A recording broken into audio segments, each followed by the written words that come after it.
Reflection and Implementation. Introduction. The Human Relations Revolution. Keep your mind open to change all the time. Welcome it. Court it. It is only by examining and re-examining your opinions and ideas that you can progress. Dale Carnegie. As the 21st century approaches, the world is undergoing enormous change, a process of great upheaval and great possibility. In just a few short years, we have witnessed the dawn of post-industrial society, the advent of the information age, the rush to computerization, the birth of biotechnology, and not the least of these changes, the human relations revolution. With the end of the Cold War, the business environment has grown dramatically more intense. Competition has become more global and more energized, and technology races on. No longer can businesses safely ignore their customers' wants and needs. No longer can managers simply issue orders and expect them to be mindlessly obeyed. No longer can personal relationships be taken for granted. No longer can companies be less than obsessed with constant quality improvement. No longer can so much human creativity go so scandalously untapped. To survive in the years to come, successful organizations in business, in government, in the nonprofit world will have to undergo a profound cultural change. Their people will have to think quicker, work smarter, dream wilder, and relate to each other in very different ways. Most important of all, this cultural change will require a whole new breed of leader, a leader quite unlike the bosses most of us have worked for, and some of us have perhaps become. The day has long since passed when a company could be run with a bullwhip and a chair. The leaders of tomorrow will have to establish a real vision and a sense of values for the organizations they wish to lead. These leaders will have to communicate and motivate far more effectively than did leaders of the past. They will have to keep their wits about them through conditions of near constant change. And these new leaders will have to mine every ounce of talent and creativity that their organizations possess from the shop floor to the executive suite. The roots of all this upheaval can be traced back to the decades that followed World War II. In the post-war years, American companies seemed to prosper almost regardless of what they did. The economies of Europe and Asia were hobbled by the war's destruction, and the world's developing countries were not much of an economic factor yet. Big American-based companies, backed by big labor and big government, set the standards for everyone else. It wasn't that these companies were so beautifully run, they never really had to be. With their steep hierarchies, their rigid job descriptions, and their we-know-best attitudes, they cruised right through the middle years of the century, fat, happy, and as profitable as could be. What lovely cocoons these companies provided for their employees. A job with a decent corporation was for many people a job for life. Not so different from the civil service, but with a better salary and sweeter fringe benefits. Layoffs? Who ever heard of layoffs for people who wore suit jackets or dresses to work? Maybe for factory workers, but definitely not for the managerial set. People spoke often about the ladder of success, and that's how they would progress in their careers, one rung at a time, neither slower nor faster than the people above or below. In hindsight, we see that those were the days of easy affluence. Eventually, they had to end. While America was enjoying the fruits of the post-war era, the Japanese were thinking ahead. Their economy was destroyed. Much of their basic infrastructure was in ruins, and that was just the beginning of what the Japanese had to overcome. They also had a worldwide reputation for producing cheap, shoddy goods and delivering second-rate customer service. But after all the hardship they had suffered, the Japanese were ready to learn from their mistakes. So they went out and hired the best advisors they could find. Among them, Dr. W. Edwards Deming, a statistician who had worked in the United States Army's Quality Control Office during the war. Deming's message to the Japanese: don't try to copy the intricate structures of big American corporations. Instead, Deming and others advised, build a new kind of Japanese company, a company dedicated to employee involvement, quality improvement, and customer satisfaction, and work to unite all the employees behind those goals. It didn't happen overnight, but the Japanese economy was reborn. Japan became a leader in technological innovation, and the quality of Japanese goods and services soared. With this new spirit in place, Japanese firms didn't just catch up with their foreign competitors. In many important industries, the Japanese rolled right past. It didn't take long for their approach to begin spreading around the globe, to Germany, to Scandinavia, across the Far East, and along the Pacific Rim. America, unfortunately, was one of the last to catch on. This delay proved costly.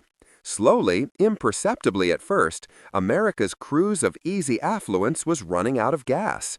Through the 1960s and the 1970s, the roar of the post-war economy was loud enough to drown out the occasional sputters. But the hints of trouble grew increasingly hard to ignore. Oil got expensive. Inflation and interest rates shot up.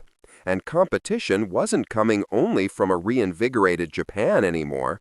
Dozens of other countries overseas, little blips on the economic landscape, suddenly arrived at the cutting edge of technology with newly sharpened competitive skills. Before long, they too were capturing major market shares from General Motors, from Zenith, from IBM, from Kodak, and from other slumbering corporate giants. By the mid-1980s, the growing trouble was becoming difficult to contain. Real estate took a tumble. Corporate debt and the national deficit ballooned. The stock market started doing peculiar things. The nagging recession that settled over the early 1990s showed once and for all how different the world had grown. For the people caught in the middle, all this change seemed to arrive at white-knuckle speed. If companies weren't undergoing a corporate merger or acquisition, they were restructuring or taking a dip in the chilly waters of bankruptcy court. There were firings, there were layoffs. The change was brutal. It was swift. And it wasn't just blue-collar anymore. Professionals and executives all across the white-collar ranks were coming face to face with a narrowing future, and they were not quite sure what to do. Predictably, change of this magnitude and speed has very much affected how people feel about themselves and their careers. From one end of the economy to the other, it has produced unprecedented waves of dissatisfaction and fear. Some people have placed their faith in technology, figuring the world can simply invent its way out of this current state of affairs. And there's no denying the contribution that technology can make. I can walk into my office in New York and use the exact same data that someone in Japan is using at exactly the same moment, says Thomas A. Saunders III, general partner at Saunders Carp Company, a private merchant bank. We're connected to the same data system 24 hours a day. People everywhere in the world are hardwired together in a communications network that is far more sophisticated than anyone envisioned. Capital markets and currency markets are beyond government control, and I don't need a newspaper to tell me anything about any of those markets. What you see are the prophets of evolution at work, increasing the potential so that more can be done in a shorter period of time, says Dr. Jonas Salk, medicine's great researcher. We've got more people collaborating at greater distances, so at this point, more is possible in a shorter period than 100 years ago. Reflection and implementation. The more resources you have, the more means you have to progress. Remember when computers first appeared? Asks Malcolm S. Forbes, Jr., editor-in-chief of the business magazine that bears his family's name. They were feared instruments of Big Brother. Television was feared to be an instrument of propaganda. But thanks to high technology, they've had the opposite effect. The computer became smaller and much less of a mainframe. Power grew astronomically, so you weren't tied down anymore. The microchip is extending the reach of the human brain the way machines extended the reach of the human muscle in the last century. Today, software is becoming the slabs of steel. Fiber optics and digital screens are becoming the railroads and the highways for transportation, and so information is raw material. Now, Forbes goes on, you can do your messaging and your computer work on a little 2-pounder on your lap and do it anywhere you can find a plug or a satellite. The result? More people have more access to more information. People can see what's happening in the rest of the world, Forbes concludes. It's a very democratizing influence. The fall of the Berlin Wall, the disintegration of the Soviet bloc, the uprisings in China, the struggles for democracy in Latin America and the Caribbean, the ongoing industrialization of the developing world, all these changes signal a new industrial freedom and a new recognition that the world is a community. Every one of these changes has been pushed along by wider access to communication technology. Striking images of this change are now routinely beamed around the world. Chinese students wave English-language banners for the cameras. Saddam Hussein, and for that matter, the American Joint Chiefs of Staff, both followed the progress of the Persian Gulf War on CNN. But technology alone is never enough in difficult times. Just because the means of communication are readily available doesn't mean that people have learned to communicate well. Far too often today, they haven't. This is one of the ironies of modern times. The great capacity to communicate, the great failure to do so. What good is all this information if people don't know how to share it?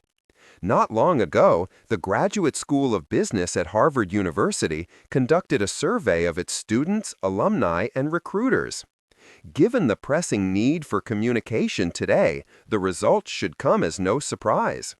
What we are finding, says Harvard Business School professor John A. Quelch, is a large measure of satisfaction with the technical competence of the graduating students. These bright young people can crunch numbers, analyze markets, and devise business plans. But when it comes to teaching human relations skills, Harvard is stepping up its efforts. That seems to be the area where improvements are needed, Quelch observes. Oral and written communication, teamwork, and other human skills. Yet those are exactly the skills that will go farthest in determining the success of these young business leaders. Sure, technological sophistication will still be important as the world races ahead, but that is just the price of admission to the new business arena. In the end, the winners and losers will not be divided by their bytes and RAMs. The winners will be the organizations with smart and creative leaders who know how to communicate and motivate effectively, inside the organization and out. Good human relations skills have the ability to change people from managing others to leading others, says John Rompe, Director of Management Development at Milliken Company, a leading textile manufacturer. People can learn to move from directing to guiding, from competing to collaborating, from operating under a system of veiled secrecy to one of sharing information as it's needed, from a mode of passivity to a mode of risk-taking, from one of viewing people as an expense to one of viewing people as an asset. They can learn how to change lives from resentment to contentment, from apathy to involvement, from failure to success. No one ever said these skills would come naturally, and frequently they do not. It isn't that easy to know how to provide superior human relationships, says Bert Manning, chairman of J. Walter Thompson Company, the worldwide advertising firm. There are a few people who do it instinctively, but most people have to be educated. They have to be trained. It takes as much training and as much sophistication as it does to be an engineer in a car company and to design a better piston. Those companies that can create a cadre of human beings who act in a way that advances the company's cause are going to beat the other guy, Manning says. Those are the companies that understand that service and human relationships are going to be a huge differentiator in success. Dale Carnegie didn't live long enough to see the days of easy affluence give way to the days of explosive change. And he never witnessed the arrival of this new human relations revolution. But long before anyone had ever heard the terms corporate vision, employee empowerment, or quality improvement process, Carnegie was pioneering some fundamental human relations concepts that lie at the center of those important ideas. Carnegie arrived in New York City in 1912, a young man from Northwest Missouri trying to figure out what to do with his life. He eventually landed a job at the 125th Street YMCA, teaching public speaking to adults at night. At first, Carnegie wrote many years later, I conducted courses in public speaking only. Courses designed to train adults by actual experience to think on their feet, express their ideas with more clarity, more effectiveness, and more poise, both in business interviews and before groups. But gradually, as the seasons passed, I realized that as sorely as these adults needed training in effective speaking, they needed still more training in the fine art of getting along with people in everyday business and social contacts. So Carnegie broadened his course to include some basic human relation skills. He had no textbook, no official syllabus, no published course guide. But he had built a growing list of practical techniques for getting along in the world, and he was testing those techniques every day. Look at things from the other person's perspective, he told his students. Give honest and sincere appreciation. Become genuinely interested in others. He showed his students how to weave these basic human relations principles into the fabric of their lives. In the beginning, Carnegie just scribbled his rules on 3x5-inch cards. Soon, those cards were replaced by a leaflet, which was replaced by a series of booklets, each one larger than the last. After 15 years of painstaking experimentation, Carnegie gathered up all his human relations principles and put them in a book. How to Win Friends and Influence People, which appeared in 1936, was Dale Carnegie's straightforward guide to dealing successfully with others. The book took off. 30 million copies later, How to Win Friends was one of the best-selling books in the history of the written word. It has been translated into several dozen languages, and it is still selling today. Carnegie formed a company, Dale Carnegie Associates, Inc., to spread his human relations message, and he found an eager audience around the world. He appeared regularly on radio and television. He taught others how to teach his course, and he wrote 2 more human relations books, The Quick and Easy Way to Effective Speaking and How to Stop Worrying and Start Living, bestsellers both. Even Carnegie's death in 1955 didn't impede the spread of his ideas. Today, the Dale Carnegie course is offered in more than 1,000 cities and towns across America and in 70 other countries. Each week, another 3,000 people enroll. Reflection and implementation. The Carnegie Organization has now grown to the point that it custom designs training programs for more than 400 of the Fortune 500 firms. With each new generation, the Carnegie message has shown an uncanny ability to redefine itself to meet the needs of a changing world. Communicating effectively with other people, motivating them to achieve, discovering the leader inside everyone, these were the primary focus of Dale Carnegie's insight. With the world in its current state of turmoil, his time has again arrived. In the pages that follow, Carnegie's human relations principles are applied to the unique set of challenges people face today. These principles are basic and easy to understand. They demand no special education or technical skill. What they require is practice and a genuine willingness to learn. Are you prepared to challenge some long-standing views of the world? Are you ready to manage your relationships with greater ease and success? Would you like to increase the value of your most precious possession, the people in your personal and professional life? Are you willing to find and release the leader in you? If so, read on. What comes next might just change your life. Chapter 1. finding the leader in you. Charles Schwab was paid a salary of $1 million a year in the steel business, and he told me that he was paid this huge salary largely because of his ability to handle people. Imagine that, $1 million a year because he was able to handle people. One day at noontime, Schwab was walking through one of his steel mills when he came across a group of men smoking directly under a sign that said, "No smoking." Do you suppose that Charles Schwab pointed at the sign and said, "Can't you read?" Absolutely not. Not that master of human relations. Mr. Schwab chatted with the men in a friendly way and never said a word about the fact that they were smoking under a no-smoking sign. Finally, he handed them some cigars and said with a twinkle in his eye, "I'd appreciate it, boys, if you'd smoke these outside." That is all he said. Those men knew that they had broken a rule, and they admired him because he hadn't called them down. He had been such a good sport with them that they in turn wanted to be good sports with him. Dale Carnegie. Fred Wilpon is the president of the New York Mets baseball team. One afternoon, Wilpon was leading a group of school children on a tour of Shea Stadium. He let them stand behind home plate. He took them into the team dugouts. He walked them through the private passage to the clubhouse. As the final stop on his tour, Wilpon wanted to take the students into the stadium bullpen, where the pitchers warm up. But right outside the bullpen gate, the group was stopped by a uniformed security guard. "The bullpen isn't open to the public," the guard told Wilpon, obviously unaware of who he was. "I'm sorry, but you can't go out there." Now, Fred Wilpon certainly had the power to get what he wanted right then and there. He could have berated the poor security guard for failing to recognize such an important person as himself.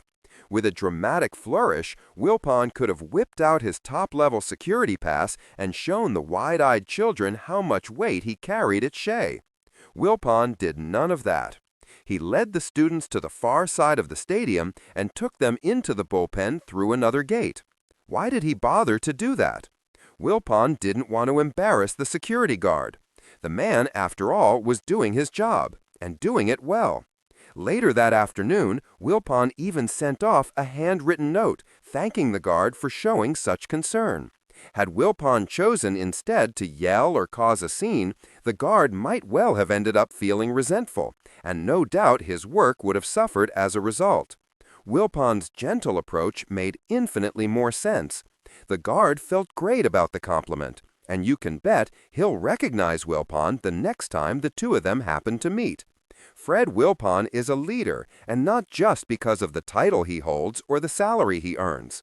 What makes him a leader of men and women is how he has learned to interact. In the past, people in the business world didn't give much thought to the true meaning of leadership. The boss was the boss, and he was in charge. Period. End of discussion. Well-run companies, no one ever spoke about well-led companies, were the ones that operated in almost military style. Orders were delivered from above and passed down through the ranks. Remember Mr. Dithers from the Blondie comic strip? "Bumstead!" he would scream, and young Dagwood would come rushing into the boss's office like a frightened puppy. Lots of real-life companies operated that way for years. The companies that weren't run like army platoons were barely run at all.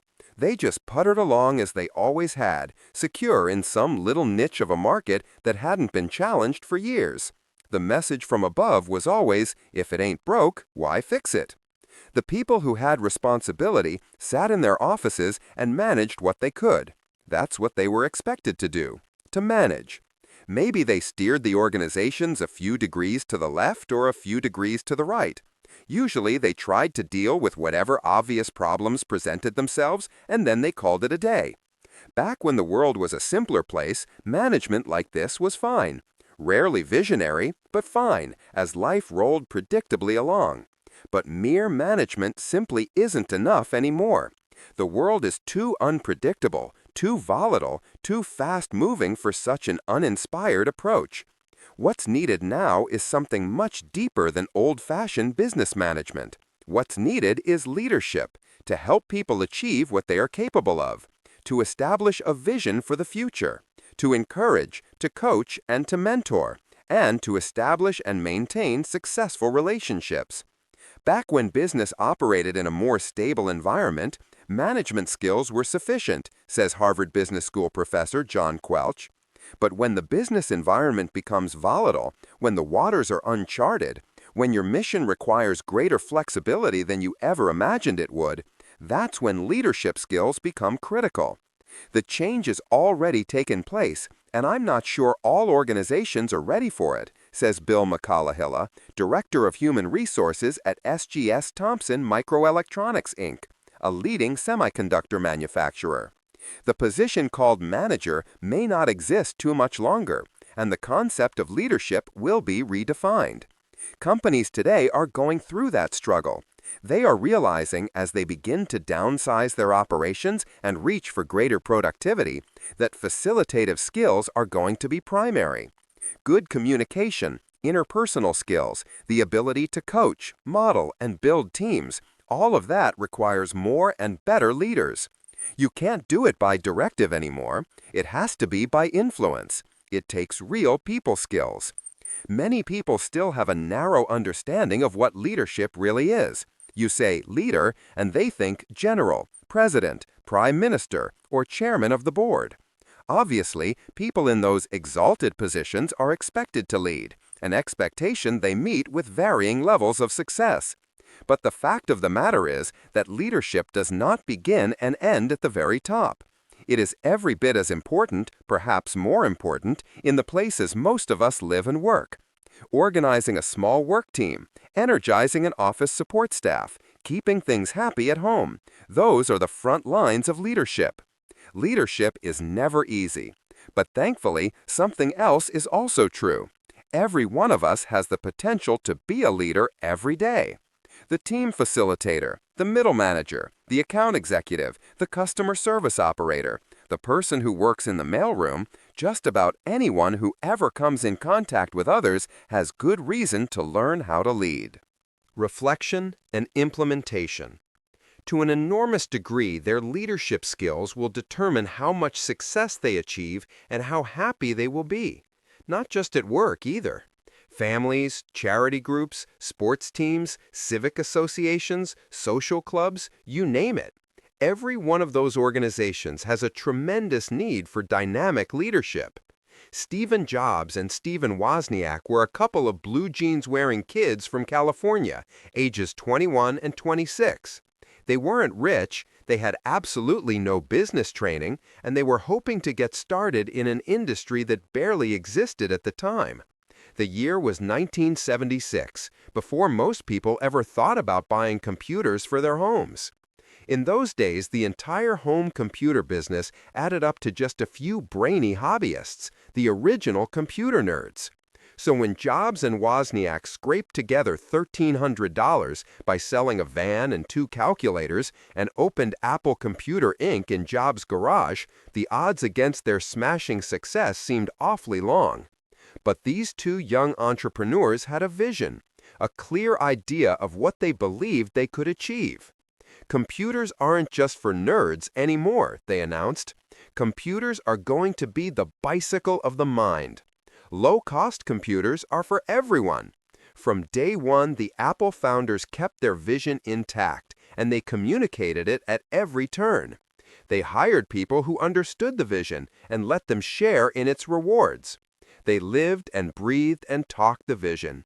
Even when the company got stalled, when the retailers said no thank you, when the manufacturing people said no way, when the bankers said no more, Apple's visionary leaders never backed down. Eventually, the world came around. 6 years after Apple's founding, the company was selling 650,000 personal computers a year. Wozniak and Jobs were dynamic personal leaders, years ahead of their time. It's not just new organizations, however, that need visionary leadership. In the early 1980s, Corning Incorporated was caught in a terrible squeeze. The Corning name still meant something in kitchenware, but that name was being seriously undermined. The company's manufacturing technology was outmoded. Its market share was down. Corning customers were defecting by the thousands to foreign firms. and the company's stodgy management didn't seem to have a clue. That's when Chairman James R. Houghton concluded that Corning needed a whole new vision, and he proposed one. Recalls Houghton, "We had an outside consultant who was working with me and my new team as our resident shrink. He was really a facilitator, a wonderful guy who kept hammering on the quality issue as something we had to get into. We were in one of those terrible group meetings, and everybody was very depressed. I got up and announced that we were going to spend about $10 million that we didn't have. We were going to set up our own quality institute.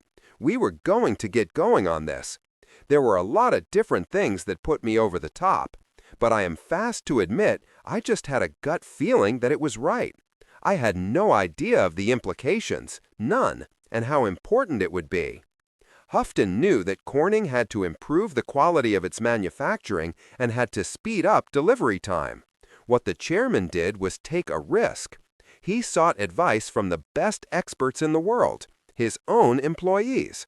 Not just the manager and the company engineers, Houghton brought in the line employees too.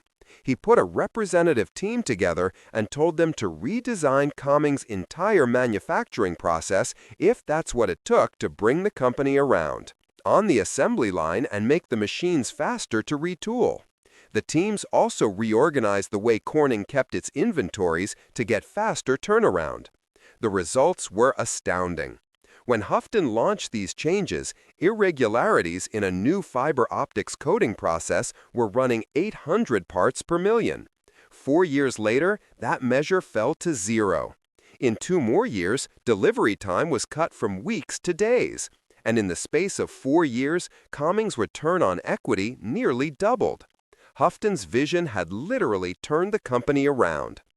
Business theorists Warren Bennis and Bert Nanis have studied hundreds of successful organizations, large and small, focusing on the way in which they are led. A leader, the two men write, must first have developed a mental image of a possible and desirable future state of the organization. This image, which we call a vision, may be as vague as a dream or as precise as a goal or a mission statement. The critical point, Bennis and Nanis explain, is that a vision articulates a view of a realistic, credible, attractive future for the organization, a condition that is better in some important ways than what now exists. Leaders ask, where is this work team heading? What does this division stand for? Who are we trying to serve? How can we improve the quality of our work? The specific answers will be as different as the people being led, as different as the leaders themselves. What's most important is that the questions are asked. There is no one correct way to lead, and talented leaders come in many personality types. They are loud or quiet, funny or severe, tough or gentle, boisterous or shy. They come from all ages, any race, both sexes, and every kind of group there is. The idea isn't just to identify the most successful leader you can find and then slavishly model yourself after him or her. That strategy is doomed from the start. You are unlikely ever to rise above a poor imitation of the person you are pretending to be. The leadership techniques that will work best for you are the ones you nurture inside. Fred Ebb is a Tony Award-winning composer whose hit Broadway shows include Cabaret, Kiss of the Spider-Woman, Chicago, and Zorba. Frequently, young songwriters come to Ebb for professional guidance. I always tell them to follow the advice that Irving Berlin had for George Gershwin, Ebb says. It seems that when Berlin and Gershwin first met, Berlin was already famous, and Gershwin was just a struggling young composer working on Tin Pan Alley for $35 a week. Impressed by Gershwin's obvious talent, Berlin offered the young man a job as his musical secretary, at almost triple what Gershwin was earning writing songs. But don't take the job, Berlin advised. If you do, you may develop into a second-rate Berlin. But if you insist on being yourself, someday you will become a first-rate Gershwin. Gershwin stuck with Gershwin, of course, and American popular music reached new heights. Don't try to imitate others, Ebb tells his protégés. Never stop being yourself. Often, what this requires is figuring out who you really are and putting that insight thoughtfully to work. This is so important it's worth a bit of quiet reflection. Ask yourself the question in a straightforward way. What personal qualities do I possess that can be turned into the qualities of leadership? For Robert L. Crandall, one of those qualities is a keen ability to anticipate change. Crandall, the chairman of AMR Corporation, piloted American Airlines through an extremely turbulent era in the air travel business. Olympic gymnast Mary Lou Retton got a big boost from her natural enthusiasm. She leapt out of a small town in West Virginia and landed in the hearts of people everywhere. In the case of Hugh Downs, the veteran ABC newsman, one of these leadership qualities was his down-to-earth humility. Downs managed to build a huge career for himself in the highly competitive business of broadcasting and still remain a gentleman. Whatever those qualities are for you, a dogged persistence, a steel-trap mind, a great imagination, a positive attitude, a strong sense of values, let them blossom into leadership. And remember that actions are far more powerful than words. Arthur Ashe was a world-class tennis player and a world-class father, a true leader in those and other realms. Reflection and implementation. My wife and I talk about this with our 6-year-old daughter. Ashe said, in an interview just before his death, "Children are much more impressed by what they see you do than by what you say," he said. Children at that age certainly keep you honest. If you have been preaching one thing all along and all of a sudden you don't do it, they're going to bring it right up in your face. I tell her it's not polite to eat with your elbows on the table. Then after dinner, I'm putting my elbows up. She says, "Daddy, your elbows are on the table." You have to be man enough or woman enough to say, "You're right," and take your elbows down. In fact, that's an even stronger learning experience than her hearing it. It means that she did listen in the past, she understands it, and she recognizes it when she sees it. But it takes actions rather than mere words to accomplish that. A leader establishes standards and then sticks to them. Douglas A. Warner III, for instance, has always insisted on what he calls full transparency. "When you come in to make a proposal to me," says Warner, president of J.P. Morgan Co., Incorporated, "assume that everything that you just told me appears tomorrow on the front page of the Wall Street Journal. Are you going to be proud to have handled this transaction or handled this situation in the way you just recommended, assuming full transparency? If the answer to that is no, then we're going to stop right here and examine what the problem is. That is a mark of leadership. Well-focused, self-confident leadership like that is what turns a vision into reality. Just ask Mother Teresa. She was a young Catholic nun teaching high school in an upper-middle-class section of Calcutta. But she kept looking out the window and seeing the lepers on the street. "I saw fear in their eyes," she said. The fear they would never be loved, the fear they would never get adequate medical attention. She could not shake that fear out of her mind. She knew she had to leave the security of the convent, go out into the streets, and set up homes of peace for the lepers of India. Over the years to come, Mother Teresa and her missionaries of charity have cared for 149,000 people with leprosy, dispensing medical attention and unconditional love. One December day, after addressing the United Nations, Mother Teresa went to visit a maximum security prison in upstate New York. While inside, she spoke with 4 inmates who had AIDS. She knew at once that these were the lepers of today. She got back to New York City on the Monday before Christmas, and she went straight to City Hall to see Mayor Edward Koch. She asked the mayor if he would telephone the governor, Mario Cuomo. "Governor," she said, after Koch handed her the phone, "I'm just back from Sing Sing, and 4 prisoners there have AIDS. I'd like to open up an AIDS center. Would you mind releasing those 4 prisoners to me? I'd like them to be the first 4 in the AIDS center." "Well, Mother," Cuomo said, "we have 43 cases of AIDS in the state prison system. I'll release all 43 to you." "Okay," she said, "I'd like to start with just the 4. Now let me tell you about the building I have in mind. Would you like to pay for it?" "Okay," Cuomo agreed, bowled over by this woman's intensity.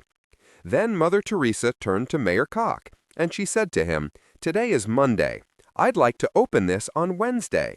We're going to need some permits cleared. Could you please arrange those?"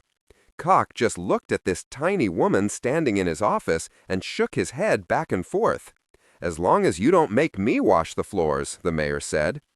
The first step toward success is identifying your own leadership strengths. Chapter 2. Starting to communicate. Theodore Roosevelt's children adored him, and they had good reason to. An old friend came to Roosevelt one day in distress. His young son had left home and gone to live with his aunt. The boy was wild, he was this and he was that, and the father claimed that no one could get along with him. Roosevelt said, "Nonsense. I don't believe there's a thing wrong with the boy. But if a boy with spirit can't get the right sort of treatment at home, he'll go someplace else to get it." Several days later, Roosevelt saw the boy and said, "What's all this I hear about your leaving home?" "Well, Colonel," said the boy, "every time I go to Dad, he explodes. He's never given me a chance to tell my story. I'm always wrong. I'm always to blame." "You know, son," said Roosevelt, "you may not believe it now, but your father is your best friend. You are more to him than all the rest of the world." "That may be, Colonel Roosevelt," the boy said, "but I do wish he'd take some other way of showing it." Then Roosevelt sent for the father, and he began to tell the father a few shocking truths. The father exploded just the way the boy described. "See here," said Roosevelt, "if you talk to your boy the way you've just been talking to me, I don't wonder he left home. I only marvel that he didn't do it before. Now you go and get acquainted with him. Meet him halfway." Dale Carnegie. Nothing could be easier than failing to communicate. Condescending, contradicting, berating, demeaning, treating other people as if I am the boss and you just work here. Until recently, these were widely accepted forms of human interaction inside some of the largest and best-known companies in the world. Barking rights were thought to be a natural prerogative of executive positions, along with an office window and a 2-hour lunch. Families, schools, and other organizations unfortunately followed suit. For years, loudness was equated with toughness. Stubbornness was equated with superior knowledge. Argumentativeness was equated with honesty. We should all, supervisor and employee, parent and child, teacher and student, be grateful those days are finally coming to an end. Jerry Greenwald, former vice chairman of Chrysler Corporation, compares the old corporate method of communication to a trickle-down version of that childhood game, telephone. If two teenagers live next to each other and they have something to sort out between them, one crosses the lawn and they talk it out. If they were two people in two departments of a corporation, the teenager would tell his older brother, who would tell his mother, who would tell his father, who would go next door and tell the father of the other teenager, who would tell the other teenager's mother, and finally, the other teenager would get the message and say, "What was the guy next door trying to tell me?" "We're trying to break all that down at Chrysler," Greenwald explained while he was still at the auto company. If you are an operator in a plant and you need to tell someone 300 feet at the other end of the plant to change something so you can do your job better, go over and tell him. Don't tell your foreman to tell your superintendent to his superintendent so that 6 months from now the other person will still be trying to figure out what you wanted to change. More and more people, in businesses and elsewhere, are beginning to understand how important good communication really is. The ability to communicate well is what lights the fire in people.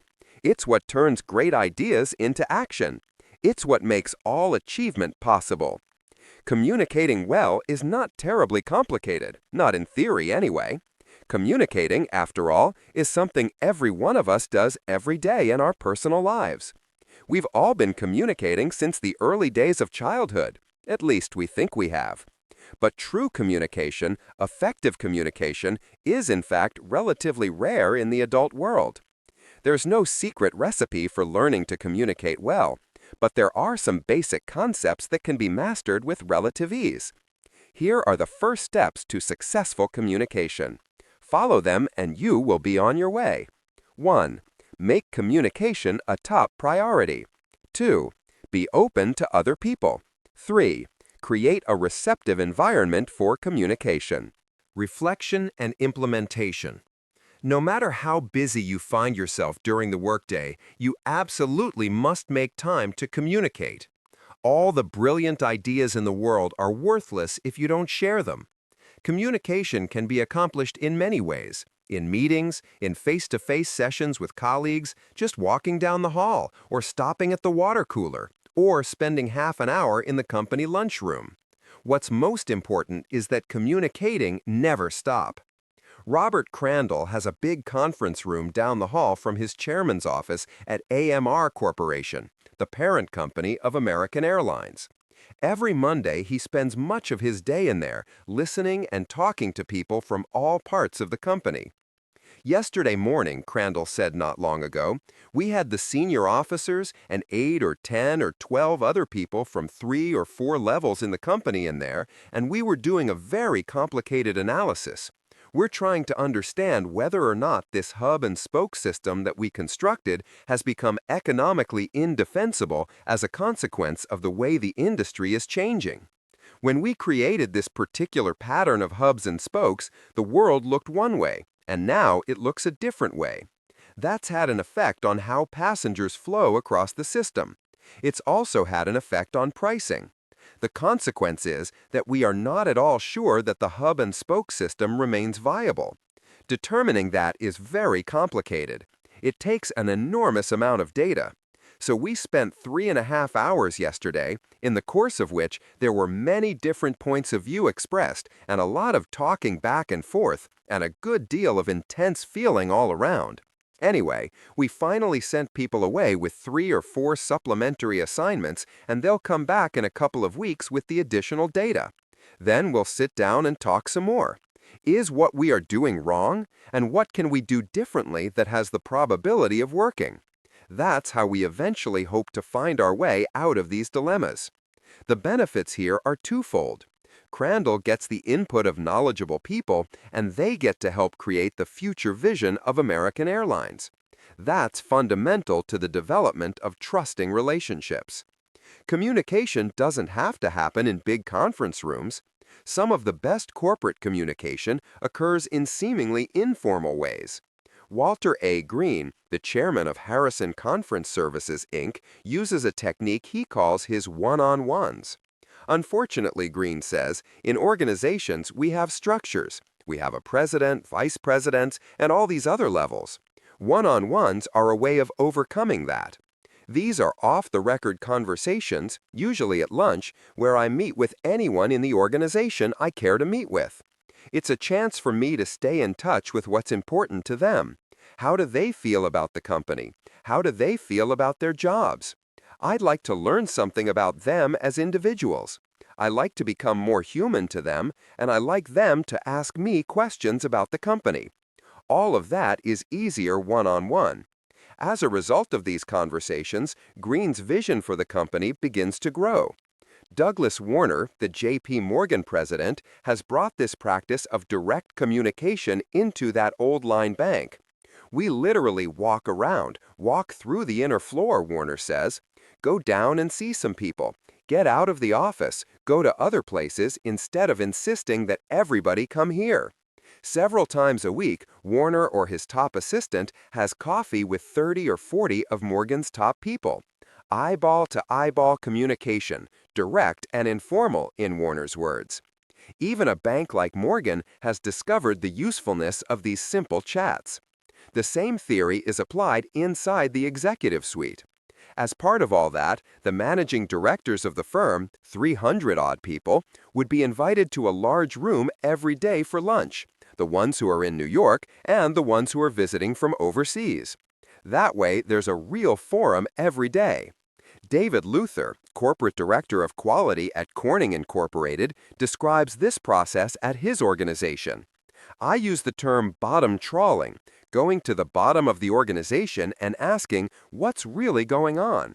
What are people worried about? What are they saying? What are they up against? What can you do to help? The need for effective communication doesn't stop at the office door. It extends to the home, to the school, to the church, even to the halls of science. Any place where people meet with people, communication is key. It used to be that research scientists could spend their whole lives in the laboratory, single-mindedly searching for the truths of the natural order. But those days are gone. In today's competitive world, even scientists need to listen and talk. Many scientists don't know how to effectively communicate what they are doing, says Dr. Ronald M. Evans, an eminent research professor at the Salk Institute for Biological Studies. They know what they are doing, they have a pretty good idea of why they're doing it, but they have difficulty putting that into perspective, transmitting the ideas outside the laboratory. It's a major limitation at many levels. To obtain funding, you have to convince people that you're doing something that's important. When Iacocca first went to work at the Ford Motor Company, he discovered the same limitation in many automobile designers and engineers. I've known a lot of engineers with terrific ideas who had trouble explaining them to other people. It's always a shame when a guy with great talent can't tell the board or a committee what's in his head. Without mastery of that very basic human skill, the ability to talk and listen to others, members of a company, a school, or a family can't thrive for long. Things had gotten frenetic around the Levines' house. The children were getting older. That meant play dates, birthday parties, little league games, gymnastics classes, brownie troops, religious instruction, and more carpool trips for Harriet than anyone could count. Stuart had a job he loved, but the travel was grueling, and it kept him away from the family more than he would have liked. That left Harriet at home with Jessie and Elizabeth, who were terrific kids, but were getting more independent by the day. Jessie and Elizabeth were watching far too much television, Harriet recalls, and they weren't reading nearly enough. We barely had time to communicate. Before things got really out of hand, the Levines all sat down together one night and came up with a plan. They would form a family council, they decided. Every Sunday after dinner, they would gather around the kitchen table and talk in a calm way about whatever was on their minds. The idea was to have a regular forum for family communication, every week, no matter what, Harriet explains. The family council began dealing with issues large and small. Are the kids getting in their half hour of reading before television? Is Stuart going to be back in town for the soccer game? When is Harriet going to stop serving that same chicken dish? At the end of the meeting, the children would be given their weekly allowances. Everyone is supposed to participate, and no one ever gets in trouble, as long as they tell the truth. The biggest mistake managers used to make, besides thinking that all wisdom flowed from them, was failing to understand that communication absolutely has to be a two-way street. You have to share your ideas with others and listen to theirs. That's step number 2. Be open to other people, above, below, and beside. Publilius Cyrus, the Roman playwright, recognized this fact of human nature 2,000 years ago. We are interested in others when they are interested in us, Cyrus wrote. Reflection and implementation. If you can show your colleagues you are receptive to their ideas, they're more likely to be receptive to yours and to keep you honestly informed about the things you need to know. Show that you care about the future of the organization and that you care as much about them. And don't limit those displays of concern to your coworkers. Communicate the same genuine caring to your customers and your clients, too. At Saunders Carp Company, merchant banker Thomas A. Saunders III spends his professional life looking for growing companies to invest his clients' funds in. He's an expert at spotting business gems. Nothing impresses Saunders more than a company that really knows how to communicate with its customers. He recently paid a visit to a wholesale jewelry company in Lafayette, Louisiana. He spent a day touring the company's facilities, but all it really took was 5 minutes in the telemarketing room for Saunders to recognize a first-string communications success. They handled their customers very efficiently on the phone, and the quality of the service was extremely high, Saunders said. They didn't seem to make any mistakes. It was just bing, bing, bing. You want this? Yes, we have that in stock. You want 2 of those? Fine. You want 3 of those? Fine. Yes, we have them. No, you have to back order that. May I suggest a substitution? Yes. Well, if you look on page 600 of our catalog, there's a mounting. Boom. Thank you very much. It was over in 15 seconds. Unbelievable. The average call took 15 seconds, and the average customer went away thrilled. Who wouldn't put money in a company like that? It's easy to become isolated from customers and colleagues, especially for those people who rise in an organization.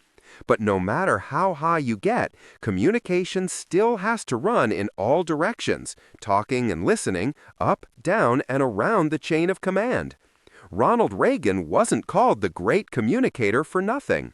Throughout his long political career, he made it a point to listen and talk to the people he served.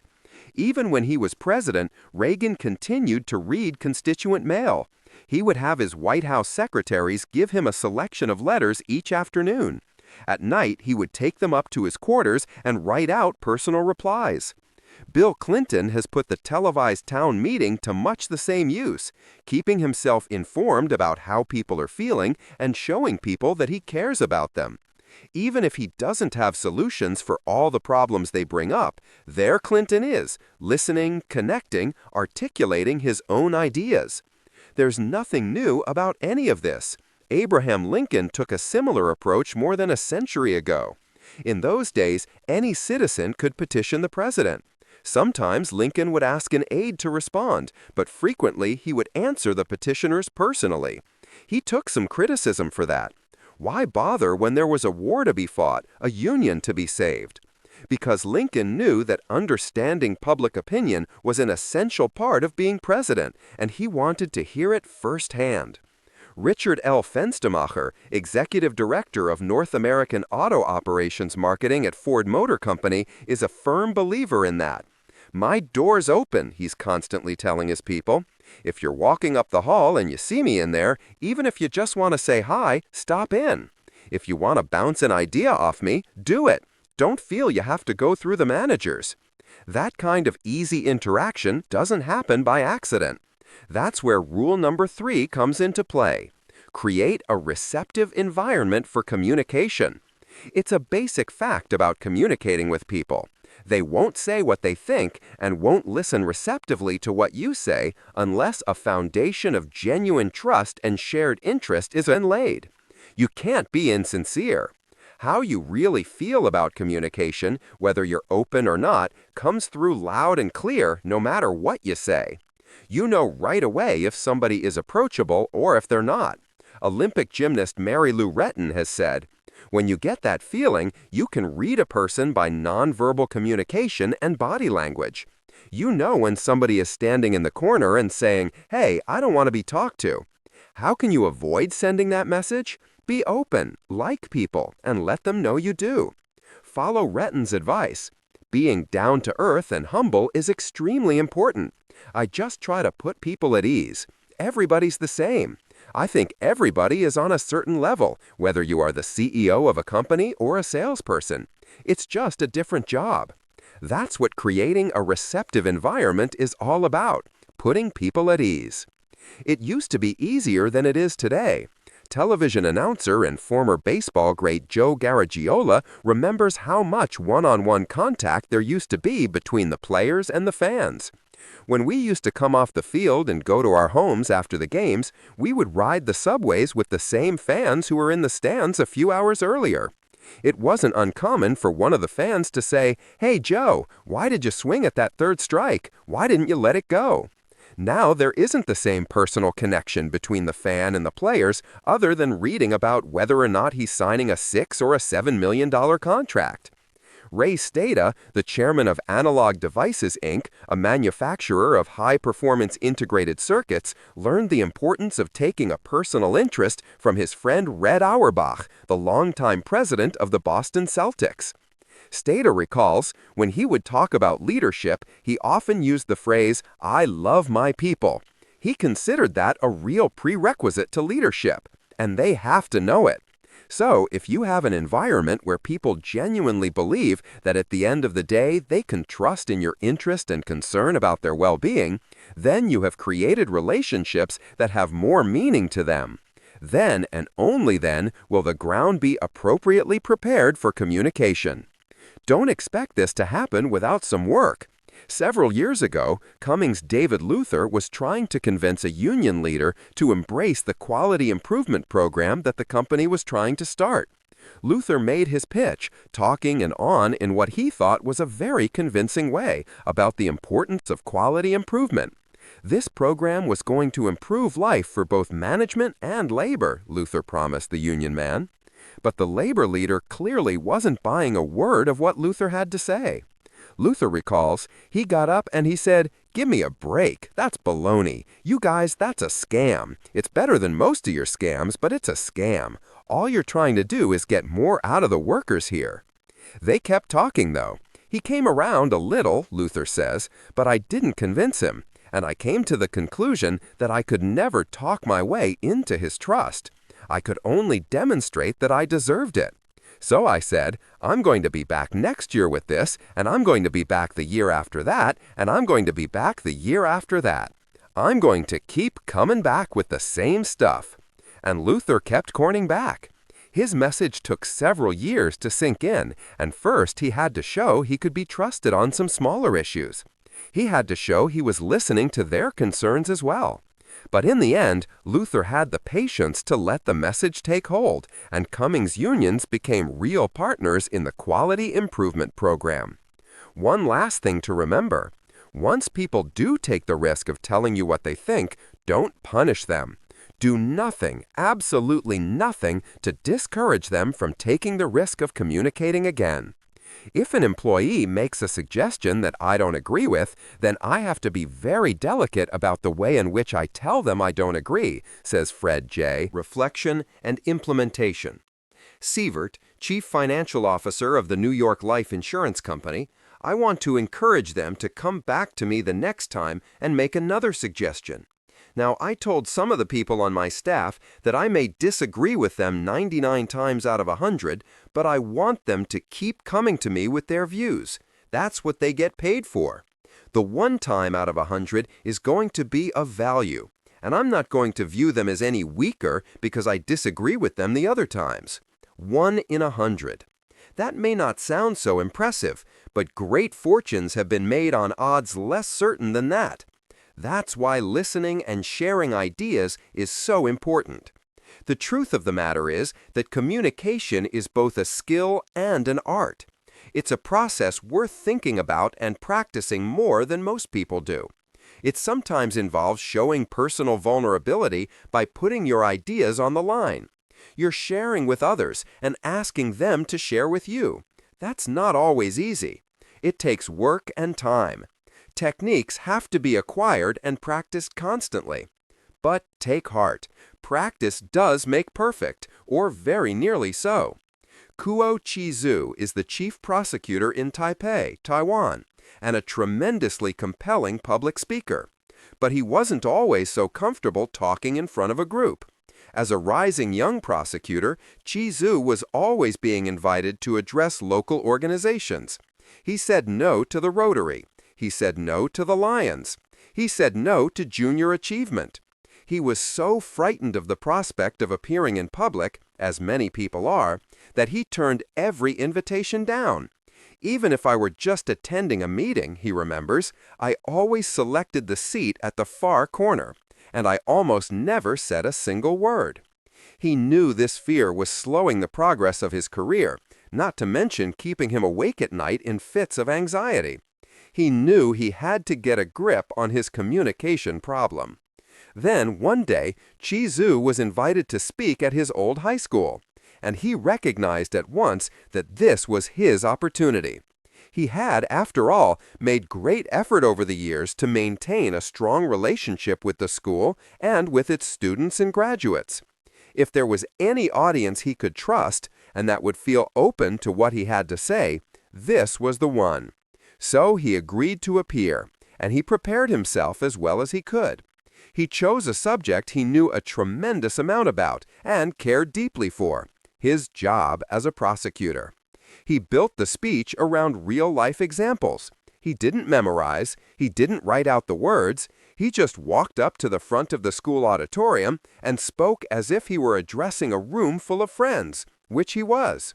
The speech was a great success. From the podium, he could see the eyes in the audience riveted on him. He could hear the people laughing at his jokes.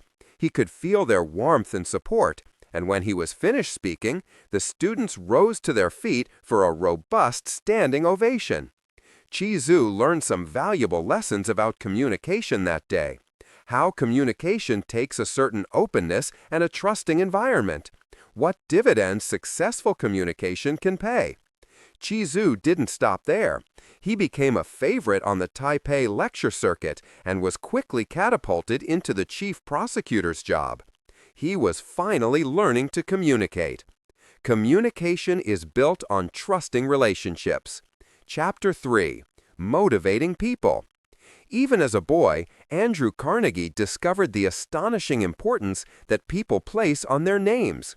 When he was 10 years old, he had a father rabbit and a mother rabbit. He awoke one morning to discover that he had a whole nest full of little rabbits and nothing to feed them. What do you suppose he did? Well, he had a brilliant idea.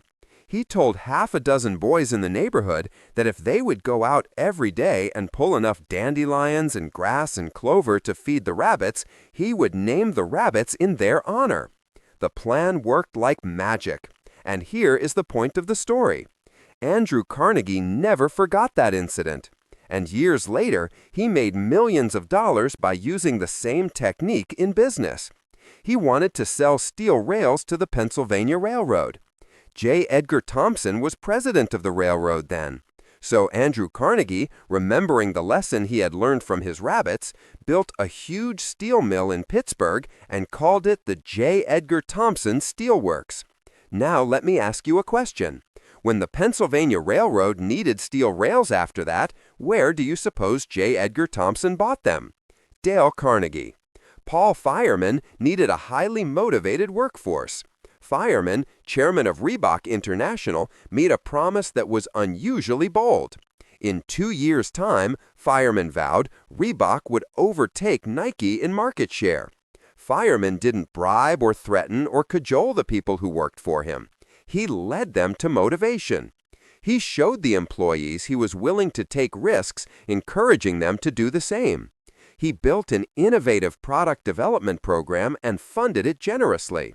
He vowed to spend whatever it took, to hire the world's top sports figures as Reebok spokespeople.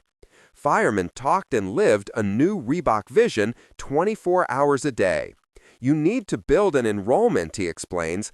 I don't think you can dictate that to people. I don't think you can tell people, go, march, do this. What you need to do is to take the time to enroll people in your thinking, your vision, your dream, your fantasy, whatever it is you're doing. Enroll them. It takes time. It takes effort. It takes continual reinforcement. But you don't dictate. You enroll.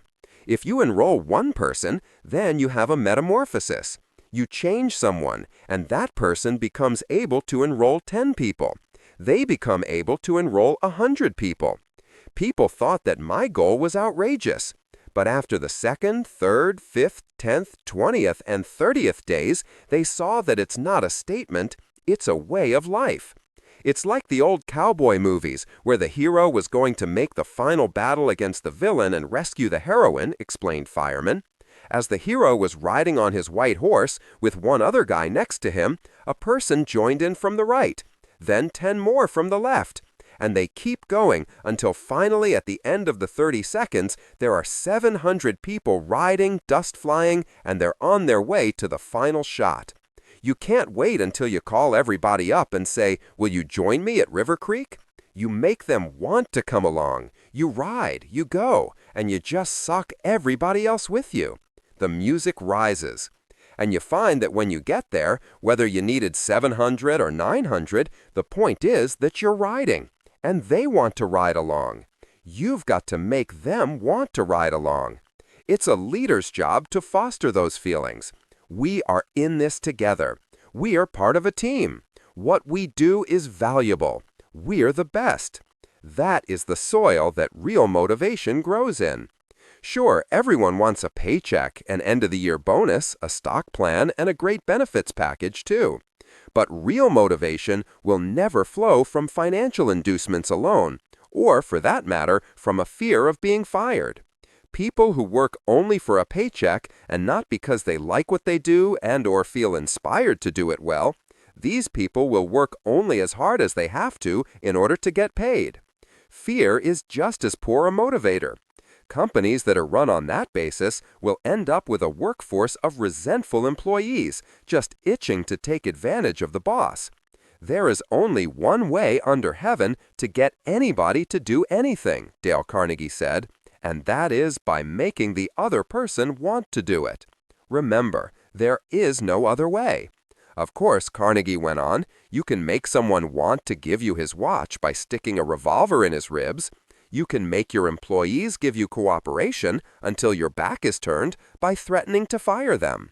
Reflection and implementation. You can make a child do what you want by a spanking or a threat, but these crude methods have sharply undesirable repercussions. So what do people really want? Not many things, Carnegie said. Health and the preservation of life, food, sleep, money and the things money will buy, life in the hereafter, sexual gratification, the well-being of our children, a feeling of importance. Almost all these wants are usually gratified, all except one. There is one longing almost as deep, as imperious as the desire for food or sleep. It is what Freud calls the desire to be great. It is what Dewey calls the desire to be important. Give someone a real sense of purpose, the feeling that he or she is working for a valuable, mutually important goal. That's where true motivation comes from. Motivation not just to go through the motions of working, motivation to excel. So recognize people, include them, encourage them, train them, ask their opinions, praise them, let them make decisions. Share the glory with them. Seek their advice and follow it when you can. Make them understand how valued they are. Encourage them to take risks. Give them the freedom to work as they see fit, and convey your belief in their abilities by getting out of the way. Show people, in other words, that you trust, respect, and care about them. Do that, and you will be surrounded by motivated people. As Bill Geppert says, take care of your people and the business takes care of itself. Geppert is general manager of Cox Cable Inc. in New Orleans, a position that makes him responsible for 300 employees. One of them is a young technical construction specialist named Brian Clemens, who works for Cox in suburban Jefferson Parish. Clemens was on vacation one morning, and he happened to stop in at a Home Depot store to buy some lumber. While waiting for his lumber to be cut, he overheard a man complaining about Cox. As the man spoke, 8 or 9 other Home Depot customers were gathered around listening to this tale of cable television woe. Now, Brian could have done a number of things, Geppert said later, recounting what happened next. He was on vacation. He had work to do, and his wife wanted him home. So he could have just gone about his business, ignoring what was being said. What did Brian do? Brian Clemens walked right up and said, "Sir, I couldn't help but overhear what you were telling these folks. I work for Cox. Would you please give me an opportunity to make the situation right? In fact, I guarantee we can take care of your problem." Well, you can imagine the looks on those 8 people's faces. They were astonished. Brian, who wasn't wearing his uniform, walked over to a payphone, called the office, and dispatched a repair crew to the house. The repair crew met that customer as he arrived home and took care of the situation to the customer's satisfaction. In fact, we found out later that Brian even went a step further. He followed up when he came back to work to make sure that the customer was satisfied with the result. And he gave the customer 2 weeks' credit on his account and an apology for the inconvenience. A rare event? In some organizations, service like that is unheard of. For employees to take that kind of responsibility? To get involved in issues that aren't technically their jobs? To waste their own vacation time? Unlikely. But Geppert has been working to make that attitude standard at Cox. He has helped his employees understand that Cox is their company, and its success will bring their success. Now, this may be a blazing flash of common sense, Geppert says, but that's the kind of thing we want people to get involved in and do. So how can you force employees to take that kind of interest in their jobs? The answer is you can't. People can never be forced to do an extraordinary job. They will perform extraordinarily only if they want to. The challenge is giving them a reason to want to. Action springs out of what we fundamentally desire, Harry A. Overstreet wrote in his timeless book, Influencing Human Behavior. The best piece of advice which can be given to would-be persuaders, whether in business, in the home, in the school, in politics, is, first, arouse in the other person an eager want. He who can do this has the whole world with him. He who cannot walks a lonely way. Overstreet's insight remains true today. David McDonald, president of Pelco Corporation, a successful security equipment company on the West Coast, has done a splendid job of instilling this want-to attitude. He treats his people with dignity. He communicates corporate values they can believe in. He gives his employees the autonomy to decide how to get the job done. The results have been extraordinary. We have an employee named Bill Reese who works in the sales department, McDonald says. Bill got a call one Friday morning from a customer in Seattle. This fellow was frantic. He thought he had ordered a special run of security equipment from us months earlier for a real important installation, I believe for a boating company. As he was coming down to the tail end of his installation, he realized he didn't have the Pelco equipment. He realized he had never ordered it in the first place. The job was supposed to be completed the next day, Saturday, or he was going to be into a very heavy financial penalty. He didn't know what to do. We were the only source of this equipment. He called and talked to Bill fairly early in the morning. This is one of the few products that we actually custom manufacture for each order. There were none in stock, and they required a specific hammer to be installed in-house. Bill took the call and said he'd do the best he could. Bill went into our factory and bypassed the whole production control system. He started a production job from scratch and got everybody tuned in. I think the quantity of this order was 15. He got the project into high gear through our fabrication department. But then we weren't going to have the cameras by the time it got to assembly. So he contacted our supplier in Los Angeles and arranged to have 15 of these cameras shipped counter to counter from Los Angeles. He had somebody literally take them to LX as soon as he hung up the phone. They arrived a few hours later in Fresno, and he was at the airport to pick them up. Bill picked up the cameras and got them to assembly just in time to get them installed into these housings that actually came off the assembly line about 15 minutes before we had to have them at the airport. Bill had made arrangements with United Airlines to make room on their plane up to San Francisco so it could be shipped counter to counter to our customer up in Seattle.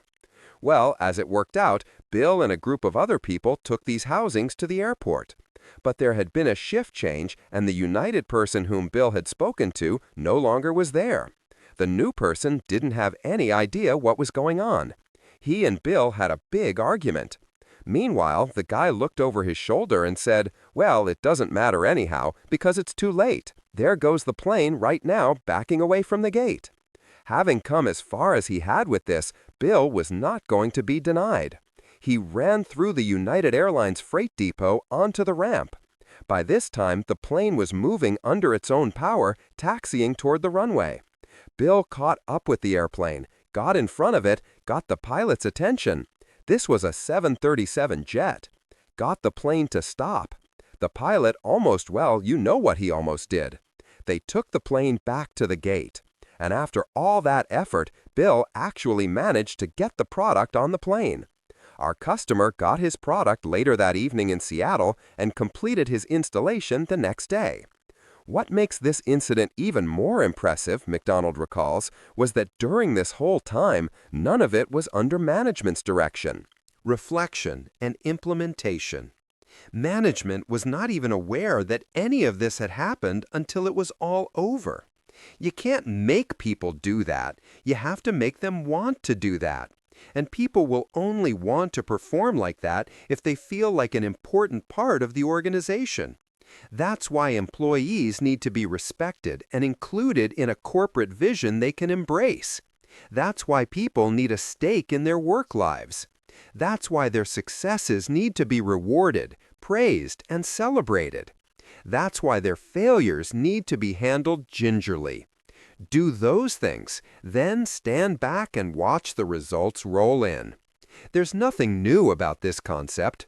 Dwight Eisenhower was asked once about his secret for taming the fractious Congress.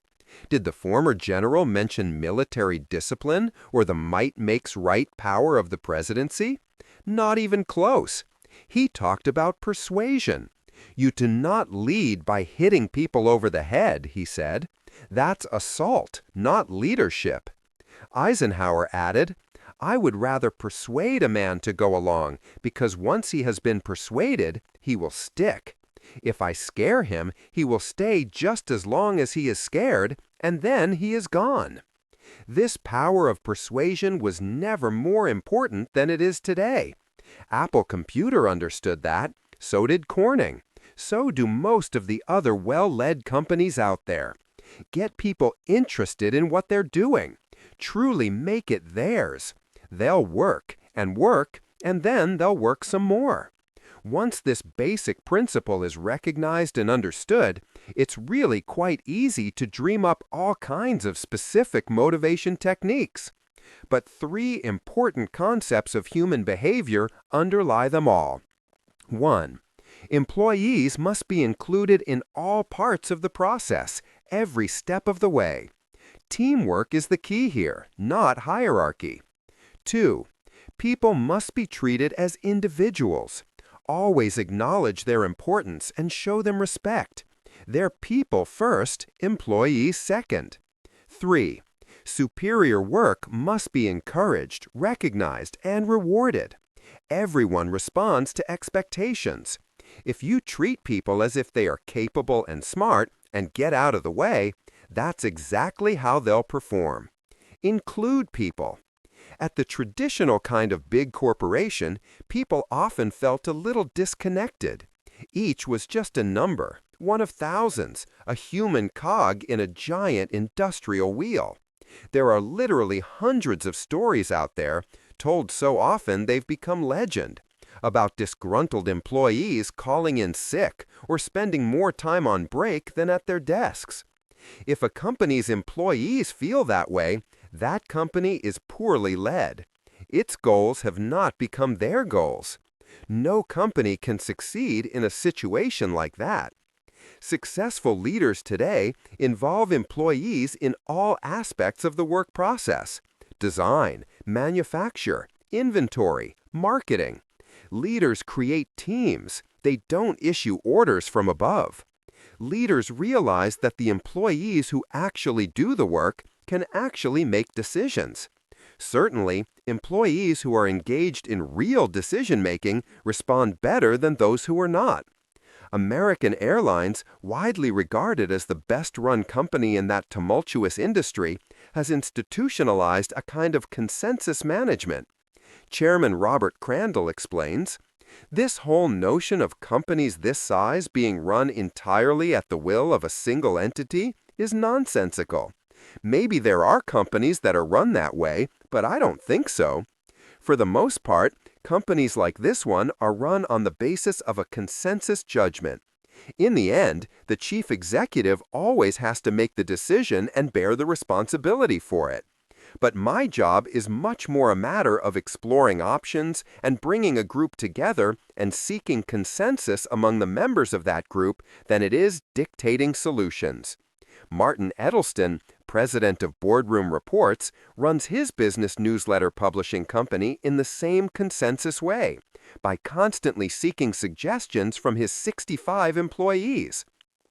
"You notice when you walk around," Edelston says, "none of us here is a rocket scientist. These are all very ordinary people. So how did these ordinary people produce such extraordinary results? I asked everybody for 2 ideas to make our meetings more interesting, Edelston explains.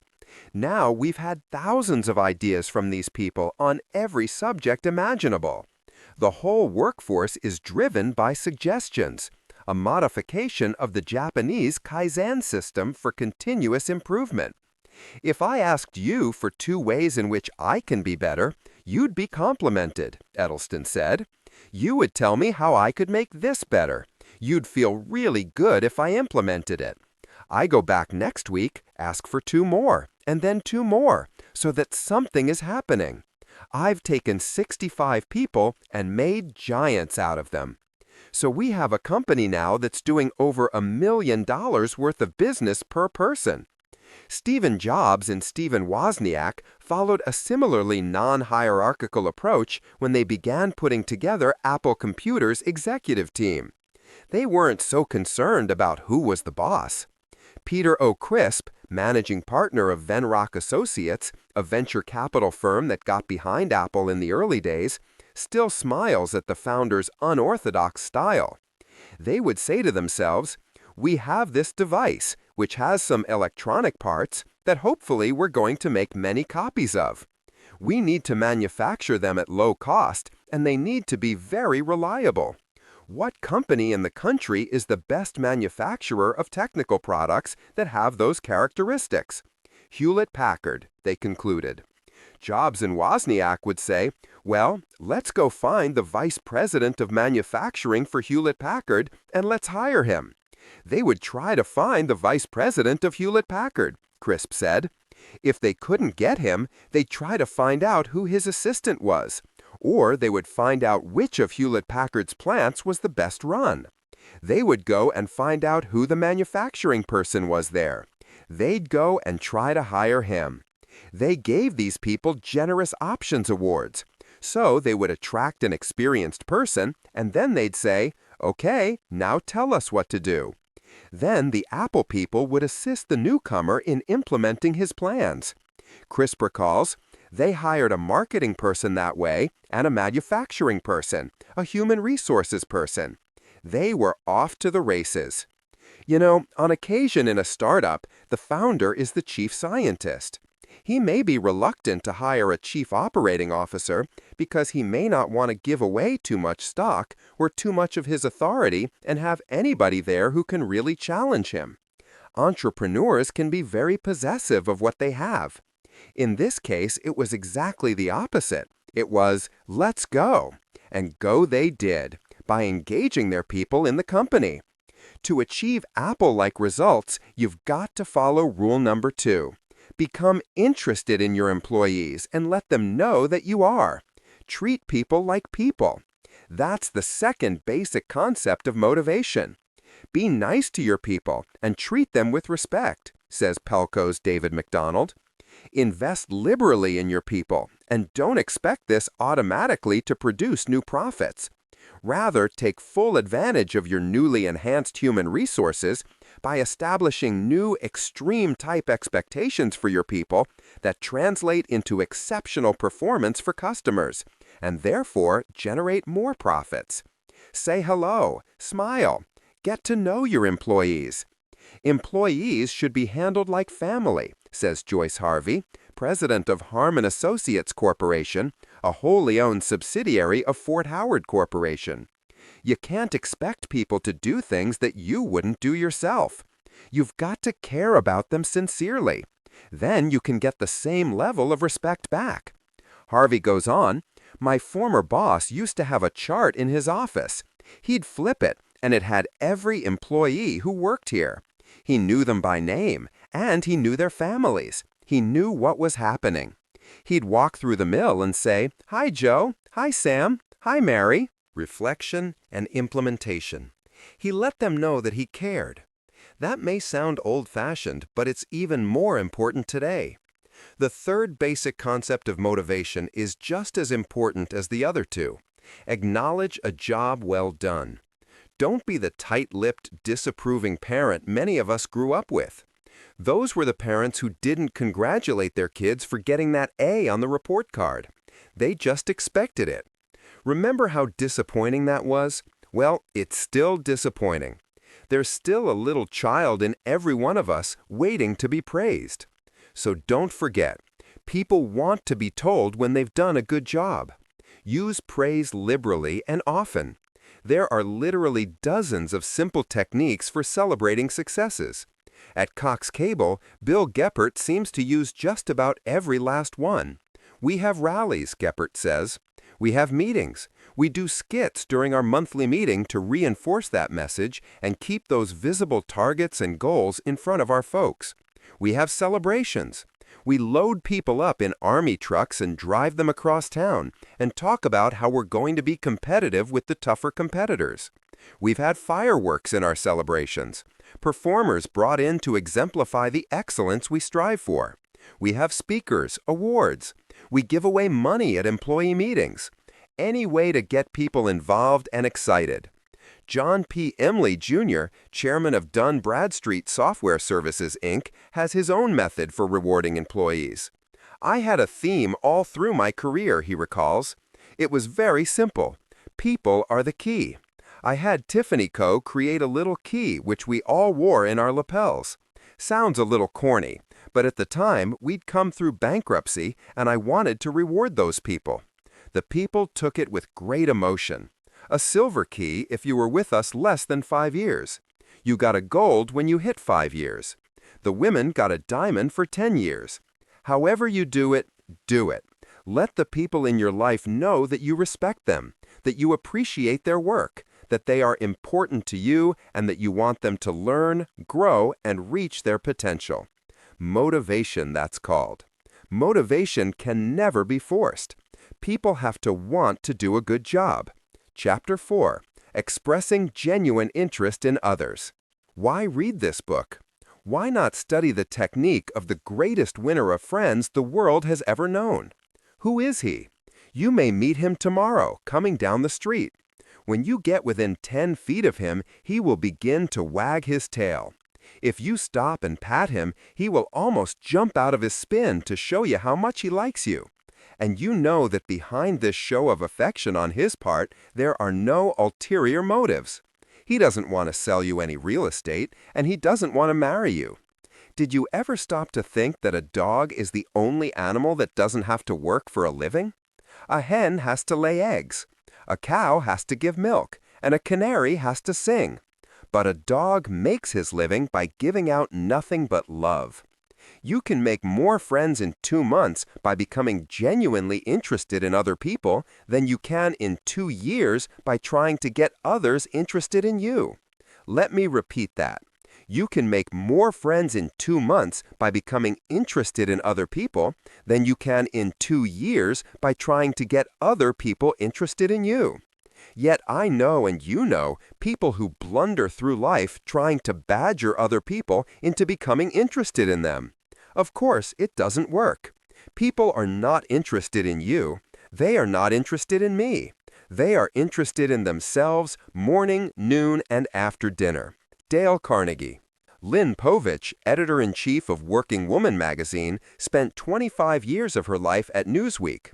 She started as a secretary, moved up to researcher, and eventually became the first woman ever named a Newsweek senior editor. This put her in the position of supervising writers and editors she had once worked for as a researcher. It was an interesting turn of events, Povich says. Most of her colleagues reacted quite well to the promotion, all except one of the 6 section editors who now reported to her. Povich recalls, he was against the idea from the very beginning, not because he disliked me, but because he felt that I had gotten the job only because I am a woman, and that I probably didn't have the credentials for it. He didn't say anything to me, but I heard from several other people that that's what he thought. Povich tried not to let this bother her. She immersed herself in the new job. She helped develop story ideas. She spent time talking to the writers. She expressed a sincere interest in each of the sections she was responsible for: medicine, media, television, religion, lifestyle, and ideas. Then one day, about 6 months after Povich's appointment, her big critic walked into her office and sat in a chair across from her desk. "I have to tell you something," he said to her. "I was totally against this move.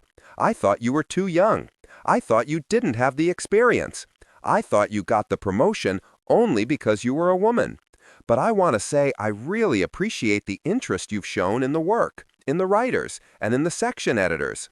I've had 4 guys who were senior editors before you. It was clear to me they were all using this as a stepping stone for the next position. None of them genuinely cared. It's absolutely clear that you really are interested, and you show that interest to everyone." Not surprisingly, Povich has brought that same management style developed over the years into her new job at Working Woman. "You have to take people seriously," she explains. "First of all, you can't be remote. You have to touch base with them on a regular basis. I do a lot of walking around and talking to people.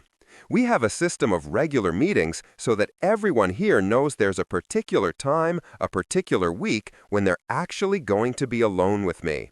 They'll have their time to say whatever they want to. I'm available. I'm interested in what they're doing, I'm interested in their work, and I'm interested in them as people. Expressing genuine interest in others, there's no better way to make people interested in you. People respond to people who are sincerely interested in them. They can't help but respond. This is one of the most basic facts of human psychology. We are flattered by other people's attention. It makes us feel special. It makes us feel important. We want to be around people who show interest in us. We want to keep them close. We tend to reciprocate their interest by showing interest in them.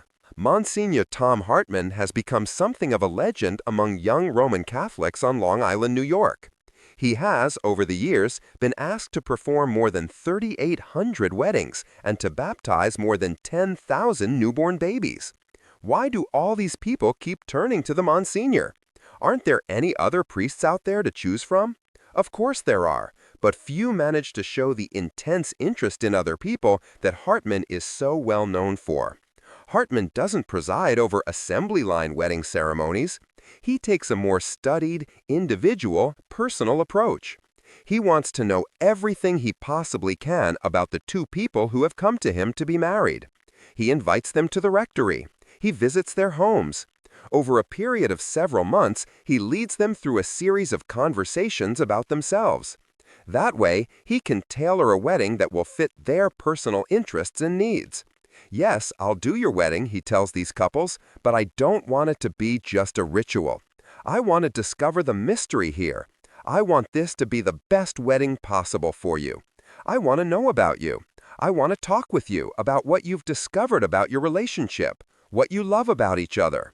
I want to learn about the struggles you've had and how you got through those struggles, and I'm going to communicate that at your wedding." Reflection and implementation. A Hartman wedding isn't the quickest and easiest trip to the altar, but Hartman's personal interest pays major dividends for these couples. Through his caring, they learn new things about each other. "When people see that I am so interested in an important moment in their lives, they began to listen to me on other levels too," he said. Hartman takes the same personal approach when asked to perform a baptism. He wants to know about the family, about the child, about all the things that make this birth so special to those involved. He has gone so far as to attend Lamaze classes with one single mother whose baby he was going to baptize. That one expression of interest, he says, has given him an added degree of credibility when he encourages prospective fathers to go through this preparation as well. By attending classes himself, Hartman says, "I was able to get on the trust level with so many men and say, 'Do it. It will introduce you to mystery.' Many men have come back to me later, thrilled they'd done it, and said, 'If I never had that experience, I would be on the outside looking in.'" There are many different ways of showing interest, and most of them are much easier than attending Lamaze classes. An expression of interest can be as simple as using a pleasant voice on the telephone. When someone calls, say hello in a tone that implies, "I'm happy to hear from you." When you see a familiar face at the shopping mall, greet the person and express a genuine pleasure at the coincidence. Smile at people, learn their names and how to pronounce them. Get the spellings and the titles right. Remember their birthdays. Ask about their husbands and wives and children. I always knew that Clarence McCallus was at Bristol Myers, says David S. Taylor, Secretary-Treasurer of H.G. Wellington Company, Inc., an investment brokerage firm. The minute we met, that would click. I remembered those two things together. Not everybody does. I have a memory bank that would connect people with businesses. You never know when these names will come in handy. Taylor learned this lesson when he was working as an executive in the beverage industry. When I worked for Canada Dry, he said, it may be hard to think why, but it was important for me to know people in the airline industry. They were a big customer. Grumman Aircraft fed a lot of people, and they had a lot of vending machines that dispensed drinks. It was just an entree. You could call up and say, look, I'm having a problem with such and such. Remembering these names and having those connections was enormously helpful. Taylor used this technique as the basis for forming genuine relationships with people. By taking the time to remember people's names and associations, he has been able to help bring people together and solve their problems. Don't limit those expressions of interest to the so-called important people in your life. Chances are they already get plenty of attention. Don't forget the secretaries, the assistants, the receptionists, the messengers, and all the other under-recognized people who keep your life on track. Ask about their days. It's the right thing to do, and you'll be surprised how much quicker the mail arrives at your desk in the morning. Interest in people has always been a personal trademark of Adriana Bitter, president of Scalamandre Silks. One day, Bitter was walking through the wallpaper print area. She overheard the head of Scalamandre's wallpaper department talking to an employee. "How are you, Louis?" the department head asked. "Oh, not too well," Louis answered. "I've been suffering from a depression." "Do you know why?" Bitter asked him, walking up. "I have this fear of heights and fear of being closed in," Louis explained. "I have to get on a plane and fly to Puerto Rico for my Christmas vacation, and I'm frightened." Bitter asked a few more questions. "I think it's a good idea if you see a doctor about this," she said finally. "I went to see a doctor, and I had to go up to the 32nd floor, and I was so afraid." "Maybe you'd better find a doctor on the first floor," Bitter told him. "You know, I had a dream the other night, Mrs. Bitter," he said. "I dreamed that I was so frightened, and you came up and put your arms around me and told me not to worry." So Bitter put her arms around him and said, "Don't worry, Louis, it will go away. Take some deep breaths." They talked some more. He started to laugh, and he said, "Will you come on the plane with me?" Bitter laughed with him. "He left yesterday," she said a few days later, "so I guess he's doing fine." People will respond immediately to a genuine expression of warmth. So be sincere. Honest, heartfelt interest has to be built up over time. A great way to open a conversation, even a business conversation, is to notice an item that relates somehow to the person you're speaking with. It could be a drawing on the office wall, a desktop pencil holder made by a child, a squash racket leaning in the corner of the room. Make a comment that shows interest, admiration, or warmth. Or ask a question of a similar kind.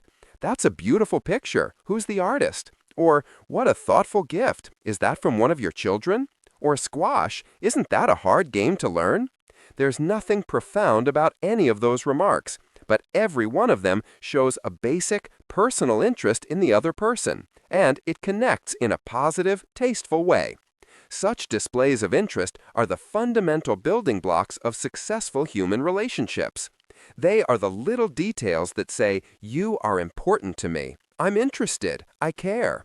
Very few people in this world mind hearing that. Everything was going well for Stephen and Robin Weiser.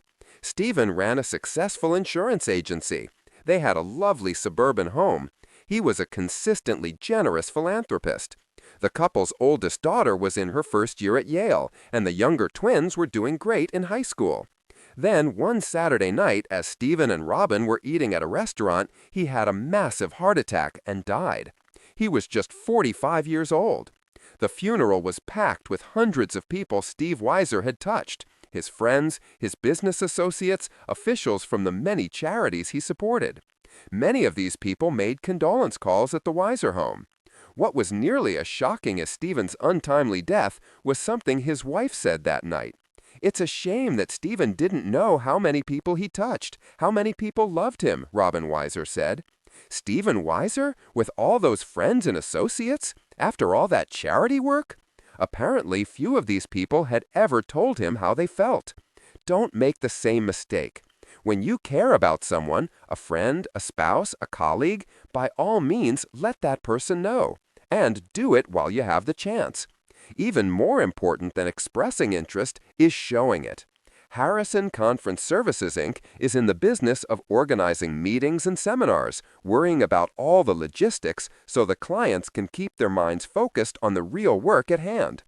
To thrive, a company like Harrison must show its guests over and over again that the staff is genuinely, almost single-mindedly interested in them. It's not enough to have beautiful conference facilities, as Harrison certainly does. It's not enough to have attractive rooms, first-rate cuisine, high-tech audio-visual equipment, or a plethora of recreational choices, all of which Harrison has. Unless the guests feel they're being treated with genuine interest and respect, they'll take their business elsewhere. I remember a guest who was attending one of our international programs, a man from China, says Walter A. Green, Harrison's chairman. One of our people, a hostess, overheard him saying he missed the food of his native country. Well, the hostess happened to be a Chinese chef on the side. The next day, she went home and prepared some special Chinese food and brought the dishes into work. Reflection and implementation. I can't tell you how taken he seemed by this personal concern for his comfort and by the thrill of being able to share his own cuisine with the people at his table. What the hostess's action said was, "We are interested, genuinely interested, consistently interested in you." Who wouldn't appreciate that kind of attention?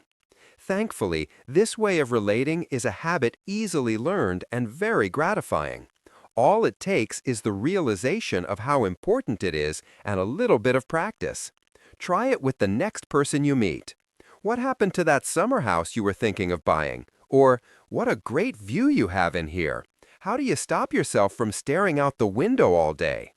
Once you start this process, it will quickly become a natural part of your life. Before you know it, you'll be expressing interest, showing interest, and really becoming more interested in the people around you. The added benefit is that a genuine interest in others will take you outside yourself and make you less focused on whatever your own problems are. The more you stay focused on other people, the more rewarding your personal relationships will be and the fewer negative thoughts you will have. Not a bad payback for a few kind words. Best-selling business author Harvey B. Mackay started out his career in the envelope industry.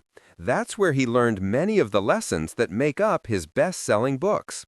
"I'm very strong on creative gifts," Mackay says, "and when I say a gift, I'm not talking about something that's expensive and costs money."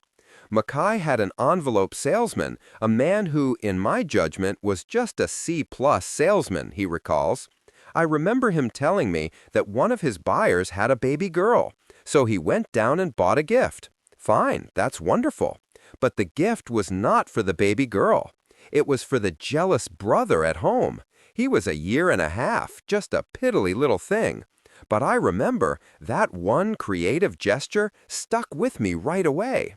All of a sudden, I didn't think of him as a C-plus anymore. Now he's our key sales manager." Expressing this kind of interest in others is especially important when you're the new kid on the block. It was as if Bill Clinton already knew that when he showed up for his first day of kindergarten. He was, his teacher has said, naturally friendly and disarmingly interested in the other children. "Hi," he went around saying, "I'm Bill. What's your name?" "Corny? Maybe." But then none of his classmates in Hope, Arkansas, expressed any surprise when little Billy was elected President of the United States. An open, friendly, interested greeting is just as important when you're the new person in the office or the new business owner in town. The message should not be, "I'm here, now what can you do for me?" It should be instead, "I'm here, now what can I do for you?" So, volunteer at the local hospital. Sign up as a Little League coach. Join the PTA. Get involved in a local charity. These are all ways of showing interest in the community, of saying, I care about this place. Any one of these will help you meet new people in a comfortable environment. It will be fun. It will make you feel good about yourself. It will help you develop new relationships, gain self-confidence, and it will bring you out of your comfort zone. Dale Carnegie understood this. If you want others to like you, he wrote, if you want to develop real friendships, if you want to help others at the same time as you help yourself, keep this principle in mind. Become genuinely interested in other people. On this score, there is no doubt that Carnegie practiced what he preached, even at home with his family. J. Oliver Crumb, who is now president of Dale Carnegie Associates, Inc., discovered this the first time he met his future in-laws. To say I was nervous about meeting Dale Carnegie would be an understatement, Crumb remembers. Well, within seconds of meeting him, he had me relaxed, talking about myself. And the way he did that was by asking me questions. Carnegie merely expressed interest in the gentleman young Rosemary had brought home. First of all, I said, "Well, Mr. Carnegie, it's very nice to meet you." And he said, "Oh, please, call me Dale. Mr. Carnegie sounds so formal." And then he said, "I understand you were born in Alliance, Nebraska." I said, "Yes, that's right." And he said, "Tell me, do the same wonderful people live in Alliance that lived there so many years ago when I sold in that territory?" And I said, "Yes, they do." He said, "Well, tell me about some of the people out there, and tell me about yourself." So he got me talking about myself and about Alliance. Things progressed swiftly from there. We took walks in the parks together. We went down and worked in his rose garden. We went to the theater together. He and I rode the subway into the city. We went to see The 7-Year Itch, which was on Broadway at the time. I don't remember much about the play, but I remember when we went for a walk in Forest Hills Gardens, he knew everyone in the little park. He knew the policemen, he knew all the people walking their dogs and called them by name. They all stopped and greeted him. I didn't know at the time that this was so unusual. Coming from the Midwest, I thought that's the way people are. Stephen Geisels, who is now a vice president at the Bank of America, learned the hard way how important it is to take a genuine interest in others. Geisels got an impressively early start on the fast track. Back in the late 1980s, fresh out of college, he was already an officer at a large investment firm. He had an Art Deco condo on the west side of Los Angeles and a Mercedes in the driveway, all by age 25. I thought I had it all, and I let people know. I had a real attitude. But just as the recession was approaching in 1990, Geisel says, my boss called me into the office and said, "Steve, it's not your performance, it's your attitude. People in this office just don't like working with you. I'm afraid we are going to have to part company." It hit me like a rock. I, Mr. Success, was being fired. I knew it wouldn't take me very long to find another high-paying executive position. Wrong. Welcome to the recession, Steve. After several frustrating months of job searching, the attitude layer peeled off and revealed a thick layer of fear.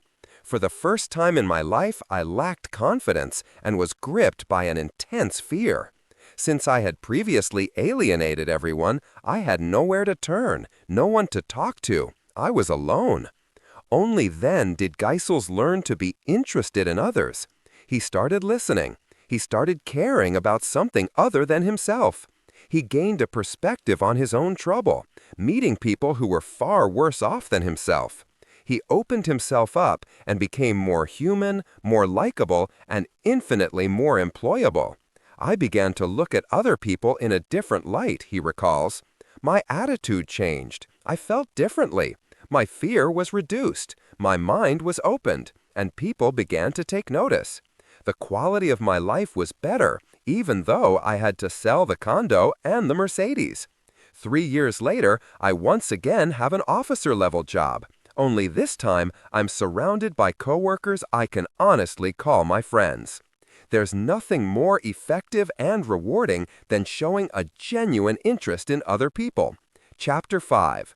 Seeing things from the other person's point of view. I wanted a private secretary last year, and I put an ad in the paper under a box number. I bet I got 300 replies. Almost all of them began something like this. This is in reply to your ad in Sunday's Times, under Box 299. I wish to apply for the position you offer. I am 26 years old, etc. But one woman was smart. She didn't talk about what she wanted, she talked about what I wanted. Her letter read like this: Dear Sir, you will probably get 200 or 300 letters in reply to your ad. You are a busy man. You haven't time to read all of them. Reflection and implementation. So if you will just reach for your telephone right now and call Vanderbilt 39512, or whatever it was, I'll be glad to come over and open the letters and throw the worthless ones in the wastebasket and place the others on your desk for your attention. I have had 15 years' experience. She then went on to tell about the important men she had worked for. The moment I got that letter, I felt like dancing on the table. I immediately picked up the telephone and told her to come over, but I was too late. Some other employer had grabbed her. A woman like that has the business world at her feet. Dale Carnegie. Long before ad man Bert Manning ever set foot on Madison Avenue, he wanted to be a writer, not a copywriter, an author. So young Manning slaved over a typewriter every day, producing short stories and novels and what he was sure were gut-wrenching plays. But like most young writers, Manning couldn't come close to supporting himself with his words. He needed a job to pay the bills. Door-to-door selling was the best idea he could find. He sold Encyclopedia Britannicas. He sold high-end kitchenware. He even went door-to-door in the old working-class neighborhoods of his native Chicago, selling cemetery property. That last product turned out to be the most profitable of all, but not at first. It wasn't for lack of trying. Every evening after a full day at the typewriter, Manning put on a suit and tie. He packed his salesman's case, and he pressed his most enthusiastic cemetery pitch on the people who answered his knocks. How cemetery property offered strong investment advantages, how Chicago's rapid population growth would surely produce a scarcity of cemetery property, how his company's 5-year buyback guarantee made this a no-risk deal. It was actually a very good low-cost investment, and I believed in it. But I couldn't sell a thing. I wasn't coming at it from their point of view. Instead of focusing on their most important concerns, I kept focusing on the financial aspects. But with the product I was selling, there was something much more relevant that I hadn't thought about. Manning had failed to ask himself the most basic questions. I had to say, what's really of concern to these folks? What separates them in their views from other people I might know? What do I have to offer that will make them feel good about themselves and feel good about what they are doing for their families? The process, as far as Hayes is concerned, begins before a potential customer even steps inside a learner store. In some malls, we have 70-foot lease fronts, she said. The customer, within 8.5 seconds, is going to decide whether to walk into that store or just go past it. That instant decision, multiplied millions of times, will determine in large measure whether learner is a success. Or as Hayes looks at it, I've got 8.5 seconds. The highly competitive retailing industry has really been the leader in seeing the world from the customer's point of view. We've all been inside a poorly run store. All the clerks are huddled together, talking to each other. An approaching customer feels like an intruder in some private club. Service? You want service? The sales clerks are far too bored, far too annoyed, or far too busy to be interrupted for something like that. The era of apathetic customer service has finally begun to pass. Customers said enough. Stores that don't adapt to the new customer is everything ethic tend now to go out of business fast, taking their aloof employees with them.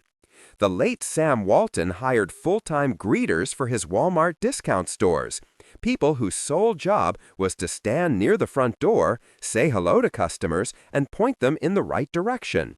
Why? It wasn't just Walton's Arkansas hospitality.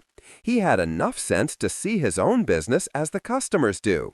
Here they are, stepping into this huge, brightly lit store with aisle after aisle of merchandise and no idea which way to go. People need guidance. They appreciate the store that provides it. And if they can locate the merchandise that they're looking for, they are more likely to buy it. That'll delight the customers, which will be good for the store. A delighted customer is good for any store. Exceed your customers' expectations. That was always one of Sam Walton's rules. If you do, they'll come back over and over. Give them what they want and a little more. At retailing's upper end, the Nordstrom chain managed to sail through the recession of the late 1980s and the early 1990s. The department store's #1 priority: see things the customer's way. Nordstrom is the most feared retailer in the world, says business consultant Dennis E. Whiteley. My wife Susan has discovered them as her greatest ally. She bought 2 pairs of Nordstrom shoes and took them back after she wore them for 2 weeks. One of the pair hurt, and they took them both back. No problem. Can do. The customer is always king and queen. Customers are royalty, treated the way we want to be treated. That's the way it works. Even so, Whiteley wasn't prepared for the early evening phone call he got at home one night. A friendly-sounding woman was on the line. She, "Hello, may I speak to Susan Whiteley, please? This is Martha, your Nordstrom customer service representative." He, "Martha, you're a commissioned sales rep trying to make extra points. What do you want? I'm getting ready to eat, and I don't allow interruptions during dinner. What is it you want Susan for?" She, "The shoes came in at the store in Susan's size and color, and I'm delivering them after work." He, "As I remember, you live in South County. We're in North County, which is out of your way. I'll be eating in 5 minutes, which won't allow you enough time to come by. But thank you for trying." She, "I'm calling from my cellular phone in your driveway." He, "Oh, come." Or, so, Nordstrom made a sale, and even Whiteley had to admit he was impressed. The store was looking at things in terms of the customer's interests. It isn't how can we do business in a manner most convenient to us. It is how can we do business in the way most convenient to you. Delighting the customer, that's what it's all about. And there's no way to make all those judgments without looking through the potential customer's eyes. For every product it sells, Dun Bradstreet Software Services, Inc. creates a customer council. We do not build a product until the customer council has instructed us that this is their priority, explains John Imley, the company's chairman. They come with a priority list. We come with one, the features and functions. We want to be competitive, and they want to satisfy their needs. They give us input, and we take pride in solving their problems and satisfying their needs. This is not considered a luxury at Dun Bradstreet. It's a basic part of doing business. We could not develop a product without customer input, Imley declares. There would be an ivory tower, and then we'd be no good. This outward-looking perspective shouldn't be reserved only for customers. It applies as well to employees, to suppliers, to anyone else you come into contact with every day. David Holman runs the export division of John Holman Co. Pty Limited, an Australian produce vendor. One day, Holman had the unhappy task of calling up one of his biggest growers with a piece of terrible news. The new export price for the man's vegetables was going to be half what was originally expected. This generated the predictable reaction on the phone. The man sounded aghast. The situation seemed serious enough that Holman decided to drive the 2 hours to the man's farm and finish the discussion in person. When he got to the farm, the fields were wet and muddy, and the grower was out with the crop.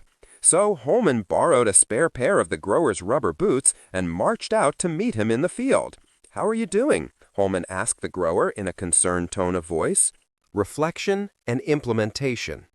Then he listened with true empathy about all the hard work the grower had put in, about the time that had gone into this year's crop, about the economic hardship of being on the land in the 1990s, about his disappointment over the current price.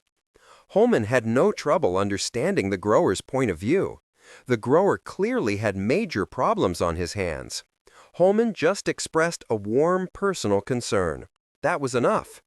Much to Holman's surprise, without his even mentioning the price he had offered or talking about the purchase of the crop, the grower said, "I can see you are being genuine with me, and you understand my position. I will accept your offer in the hope that things will improve soon for us both." So get into the other person's boots. There's no better way to ease a difficult situation. "We have a little carpet venture in China," says Adriana Bitter, president of Scalamandre Silks. "On the day of the Tiananmen Square massacre, when nothing was operating for big business, our little mill was. That day we sent off a telegram saying we were terribly sorry they were suffering. We never mentioned the giant order that had to be delivered to England the following week. We thought, no way, nothing's getting out. But we received an answer. Thank you for your telegram. Your order was shipped this morning. I don't know how they got it out of China, but they did. We have a good rapport with this little mill out in the mountains." By seeing things from the mill worker's point of view, Bitter made sure the impossible order arrived. This obsessive attention to customer service is a life or death issue in every business. At Harrison Conference Services, Inc., if it means making the facilities more comfortable for women or serving a more healthful menu, no problem, can do. And it's not enough just to wait around for the suggestion box to fill up or the complaint letters to arrive in the mail. It's vital to stay one step ahead of the customers. Smart business leaders are always thinking about what the customer will want next, a few days, a few weeks, a few months from now. This is all part of thinking in terms of the other person's interests, a reversal of what's in it for me. There's certainly no shortage of business publications being sold today: magazines, books, newsletters, online data services, fax reports. But the vast majority of these publications, Martin Edelston believed, were not delivering the practical information that many business people craved. They're devoted to business news, more or less, but they don't tell you, in practical terms, how to deal with your employees, how to cut health costs. They'll talk about the healthcare problem, but they won't tell you how to dig into it. So Edelston started a company, Boardroom Reports, to fill that void. Does it take a genius to dream up this stuff? Hardly. It takes leaders who are asking themselves day in and day out, how does the customer rate our business? What will the customer want next? Just about every business can benefit from looking at the world this way. Last year, says SAS Airlines President Jan Carlson, each of our 10 million customers came in contact with approximately 5 SAS employees. This contact lasted an average of 15 seconds. These 50 million moments of truth are moments that ultimately determine whether SAS will succeed. Looking at things from the other person's perspective doesn't happen on its own. The questions aren't complicated, but they have to be asked. Ask them at work, at home, in the social scene. You'll soon be seeing things as others do. What life experiences does the other person bring to this interaction? What is the other person trying to achieve here? What is the other person trying to avoid? What other constituencies does the other person have to serve? What will it take for the other person to consider this encounter a success? The answers to these various questions will be different at different companies, although some themes will no doubt recur. But whatever the precise answers, the point here isn't simply to go along with everything the other person wants. It is to make a genuine, sincere effort to figure out what the other person is really looking for, and, as much as is humanly possible, to deliver that. As Dale Carnegie said, if you can help people solve their problems, the world is your oyster. It took an angry complaint letter to remind Corning's David Luther that his idea of great isn't necessarily the customer's idea of great. Luther was working in Britain in those days. Corning had sent around a comprehensive customer survey, and this one respondent did not mince words. "Corning stinks," he wrote. As any good executive would, Luther followed up on the complaint and invited the man in for a chat. "Well, why does Cumming stink?" Luther asked the man, who worked in a warehouse that was stocked with Corning products. "It's your labels," the man said. "Ah, I got you," Luther said, brightening up. "You've got to be confusing us with somebody else. Our labels are printed by computer. They show the source of manufacturing, the country of origin, your code, our code, the date, everything you want to know." The man shook his head slowly back and forth. "Son," he asked, "have you ever been in a warehouse?" "Well, yeah," Luther answered. "I spent 10 years in a warehouse, as a matter of fact." "Have you ever been to my warehouse?" Luther admitted he hadn't. "Come with me," the man told him. So the two of them marched directly to the warehouse. The tiers in this particular warehouse were higher than those Luther was used to back home. The upper tiers, in fact, were way up above Luther's head. The warehouse man directed his attention to one of the top shelves. "We put Corning stuff up there," the man said. "But can you read the labels up there?" "No," Luther had to admit. "I can't, as a matter of fact." "That's the point," the warehouse man told him. "Can't see it." So that's what he meant by Corning stinks. Luther learned a valuable lesson that day. "You've got to get inside the customer's organization," he said. "Think about the person in the warehouse. He's got requirements, she's got requirements, and you won't find out about them unless you bother to ask." If you want to have more successful relationships with your customers, your family, and your friends, look at things from the other person's perspective. Step outside yourself to discover what's important to someone else. Chapter 6. Listening to Learn. I met a distinguished botanist at a dinner party given by a New York book publisher. I had never talked with a botanist before, and I found him fascinating. I literally sat on the edge of my chair and listened while he spoke of exotic plants and experiments in developing new forms of plant life and indoor gardens. I had a small indoor garden of my own, and he was good enough to tell me how to solve some of my problems. As I said, we were at a dinner party. There must have been a dozen other guests. But I violated all the canons of courtesy, ignored everyone else, and talked for hours to the botanist. Midnight came. I said goodnight to everyone and departed. The botanist then turned to our host and paid me several flattering compliments. "I was most stimulating," he said. "I was this, and one was that." And he ended by saying I was a most interesting conversationalist. An interesting conversationalist? I had said hardly anything at all. I couldn't have said anything at all if I had wanted to without changing the subject, for I don't know any more about botany than I do about the anatomy of a penguin. But I had done this. I had listened intently. I had listened because I was genuinely interested, and he felt it. Naturally, that pleased him. That kind of listening is one of the highest compliments we can pay anyone. And so I had him thinking of me as a good conversationalist, when in reality I had been merely a good listener and had encouraged him to talk. Reflection and implementation. Dale Carnegie. There are two very good reasons to listen to other people. You learn things that way, and people respond to those who listen to them. This point sounds so obvious it looks almost silly sitting there in cold, hard type. But it's a lesson that most of us spend most of our lives forgetting to apply. Hugh Downs was lucky. The longtime host of ABC's 2020 program found out about listening early in his broadcasting career. This was back in the days of radio, when Downs was just getting started as an on-air interviewer. He witnessed firsthand how a simple failure to listen could trip up one of his most experienced colleagues. He was interviewing a man who had escaped from a Kremlin prison in the 30s, Downs recalled. This guest was telling him how, for months, the prisoners had been trying to tunnel their way out of there. They dug and dug, they'd eaten the dirt. They'd arranged to have a saw smuggled in. And when they figured their tunnel was outside the prison walls, they began digging up. It was quite a dramatic story. Then, this one midnight, they were finally ready to break loose. They had already sawed through a wooden platform above their heads. But when this one prisoner stuck his head out, he was shocked by what he saw. "When I got up," he told the interviewer, "I realized I was right in the middle of Joseph Stalin's office." "And do you know what this interviewer said next?" Downs asked, recalling that long-ago day. "Do you have any hobbies?"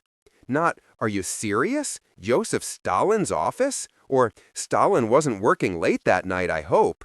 Or, so tell me, were you tempted to plop down in the butcher's chair and light up one of his cigars? Had the interviewer been listening at all, he would have known to ask any number of follow-up questions the members of his audience undoubtedly had on their minds. But the interviewer's attention was off somewhere else. All he could manage was that ridiculous non sequitur, and his listeners were deprived of the climax to a fascinating tale. That's a true story, Downs said, and I've heard other interviews like that, where the interviewer just didn't listen. It's amazing what people can miss.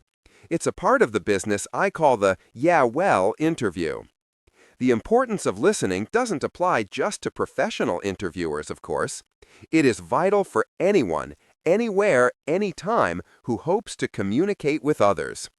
Listening is the single most important of all the communication skills. More important than stirring oratory. More important than a powerful voice. More important than the ability to speak multiple languages. More important even than a flair for the written word. Good listening is truly where effective communication begins. It's surprising how few people really listen well, but successful leaders, more often than not, are the ones who have learned the value of listening. I don't sit on top of a mountain and get these visions of what we ought to do, says Richard C. Buteau, Director of Quality at Motorola, Inc. I have to find out from other people. I have to do a lot of listening. Even a great communicator like Buteau, who is expected to articulate and communicate the Motorola vision just about everywhere he goes, must also know when not to talk. In his words, you have to be able to turn off your transmitter and put the receiver on. Let other people articulate ideas and nurture them. This understanding is a central part of Buteau's self-image as a business leader. He never talks about himself, for instance, as a grand strategist or a sophisticated corporate sage. He compares himself instead to a carrier pigeon. I don't solve one quality problem at Motorola, he explains. If you ask me to do hardware, first thing I'll do is give you the telephone number of the person who is responsible for hardware. What I do is take the good ideas that I hear and carry them from place to place. The underlying truth here is self-evident. No one can possibly know everything. Listening to others is the single best way to learn. This means listening to employees, to customers, and to your friends and family, even to what harshest critics have to say. It doesn't mean becoming a captive of other people's opinions, but it does mean hearing them out. You'll be thankful for many of their ideas. Giorgio Muschietto, managing director of Lever Chile, S.A., the packaged goods company, was responsible for running a string of factories in South America, including a giant Pepsodent toothpaste plant. The factory's production schedule was constantly being interrupted by the need to wash out the steel toothpaste tanks. One day, one of the line operators made a suggestion, and Muschietto had the good sense to follow through. We were using just one tank, he recalls. This line employee suggested we should put in a second tank. Now we can wash the first tank while using the second one, so there's no need to stop production anymore for tank washing.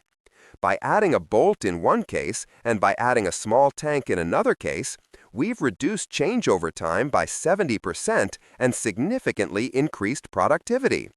From the same source, the factory floor, Muschietto got a second toothpaste production idea that was just as important.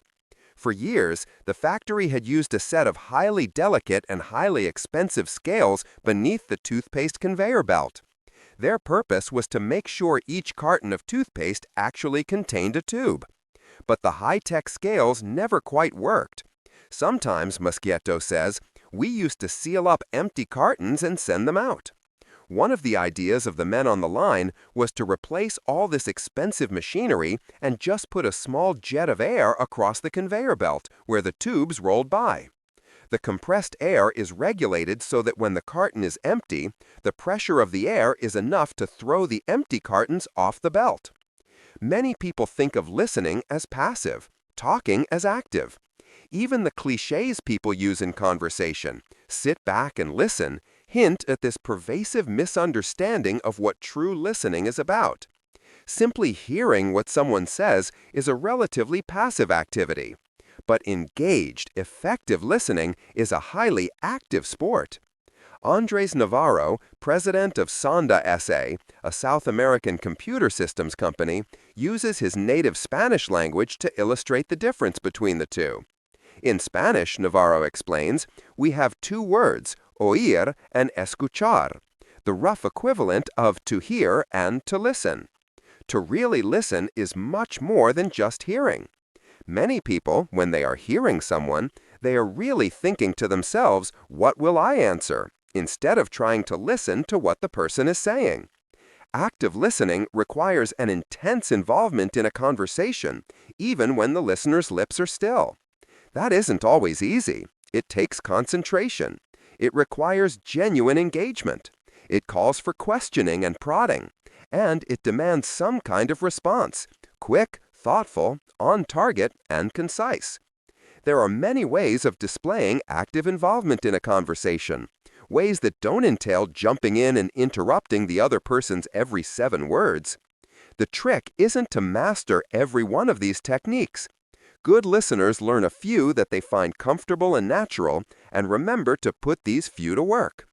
It can be an occasional nod, or an uh-huh, or an I see. Some people like to shift their postures or lean forward in the chair. At appropriate moments, others smile or shake their heads. Strong eye contact is another way of indicating to your conversation mate, yes, I am listening closely to what you are telling me. And when the other person comes to a break in his or her talking, go ahead and ask a question that follows closely from what was just said. What's important here isn't the precise listening technique that is chosen. None of these methods should ever be used in a wooden or rote way. Reflection and implementation. These are just a few approaches that are worth being mindful of when the moment feels right. They will make the other person happier about speaking with you. Elmer Wheeler was driving at much the same idea 2 generations ago when he wrote in his seminal book on salesmanship, Sell the Sizzle, Not the Steak.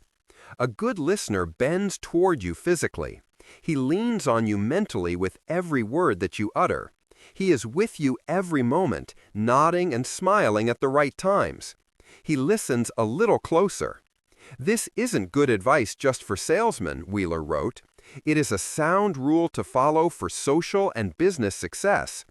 A person who's actively listening, says Bill Makahilila, Director of Human Resources at SGS Thompson Microelectronics, Inc., is usually the one who is asking questions and then waiting for a response, as opposed to coming up with an instant solution. Active listening is occurring when the employee feels and knows beyond a shadow of a doubt that you're not just jumping to conclusions.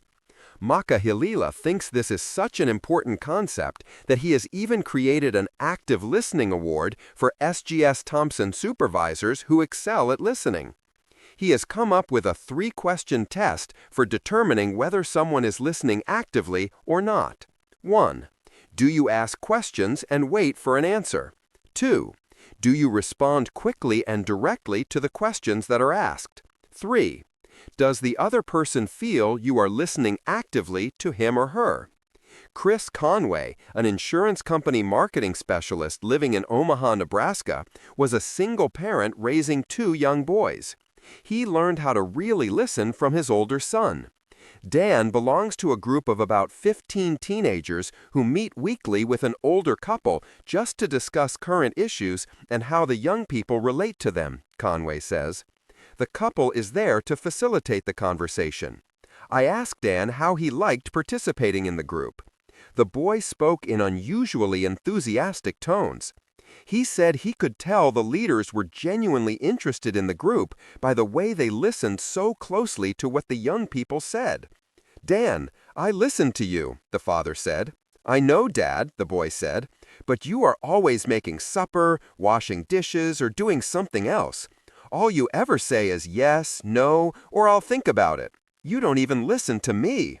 These people turn and face me and cup their chin in their hand and really listen. For the next 5 weeks, Chris Conway focused on listening to his 2 sons. While I heap the food on the boys' plates, I only put a couple of vegetables on mine. Whenever the boys speak, I set down my fork, turn to them, and listen. The result is that I have lost 15 pounds, and our suppers have gone from an average of 8 minutes to 42 minutes long. A good listening environment. That's where listening begins. It's impossible to ever listen effectively when fear, anxiety, or nervousness is present. That's why good teachers always make sure their classrooms are comfortable, hospitable places. I know for myself that when I'm nervous about something, I don't listen as well, says kindergarten teacher Barbara Hammerman. I'm concerned with my own being. If the children are tense and nervous in a classroom, they're not free to listen. William Saville, retired chairman of Baskin-Robbins, the worldwide ice cream and yogurt retailer, was once sent to Japan by the Nestle company to run marketing and sales. The first thing I did was to visit with a number of U.S. companies that had Japanese subsidiaries, he recalls. He learned to speak Japanese. He slept in Japanese hotels. He ate Japanese food. He did everything he could to think of to surround himself with things Japanese. The important thing is to listen, Saville said, to really listen before you go in and start shooting your mouth off and telling everybody how smart you are. You've got to learn how dumb you are first. You have to go in and get to know the people, interact with them. Don't put yourself above anyone else. Get around, talk to everybody, listen very intently, and don't make up your mind too fast.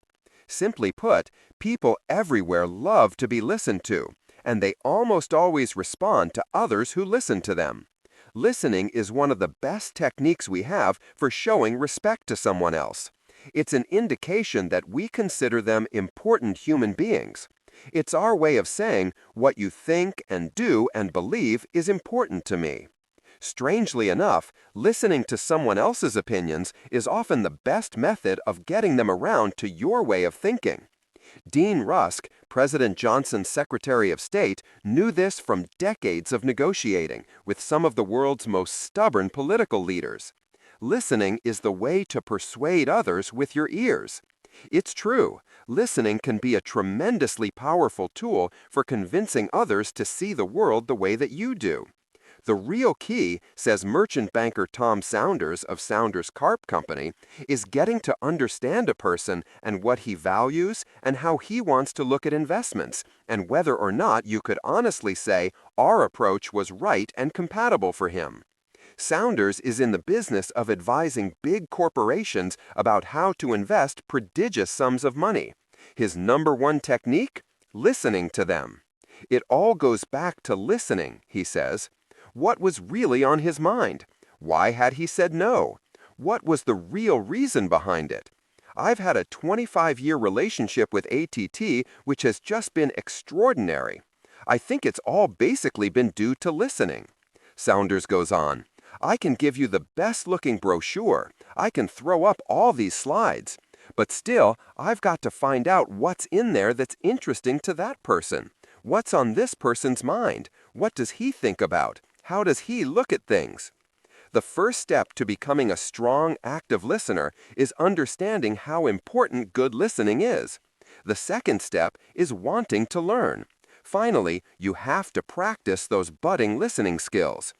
I learned mine in not such a pleasant way, recalls Wolfgang R. Schmidt, Chief Executive Officer of Rubbermaid Incorporated, the home products giant.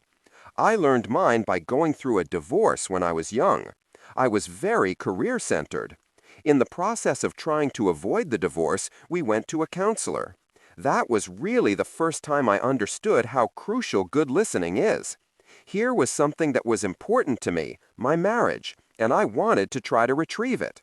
That was the first time that somebody said to me some very straightforward things. About listening? Not just listening, Schmidt says, but internalizing other people's feelings and thinking about them. Then being able to mirror them back so you can demonstrate their importance to you.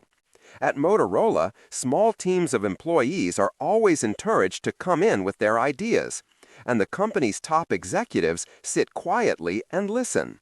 I've sat and listened to hundreds of teams tell me about all these issues and solutions and so on, Motorola's Richard Buteau says. And it is out of those hundreds of conversations that Motorola's future has been built.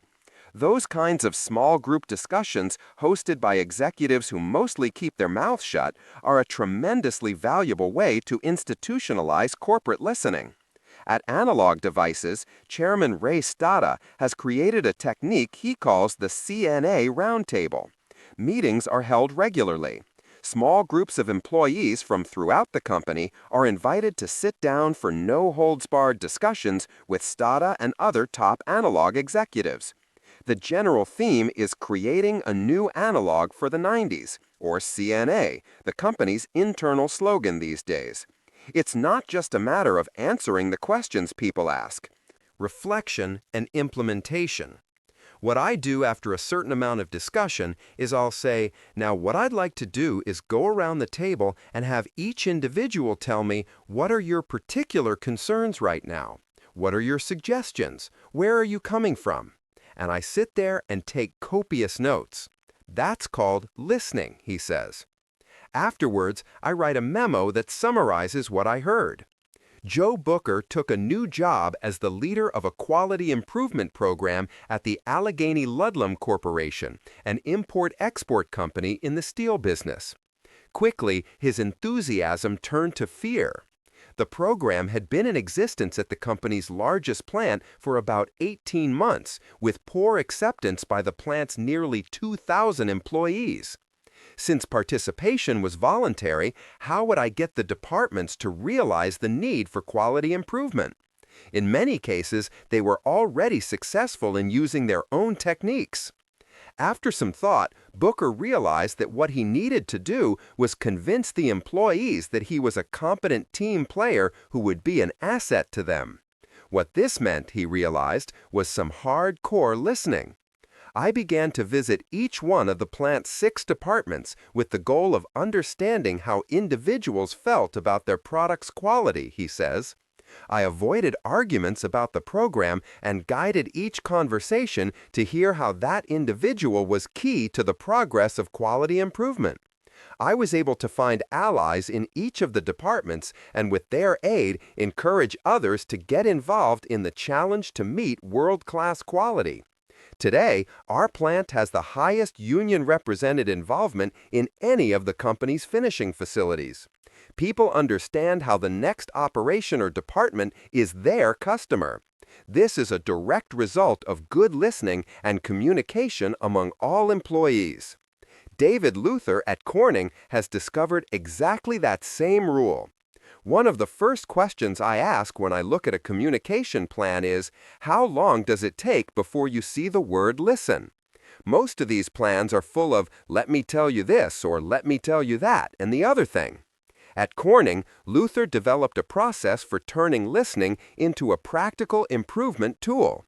He explains how that process works.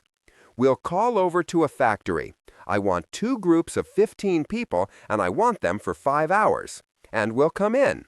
Usually there's the union head, he has an assistant, and I have an assistant. One of the union people and I will take one group of 15. My assistant and the other union person will take the other 15. So we have 2 people in front of each group. We take them through a process. The first thing we say is, what's right about quality? Remember what it used to be like here 10 years ago. Can you think about how quality is better now? Okay, let's put that on the wall. Second part, what isn't right about quality? The only thing you can't complain about is your boss. Everything else is fair. And we put that on the wall. Then we'll take that second list and condense it to 10 or 12 issues. There's always a little overlap. We want to get rid of the overlap. Now we're going to vote. We've got 12 items here. You've each got 3 votes, and as I point to each of these 12 items here, if that's one of your more important quality issues, raise your hand. As you go through the list of 12, 6 don't get any votes at all. A couple will get a few votes, and maybe 2 will go right off the chart. So let's talk about those complaints. Then you take the 2 groups, you put them back together. You bring in the plant management. You have a spokesperson for each group get up and say, "Here's what my group said." So the first group says, "We don't understand what the plant manager thinks." And the second group gets up and says, "The plant manager never communicates to us." Even the dimmest plant manager will understand that he or she has got a major issue there, and it's transparent. You can see the whole thing. It develops right there with his or her people. And there is no sending away questionnaires and rating them or coming back. I mean, it's happened right before your eyes, and you saw the coincidence. You know each of these teams did not know what the other team was saying. Now, we've done this maybe 50 times. These are all wonderful techniques. Many others have been developed inside well-led companies. Remember, the same two basic principles underlie them all. 1. Listening is still the best way to learn. 2. People respond to those who will listen to them. The simple truth of the matter is that people love being listened to. It's true in the business world. It's true at home. It's true of just about everyone we come across in life. The secret of influencing people lies not so much in being a good talker as in being a good listener, Dale Carnegie wrote. Most people trying to win others to their way of thinking do too much talking themselves. Let the other people talk themselves out. They know more about their business or problems than you do. So ask them questions. Let them tell you a few things. If you disagree with them, you may be tempted to interrupt. But don't. It's dangerous. They won't pay attention to you while they still have a lot of ideas of theirs crying for expression. So listen patiently and with an open mind. Be sincere about it. Encourage them to express their ideas fully. They will never forget, and you will learn a thing or two. Nobody is more persuasive than a good listener. Chapter 7. Teaming Up for Tomorrow. Adolph Seltz of Philadelphia, a salesman in an automobile showroom and a student in one of my courses, suddenly found himself confronted with the necessity of injecting enthusiasm into a discouraged and disorganized group of automobile salespeople. Calling a sales meeting, he urged his people to tell him exactly what they expected of him. As they talked, he wrote their ideas on the blackboard. Then he said, "I'll give you all these qualities you expect from me. Now I want you to tell me what I have a right to expect from you." The replies came fast. Loyalty, honesty, initiative, optimism, teamwork. 8 hours a day of enthusiastic work. The meeting ended with a new courage, a new inspiration. One salesperson volunteered to work 14 hours a day. And Mr. Seltz reported to me that the increase in sales was phenomenal. "The people had made a sort of moral bargain with me," said Seltz, "and as long as I lived up to my part of the bargain, they were determined to live up to theirs." Consulting them about their wishes and desires was just the shot in the arm they needed. Dale Carnegie. It used to be that big organizations were shaped like pyramids. They had many workers on the bottom and layer after layer of supervisors and middle managers above. Each layer had more authority than the one beneath it. And this multi-layered structure rose ever so neatly to a perfect, predictable point, where the CEO, the chairman, and the board of directors got to sit. Was this the best way to organize a company, a hospital, a school? Almost no one ever bothered to ask. The old pyramid was as it always had been, solid, impressive, and seemingly impervious to change. Now, this might come as a surprise to some people, but the pyramids are tumbling down. It's as if the slaves of ancient Egypt decided to return and they're carting away the stones. The new landscape may never be as flat as the sandy Sahara, but you can bet the future will be a whole lot more horizontal than the past. All those rigid hierarchies, all those departmental lines, all those intricate chains of command, all of it stifled creative work. And who can afford that when the world is changing so fast? Look at what happened to the former USSR as a hierarchy, says Richard C. Bartlett, vice chairman of Mary Kay Corporation. The same thing will probably happen to China because of hierarchy. It doesn't work for governments, it doesn't work for corporations either. Reflection and implementation. The biggest corporations we've got in the United States didn't even notice the world coming down around their ears. Clearly, what's been needed is a structure that loosens up the old rigidity, that could let people do their creative best, that could fully develop the talent that's been lying dormant for years. In more and more well-led organizations, the answer is being found in teams. Increasingly often, people are being asked to work beyond their disciplines, outside their cultures, above and below their usual ranks. The modern organization cannot be an organization of boss and subordinate, argues business theorist Peter Drucker, professor of management at the Claremont Graduate School in California. It must be organized as a team. Andres Navarro, president of Chile's Sonda S.A., agrees. The Lone Ranger is no longer possible, Navarro observes. A guy by himself inventing something alone? The world is too complicated for that. You need several people from different disciplines working together at the same time. Small groups of people recruited from throughout the organization brought together for ongoing projects or for some specific limited task, to design a new product, to reorganize a plant, to restructure a department, to figure out how to add momentum to a quality improvement program. Fading are the old departmental rivalries, and fading are the automatic promotions, the seniority-based pay scales, and the other frustrating vestiges of the old pyramid. In pyramid companies, the engineers spent all day cooped up with other engineers. Now, an engineer might just as easily be thrown into a group of salespeople and told, "Help make this product more attractive to the customer," or "Figure out how to build that part faster," or "Use your engineering expertise to guide this marketing group around a technical glitch." As a result of groupings like this, marketing is actually listening to engineering, and engineering is listening back. At many big companies, this never ever happened before. And now manufacturing, customer service, labor relations, and all the other far-flung departments are communicating too. At some progressive companies, these entire artificial divisions are even beginning to disappear.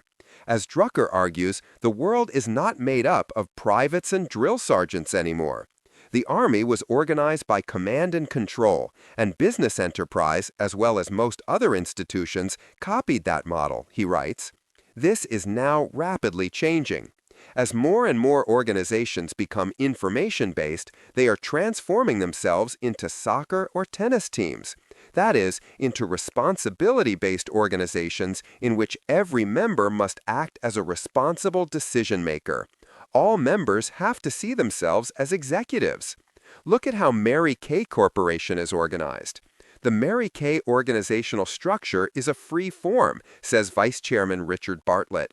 I like to think of it almost as a molecular structure, where people can go right through any artificial barriers. They are not confined to a box. They can participate in a creative action team right across departmental lines. And in our view of the world, and this sounds trite to say, but a few people have jumped on the bandwagon since the customer is right smack on top.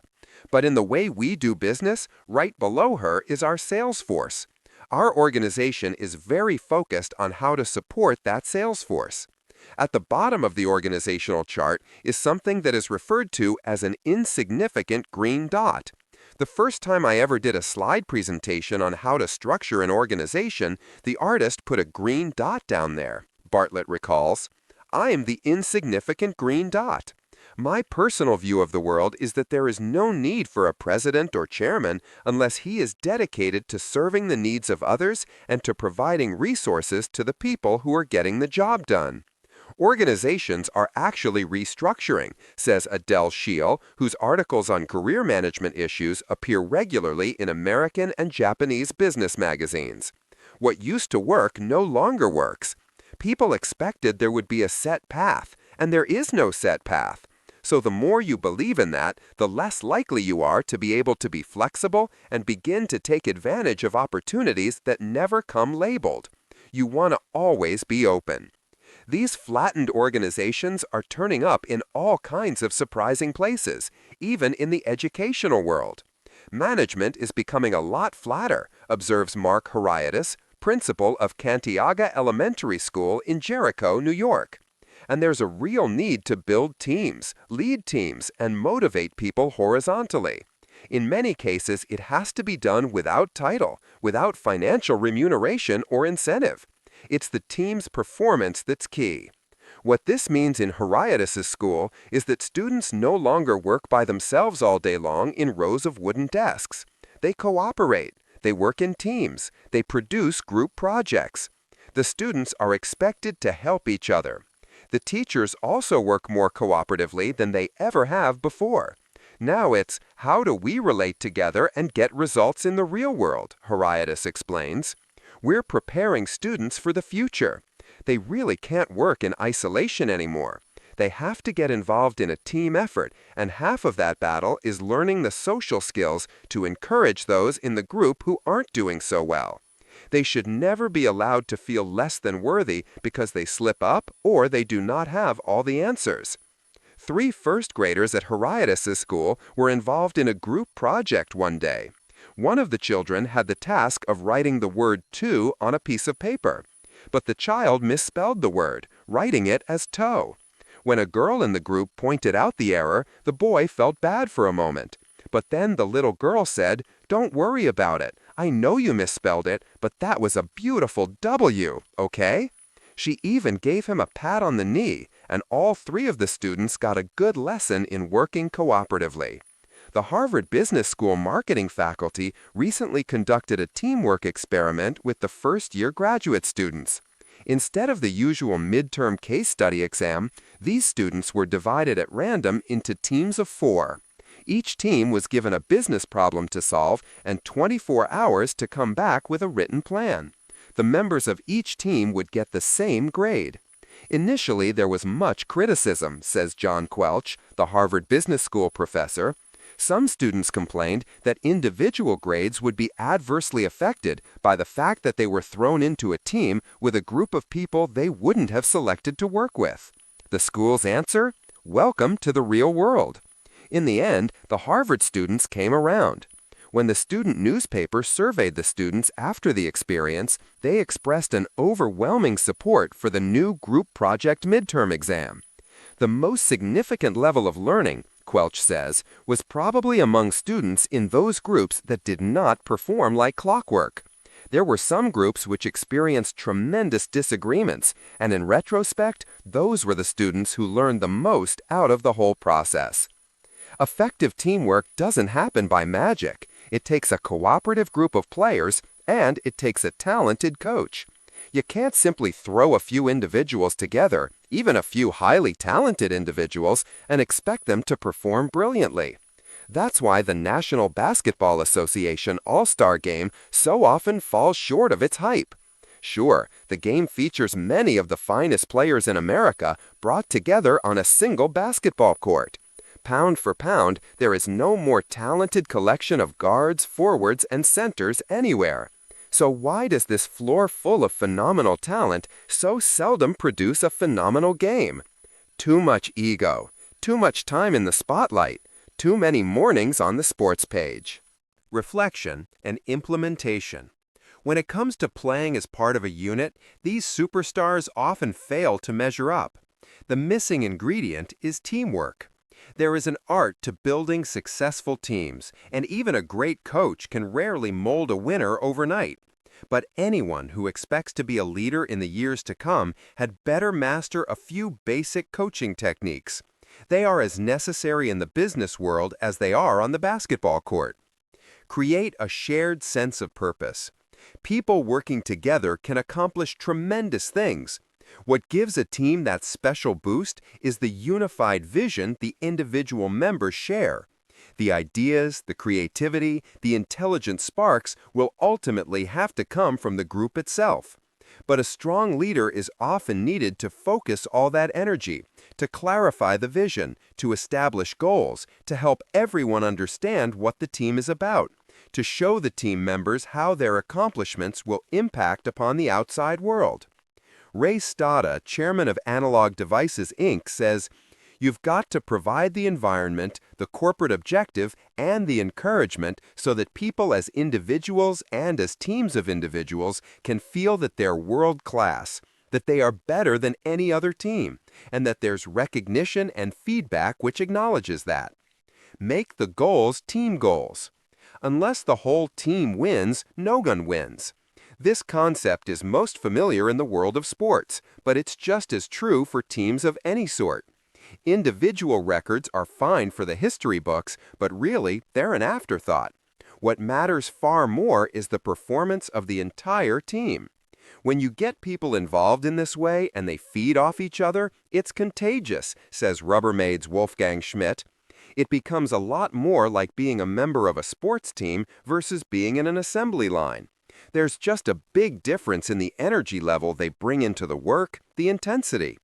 That's why most good coaches and most good leaders speak so often in the first-person plural. We need, our deadline, the job before us. Good leaders always emphasize how everyone's contribution fits in. In business, together we have to get this new product smoothly to market. If the ad man does marvelous work, but the packaging specialist fails, that's not success. In sailing, together, we have to get this boat through the storm. If the navigator can read the stars like a paperback novel, but the skipper doesn't know the difference between starboard and port, that's not success. In politics, together, we have to win this election. If the candidate is a splendid orator, but the advance staff can't get her to the speech, that's not success. Treat people like the individuals they are. When individuals come together as a team, their individuality doesn't suddenly evaporate. They still have different personalities, they still have different skills, they still have different hopes and fears. A talented leader will recognize those differences, appreciate them, and use them to the advantage of the team.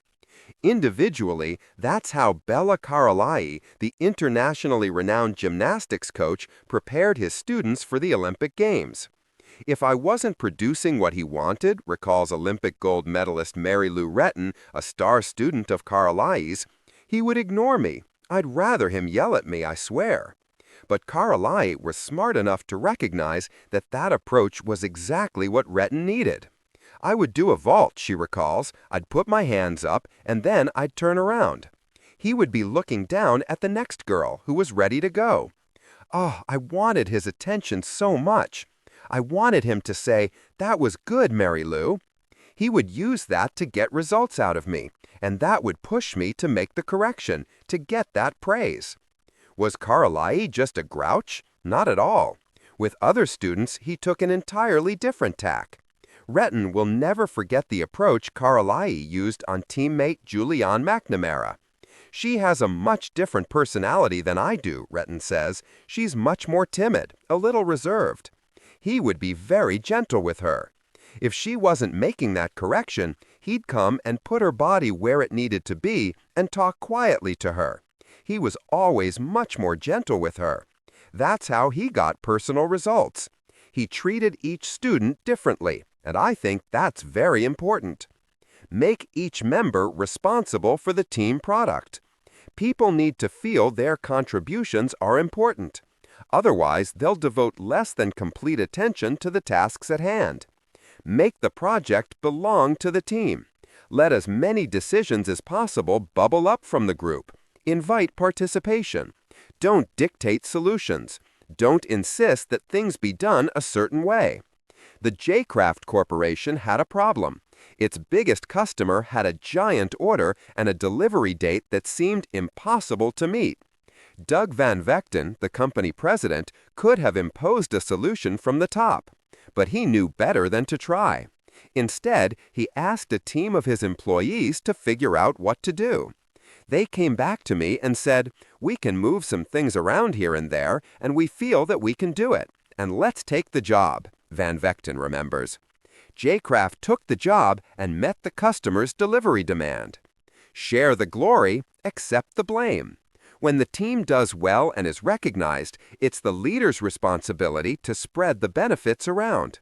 A public pat on the back, a bonus from the top, a write-up in the company magazine. Whatever form that recognition takes, everyone should get a generous share of it. Dennis Potvin, former captain of the New York Islanders hockey team, knew how to share the glory when his team won the Stanley Cup. But just in case he didn't, Coach Al Arbour knew enough about team play to remind him. "Make sure you let the other guys carry the cup," the coach whispered into Potvin's ear a few seconds after the final buzzer of the championship game. "He came on the ice and rushed over to the pile of celebrating Islanders," Potvin explains. "We're all congratulating each other. I turned, and Al was there. We both hugged one another, and it was there, in my ear, that he told me that. I was very impressed," Potvin recalls. Here is a guy who is in total control of the team. He was still thinking about his players, even though the Stanley Cup had just been won, his first time as a coach. People always appreciate being included in praise. It encourages them to give their greatest efforts and makes them want to work again with the leader who guided them to this success. And this kind of graciousness has one other benefit. In the end, the leader gets a big share of the credit anyway. When it comes to criticism, be a smart leader and take exactly the opposite approach. Don't point the finger at others. Never raise public complaints about the weak link in the chain. Step forward and accept whatever complaints arrive. Then speak privately with the team members about how the results might be improved and turn their attention to doing better next time. Take every opportunity to build confidence on the team. A great leader will believe firmly in the team and will share that belief with every member. That's a lesson kindergarten teacher Barbara Hammerman puts into action in her classroom, and it applies just as well in the factory or boardroom. "I try to build a class spirit within the room," she says. "To the children in my class, we are the best class, and there is a feeling that we don't want to disappoint the group. One for all and all for one. That we have certain standards that are set and reviewed and continuously reinforced through the year. The children understand these standards, they aren't intimidated by them. They just love living up to these standards because we're great," Hammerman said. Who doesn't want to feel as if they're part of the wonderful group? When they get compliments from others, they can begin to see the progress they are making and changes in themselves. And they just feel wonderful about themselves. Reflection and implementation. Be involved. Stay involved.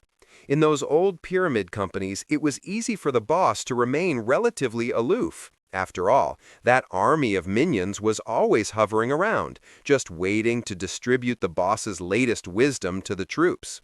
This approach doesn't fly in the new team-based world. The strong leader has to be involved and stay involved. Visualize the leader as the commander of a busy aircraft carrier, standing out on deck. Planes are coming in, others are taking off. The ship has to stay on course and also be protected from attack. All these considerations have to be factored in together. The leader really does have to be there. You've got to have the experience and you've got to listen, says Jack Gallagher, president of North Shore University Hospital in Manhasset, New York. But after a while, if you get enough experience, if you work hard enough, if you're smart enough, if you do your homework, then you get a good feel for all these planes going up and down and for all the other things around you. You can't always draw up a precise battle plan. You've got to get an intuitive feel for it, and you've got to have antenna out, the antenna in the back of your head, Gallagher says. Sure, there are too many things going on, and this is a very complex business, but you can develop that intuitive feel. Be a mentor. It's the leader's job to develop the talents and strengthen the people on the team. This is true in the short term, as the team members deal with their assignment at hand, but it's also true long term. The leaders must take a genuine responsibility for the lives and careers of the members of the team. How would you like to improve? Where do you want your career to go from here? What kinds of new responsibilities would you like to be taking on?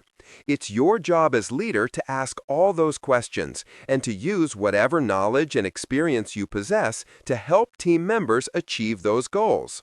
Reinforce the confidence you have in their abilities. Give them standards to live up to. Issue genuine compliments in public. Sally has done a terrific job on this report. Send private notes. That was a great comment you made today. You got us all focused where we needed to be. And remember, if they succeed, you succeed. At Harvard University's Graduate School of Business Administration, new faculty members aren't just left to sink or swim.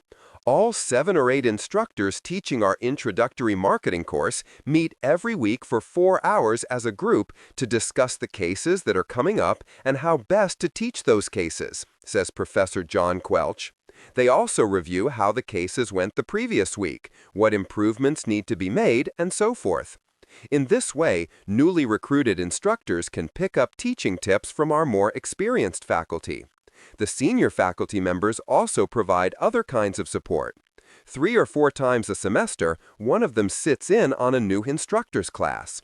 They come to help, not to judge. They're there very much in a coaching role, Quelch explains, rather than to develop a report for a file that's going to determine your promotion. The goal is to enhance the effectiveness of the asset, the new faculty member that we've invested in. After class, the senior faculty member might provide advice for both short and long-term improvement. What I would try to say to a new faculty member, Quelch continues, is here are 5 things you can do the next time you teach that will have a positive impact on the way you're received by the class. Suggestions might include, for example, something as seemingly trivial as writing larger on the blackboard. Or, make sure that you don't hang around the blackboard and direct the class from one area at the front of the room. Wander around the entire room and stand behind the students. Share the experience. As Walter Lippmann wrote upon the death of Franklin Delano Roosevelt, the final test of a leader is that he leaves behind him in other men the conviction and the will to carry on. Follow these few simple techniques and watch how your team succeed. The greatest reward a leader can achieve, the greatest legacy a leader can leave, is a group of talented, self-confident, and cooperative people who are themselves ready to lead. Team players are the leaders of tomorrow. Chapter 8, Respecting the Dignity of Others. The Chrysler organization built a special car for Franklin Delano Roosevelt, who could not use a standard car because his legs were paralyzed. W.F. Chamberlain and a mechanic delivered it to the White House. I have in front of me a letter from Mr. Chamberlain relating his experiences. I taught President Roosevelt how to handle a car with a lot of unusual gadgets, but he taught me a lot about the fine art of handling people. When I called at the White House, Mr. Chamberlain writes, the president was extremely pleasant and cheerful. He called me by name, made me feel very comfortable, and particularly impressed me with the fact that he was vitally interested in things I had to show him and tell him. The car was so designed that it could be operated entirely by hand. A crowd gathered around to look at the car, and he remarked, "I think it is marvelous. All you have to do is to touch a button and it moves away, and you can drive it without effort. I think it's grand. I don't know what makes it go. I'd love to have time to tear it down and see how it works." When Roosevelt's friends and associates admired the machine, he said in their presence, "Mr. Chamberlain, I certainly appreciate all the time and effort you have spent in developing this car. It is a mighty fine job." He admired the radiator, the special rear vision mirror and clock, the special spotlight, the kind of upholstery, the sitting position of the driver's seat, the special suitcases in the trunk with his monogram on each suitcase. In other words, he took notice of every detail to which he knew I had given considerable thought. He made a point of bringing these various pieces of equipment to the attention of Mrs. Roosevelt, Miss Perkins, the Secretary of Labor, and his secretary. He even brought the old White House porter into the picture by saying, "George, you want to take particularly good care of the suitcases." When the driving lesson was finished, the president turned to me and said, "Well, Mr. Chamberlain, I've been keeping the Federal Reserve Board waiting 30 minutes. I guess I had better get back to work." Dale Carnegie. Don Monty was 16 years old when his family received the devastating news. Don had leukemia, and the doctors guessed about 2 weeks to live. "We were in Don's room at the hospital," recalls his mother, Tita Monty. "This was right after he was diagnosed. We were very careful not to let him know that he had a fatal disease. We told Dr. Degnan not to say anything. We told the desk. We kept this pretense going. That night, Don's parents decided to ignore about 15 of the hospital's rules and prepared their son a home-cooked meal right in his room. He loved fettuccine alfredo, his mother recalls. We shut the door. We had this little can of sterno. We were cooking fettuccine alfredo for him. We hear a knock at the door, and in walks Tom Degnan. I held my breath. I thought, oh God, what is he going to say? This is all foreign to me. Dr. Degnan looks and says, "That's my favorite dish." He sat down and we served him. We never had the feeling, well, he's the doctor and we're the patients. There were any number of things Dr. Degnan could have said when he walked into Don Monte's room. He could have said, "Didn't anyone tell you about hospital rules?" He could have said, "Why are you cooking in the room?" He could have said, "Fettuccine alfredo is definitely not on the hospital meal plan." But Degnan had respect for the personal dignity of his patient and the patient's family. He never pulled rank once. He just sat down beside them and treated the Montes like human beings.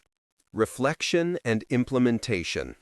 The only way to form trusting relationships is to respect the dignity of others. Bert Manning, the chairman of J. Walter Thompson Company, the giant Madison Avenue advertising firm, was invited not long ago to speak before an audience of young copywriters.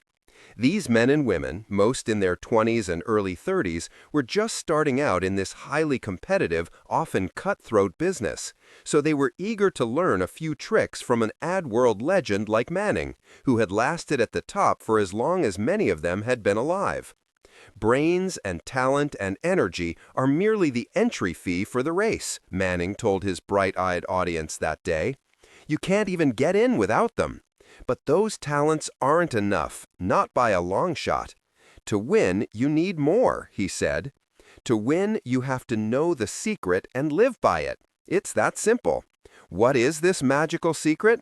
It's this: do unto others as you would have them do unto you. That's right, the golden rule, right in the middle of Madison Avenue. Manning's reasoning did not hinge on religion, ethics, self-satisfaction, or the difference between right and wrong, although he told the young copywriters that those are all fine reasons for following his advice. But he gave them another one too. The golden rule delivers. Even if you are the least altruistic person in the world, even if you are purely devoted to your own self-interest, money, prestige, promotions, the veteran ad man said, the surest way to get it all is to follow unswervingly the golden rule. The president of the corporation, the teacher in the classroom, the clerk at the supermarket, they will all do better, go further, accomplish more, and feel better about themselves if they can just master that one simple, time-honored rule. Do unto others as you would have them do unto you. Or, stated in a more modern fashion, show respect for others. They will show respect for you. The world today is not just an old boys club. It is a vastly more integrated, more diverse place than it was even a generation ago. Nowhere is that diversity more apparent than in the business world. Women, gays, people with disabilities, people from a wide array of racial and ethnic backgrounds, they're all a part of the equation today. To succeed in that changed environment, it is absolutely essential to get along comfortably with everyone, whatever their background or culture may be. Only 15 or 20% of the people entering the workforce in the 21st century are not going to be minorities, women, or immigrants, predicts James Houghton, chairman of Corning Incorporated. I mean, we're there. So unless you want to avail yourself of only 15% of the talent out there, you'd better get diverse real quick. The best way to begin respecting another culture, or anything else for that matter, is to learn about it. That was one of the main things that drew late Arthur Ashe to professional tennis. I knew there was a lot of travel involved, he said. That is really what I looked forward to. I wanted to go to those places. I wanted to see those things I'd only read about in the pages of National Geographic. I welcomed the opportunity to get to know them. Looking back on it now, Ash said in an interview just before his death, I rank that as one of my greatest sustained sets of recollections. The interactions I've had with a very wide variety of people from a lot of different cultures. You can look at traveling two ways, Ash said. You can have a very haughty attitude about your own culture. You go to other places and look condescendingly down at people who have come from civilizations many thousands of years older than yours. Maybe they're not as technologically advanced, and you think our system is better. The other way to look at it is to say, yes, their physical condition and circumstances are not good, but boy, what a rich theological or a rich cultural heritage they have. They've been here 10,000 years, so they must know something. We've only been around 200 years. I much prefer the second approach. Even nations that are next-door neighbors often view each other differently.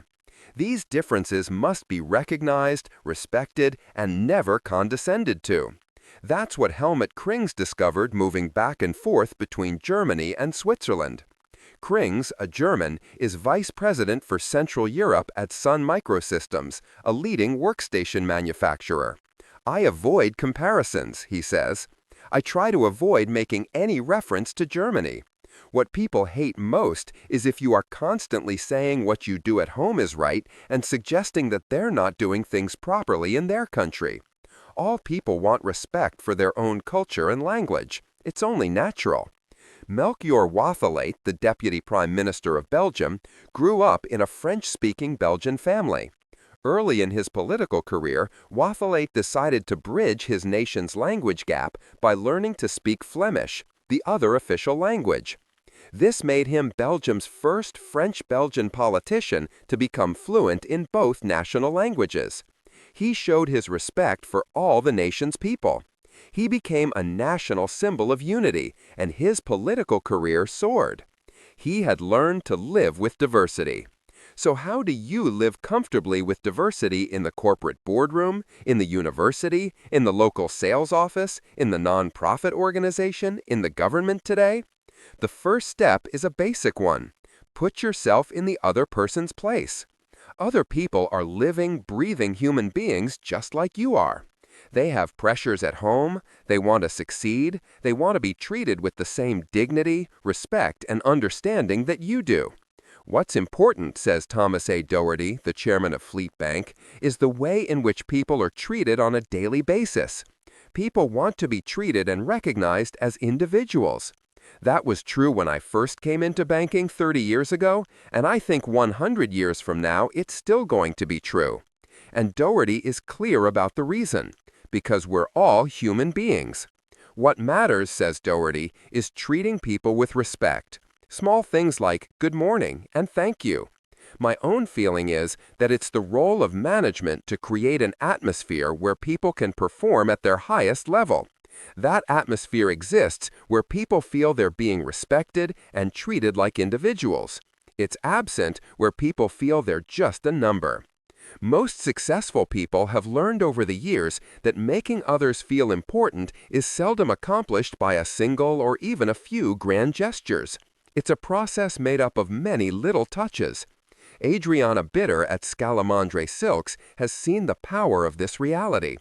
Times were tough for the fabric industry in the late 1980s and early 1990s, but the company survived by pulling together with the employees. Our people have been incredibly wonderful, working with us to get through this, explains Bitter.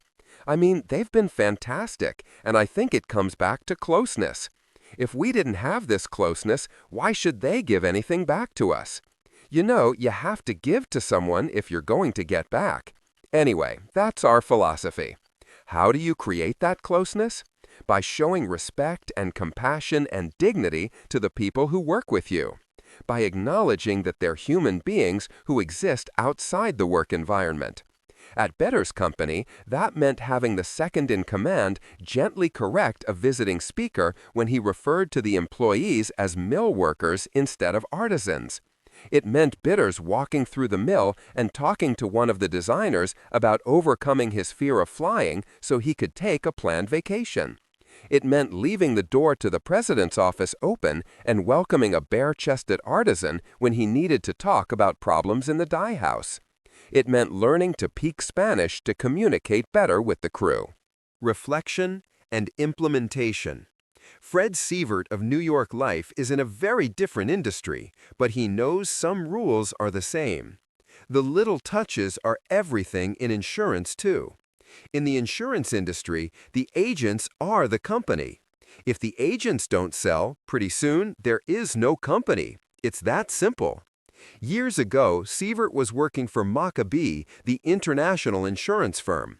When the company moved into a new office building that housed several other companies, Sievert wanted to be sure that the important personal touches didn't get lost in the shuffle. So his first stop at the new building was at the security desk. I rounded up the people who worked at security, 10 or 12 of them, Sievert remembers. They didn't even know we were in the insurance business, other than the name of the company. I said, hey, we've got some key agents in Detroit, and if you know that a person coming in here is an agent, roll out the red carpet. Do whatever you have to. If you've got to walk the visitor up to the 7th floor to find the right person, do it. I later got great feedback from some agents about the way they were treated when they walked in the building. All these little touches add up to one very big whole. People feeling good about themselves.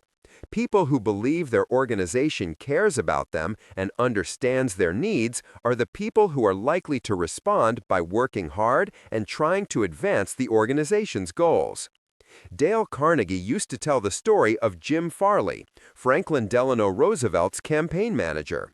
Farley made it his business to remember and use the names of everyone he came into contact with. Often this meant remembering literally thousands of names. While running Roosevelt's re-election campaign, Farley would travel by boat, train, and automobile, hopping from town to town, meeting hundreds of people at each stop. When he returned home after weeks on the road, he was exhausted. But he didn't rest before he had completed one task he considered absolutely essential.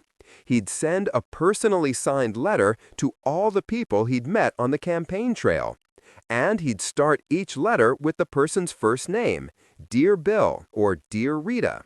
Do people today still respond to those small things? You bet they do. Returning a phone call, remembering a name, treating someone respectfully, those are just about the most important things any leader can do. These basics, says ad man Bert Manning, are what works. That's how people separate themselves from the crowd, from the masses, by doing these basic things and never stopping. On a recent trip to Manning's office, a visitor was struck by a small gesture. There was only one hanger in the office. Manning took the visitor's coat and hung it on the hanger. He tossed his own coat over a doorknob.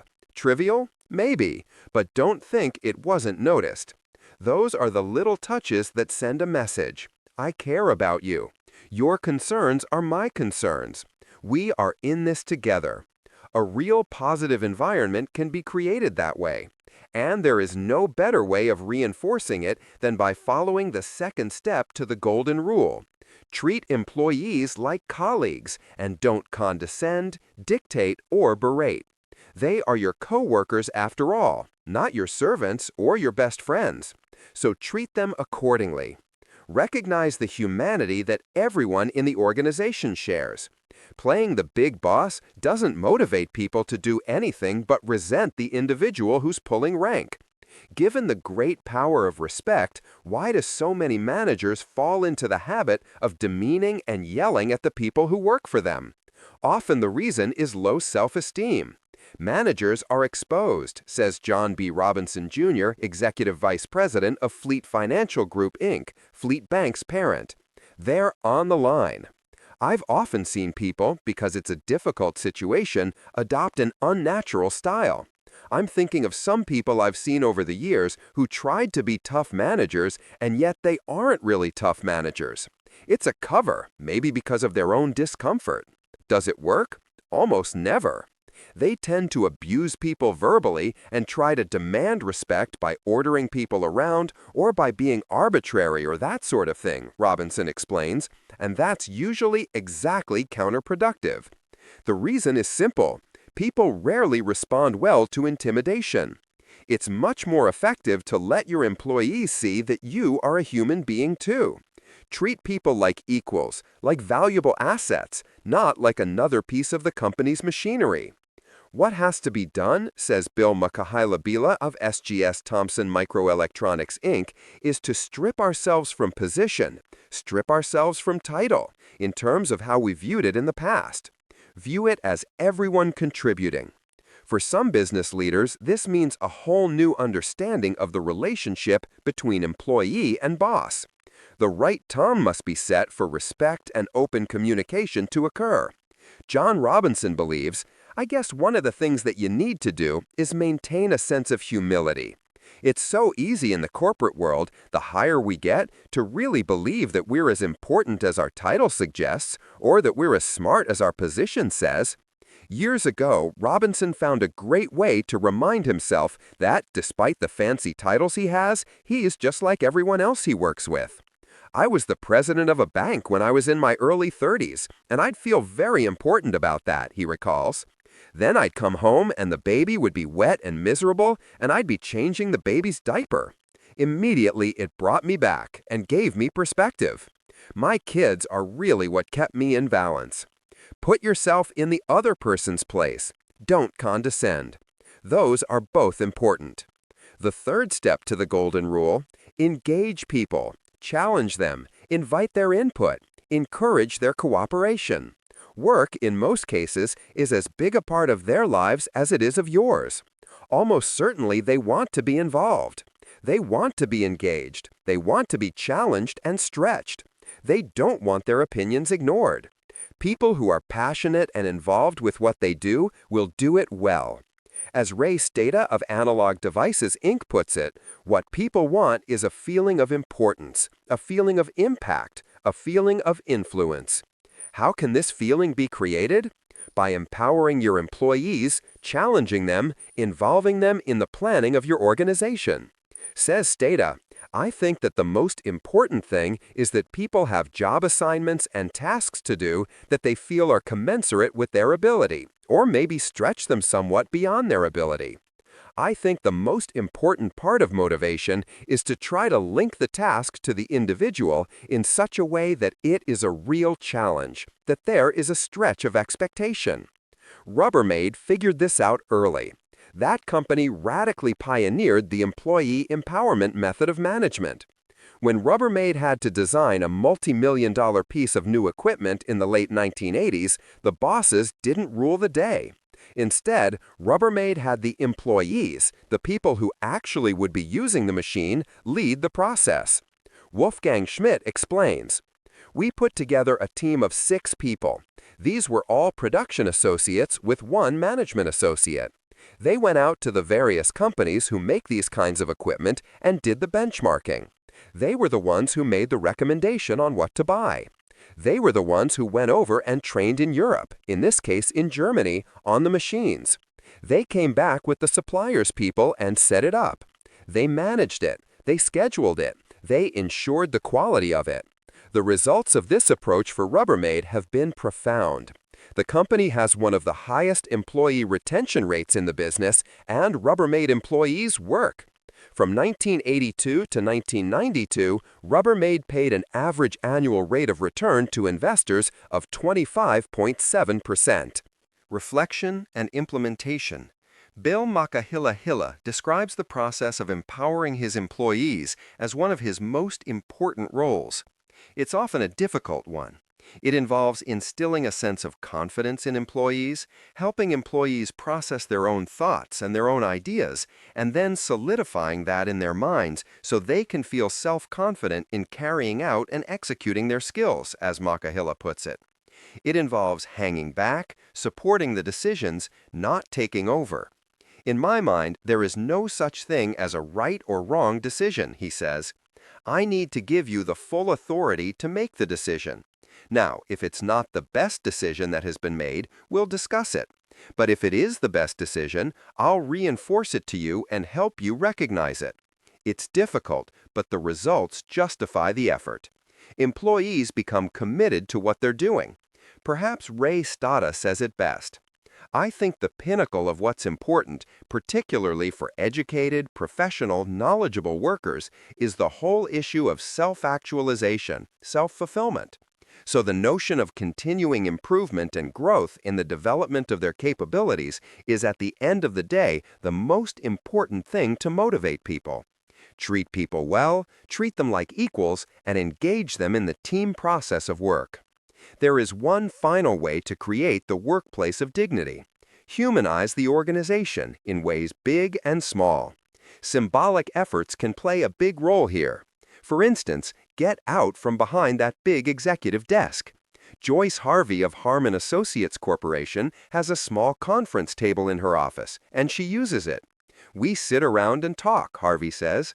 I very often have a midday meeting, and I always make it a habit to bring lunch for any employee who's staying through the lunch hour. It makes it more casual and more informal, and it shows that we care and respect their time. E. Martin Gibson, chairman of Corning Lab Services, Inc., moves beyond symbolism. He thinks that humanizing an organization is so important that he's even structured the physical plants of his facilities with that in mind.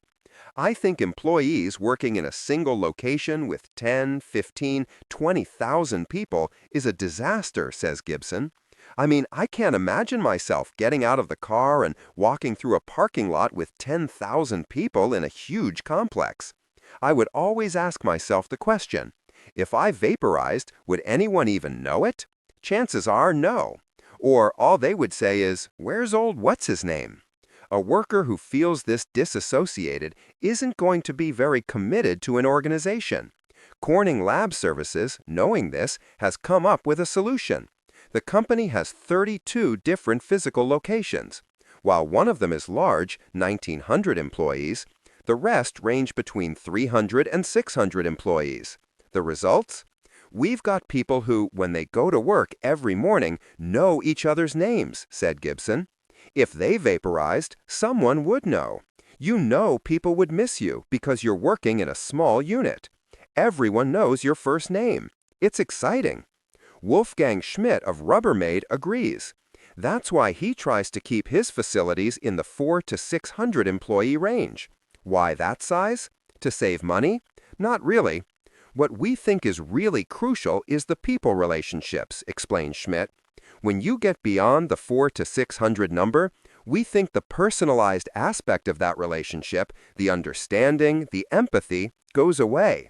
You start having to layer in overhead to artificially create understanding rather than having it sort of organically present. So both from a humanistic viewpoint and from a pure cost viewpoint, it's just as prudent, really smart, to stay in these units that are about that size. Schmidt reached that conclusion when interviews with employees revealed that that size pleased the employees. We find that the more we stick with that mode, the more people feel good about being a part of the organization, the more connectedness there is. These issues are vitally important, and they aren't just for top managers. All of us, at whatever position, will go further and accomplish more by respecting the importance and the dignity of others, whatever their position, background, or relationship to us. This is not a new concept. Years ago, Dale Carnegie was applying it to people all over the world. Do you feel that you are superior to the Japanese? Carnegie asked. The truth is that the Japanese consider themselves far superior to you. Do you consider yourselves superior to the Hindus in India? That is your privilege. But 1 million Hindus feel infinitely superior to you. Each nation feels superior to other nations. That breeds patriotism and wars. The unvarnished truth is almost all the people you meet feel superior to you in some way. And a sure way to their hearts is let them realize in some subtle way that you recognize their importance in the world and recognize it sincerely. Truly respecting others is the bedrock of motivation. Chapter 9. Recognition, Praise, and Rewards. In the early 19th century, a young man in London aspired to be a writer, but everything seemed to be against him. He had never been able to attend school more than 4 years. His father had been thrown in jail because he couldn't pay his debts, and this young man often knew the pangs of hunger. Finally, he got a job pasting labels on bottles in a rat-infested warehouse, and he slept at night in a dismal attic room with two other boys, gutter snipes from the slums of London. He had so little confidence in his ability to write that he sneaked out and mailed his first manuscript in the dead of night so nobody would laugh at him. Story after story was refused. Finally, the great day came when one was accepted. True, he wasn't paid for it, but one editor had praised him. One editor had given him recognition. He was so thrilled that he wandered aimlessly around the streets with tears rolling down his cheeks. The praise, the recognition that he received through getting one story in print changed his whole life. If it hadn't been for that encouragement, he might have spent his entire life working in rat-infested factories. You might have heard of that boy. His name is Charles Dickens. Dale Carnegie.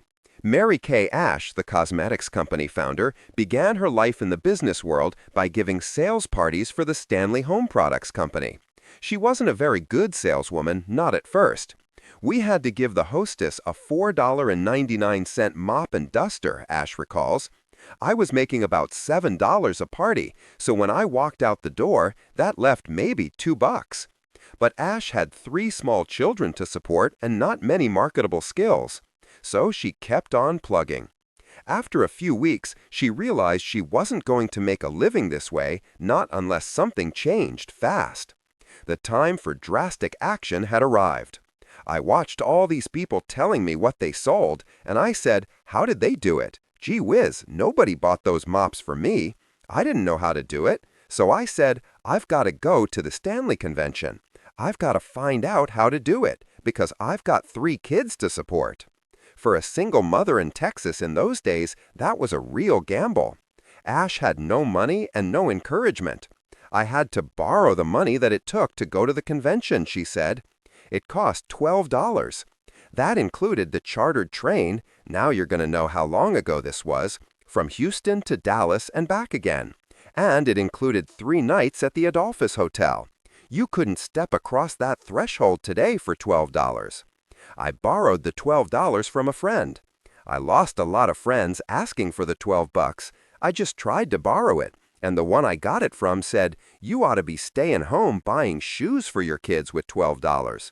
You ought not to be going on those wicked things that men go to. But Ash wasn't swayed. Reflection and implementation. They didn't mention eating, and I like to eat. So I thought, gee whiz, I better pack some cheese and crackers. So I packed a pound of cheese and a box of crackers and emptied out my Stanley sample suitcase. It was the only suitcase I had. I didn't have a real suitcase. And I put my only other dress in it, along with the cheese and crackers. I got on that train, and people began to sing, Stanley, Stanley, all the time. That's the slogan you'll hear, nothing buzzing in your ear. And I was like, oh my gosh, I was so embarrassed. Those crazy people. I pretended not to be one of them. I didn't have any clothes. I didn't have anything. I must have looked pretty awful. But I got there, and that changed my life. Changed her life? The Stanley people crowned a girl queen. Her name was Levita O'Brien. I'll never forget. She was tall and skinny and black-haired and successful. My exact opposite. I watched from the last row in the back of that room, and I decided next year I was going to be the queen. They gave her an alligator bag. That was the biggest award. I wanted it with all my soul. I wanted that alligator bag. They didn't have a manual on how to sell, but they said 3 things. First, get a railroad track to run on. Then, hitch your wagon to a star.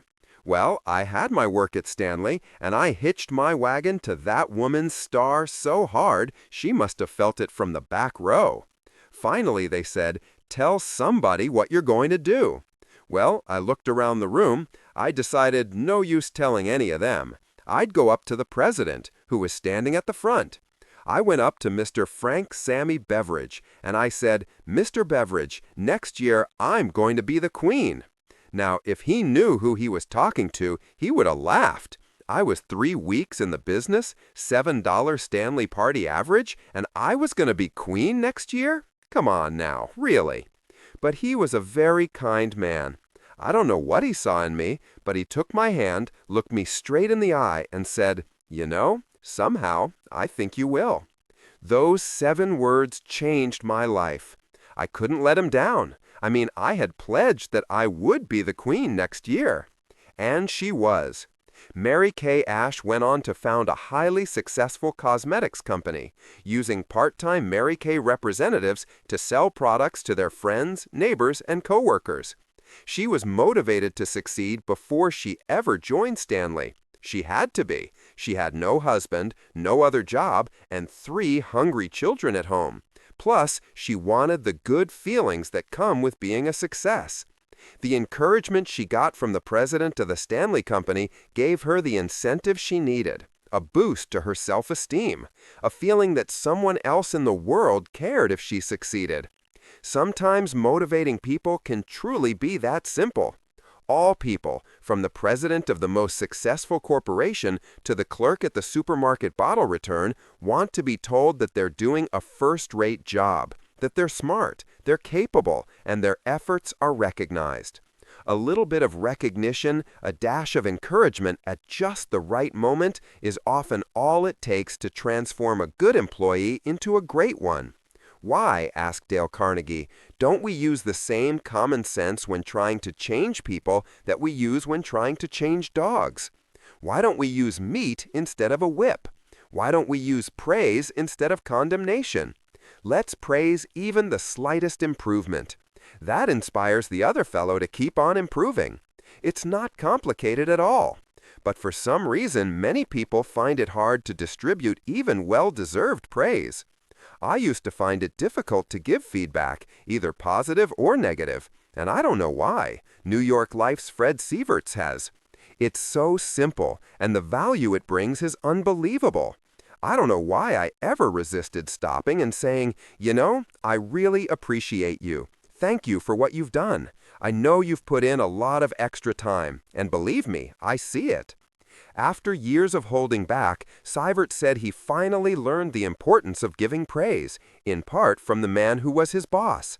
He's a remarkable person, and he gives daily feedback, Seivert says. He'll tell you when he's got a problem or something negative on his mind, but he'll also say, "I appreciate you, and what you're doing is terrific." It's so reassuring to hear that. The comments don't have to be earth-shatteringly large. Occasionally, Seivert goes on, he recognizes I'm working too hard, and he'll say, "Get out of here, go home, spend time with your family, take some vacation days." Just the fact that he sees it is of great value to me. Rewards.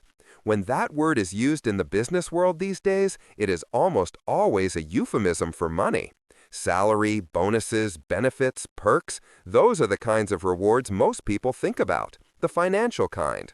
Now, there's no denying that money matters. In our society, it matters a great deal. But the full truth of the matter is that money is only one of the reasons most people go to work in the morning and only one of the things they bring home with them at night. Protest as we will, even the most materialistic among us care intensely about other kinds of rewards. 2 items are at the very top of the reward list: self-respect and the respect of others. Those are 2 of the most powerful motivating forces around. People love to look good. Harrison Conference Services' Walter Green is constantly reminding himself. So part of what you want to do is to create an environment for people to look good. That's what James Houghton has done at Corning. He tries to create an environment where employees can look good and feel good. That's a recipe of 1,000 ingredients, but one of them involves Corning's procedure for dealing with employee suggestions. Before becoming involved in the quality process, Corning used to solicit employees' advice in a half-hearted way. A few suggestion boxes were stuck off in the corners of Corning factories and offices, where mostly they sat gathering dust. Recalls Houghton, our suggestion system was like everybody else's, in the sense that if you put it in there, and if it was accepted, you might get some money for it. But what would happen is that you would put in the suggestion, and the suggestion box was really just a black hole. You would hear nothing. Maybe 6 months later you would hear something. And once you heard something, you'd be mad.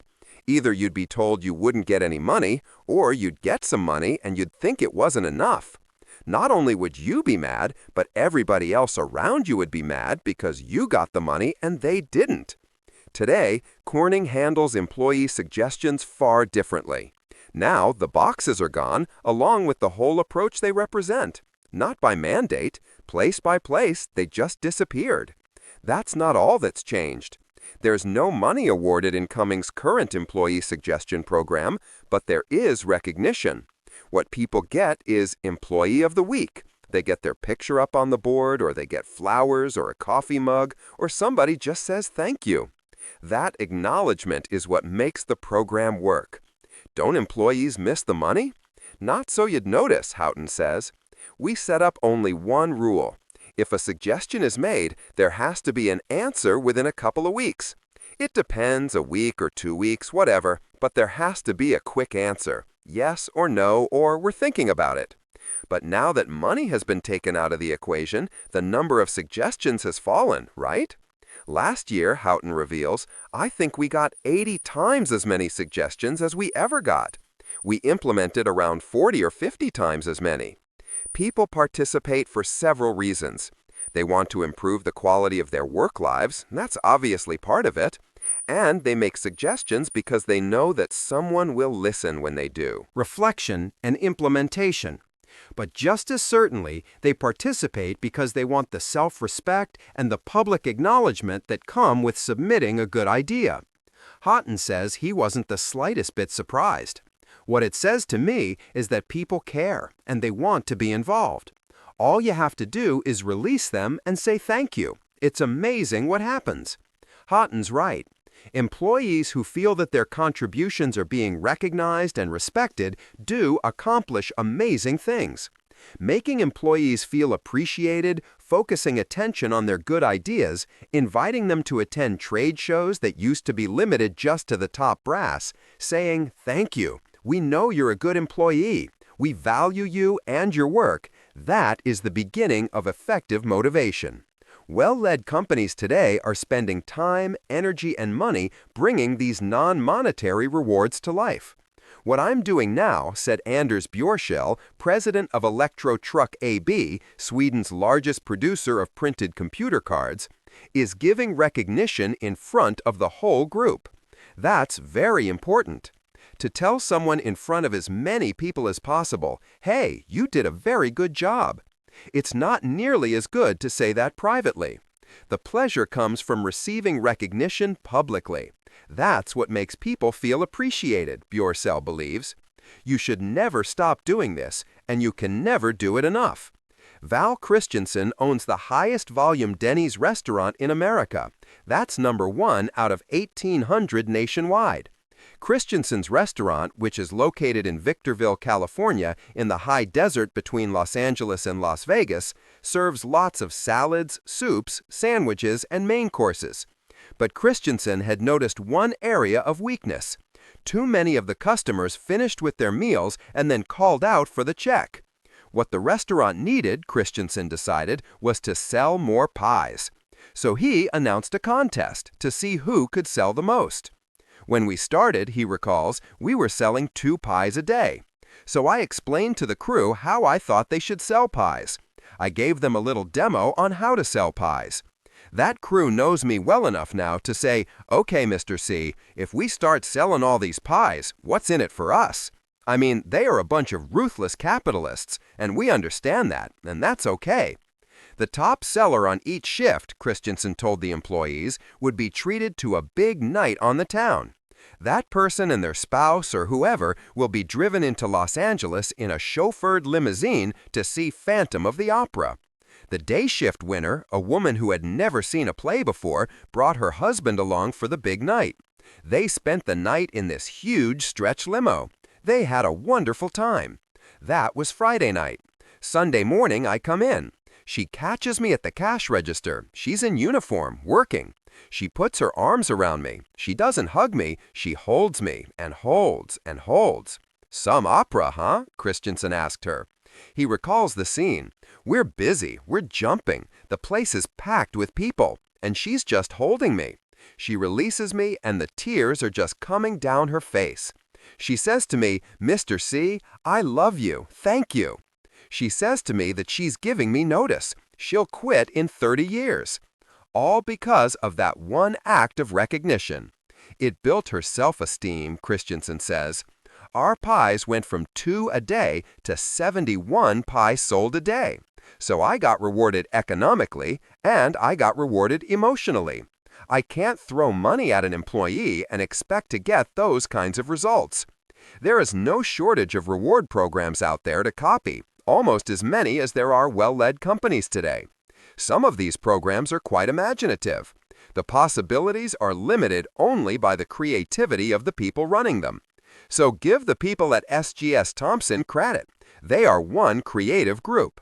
They started an unusual award program called the Human Resource Quality Award, where employees are recognized for excellence not in manufacturing or research and development or production, but in human relations. Bill Makahilela, Director of Human Resources, describes the program he created. We have 4 awards that we give out every quarter to managers who demonstrate certain behaviors.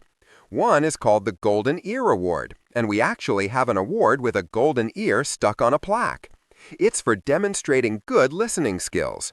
Employees can nominate a manager or another employee or whoever it may be who demonstrates these skills. Then we have the Silver Tongue Award. The Silver Tongue Award has to do with effective communication, and not just informal presentations. We have this unique plaque that the winner gets, and it's got a silver tongue coming out. We thought we'd make the system a little humorous using various body parts. No, there is no Big Feet Up on the Desk award. We have the Empowerment Award, Makahilela continues. That's for demonstrating to employees how we empower one another. And we have the 4th award, which is the major award. It's called the People Leadership Award. This is for the person who demonstrates all of the best characteristics, honesty, integrity, sincerity on a regular basis. This person should also demonstrate effective communication, listening skills, interpersonal skills, people skills, and so forth.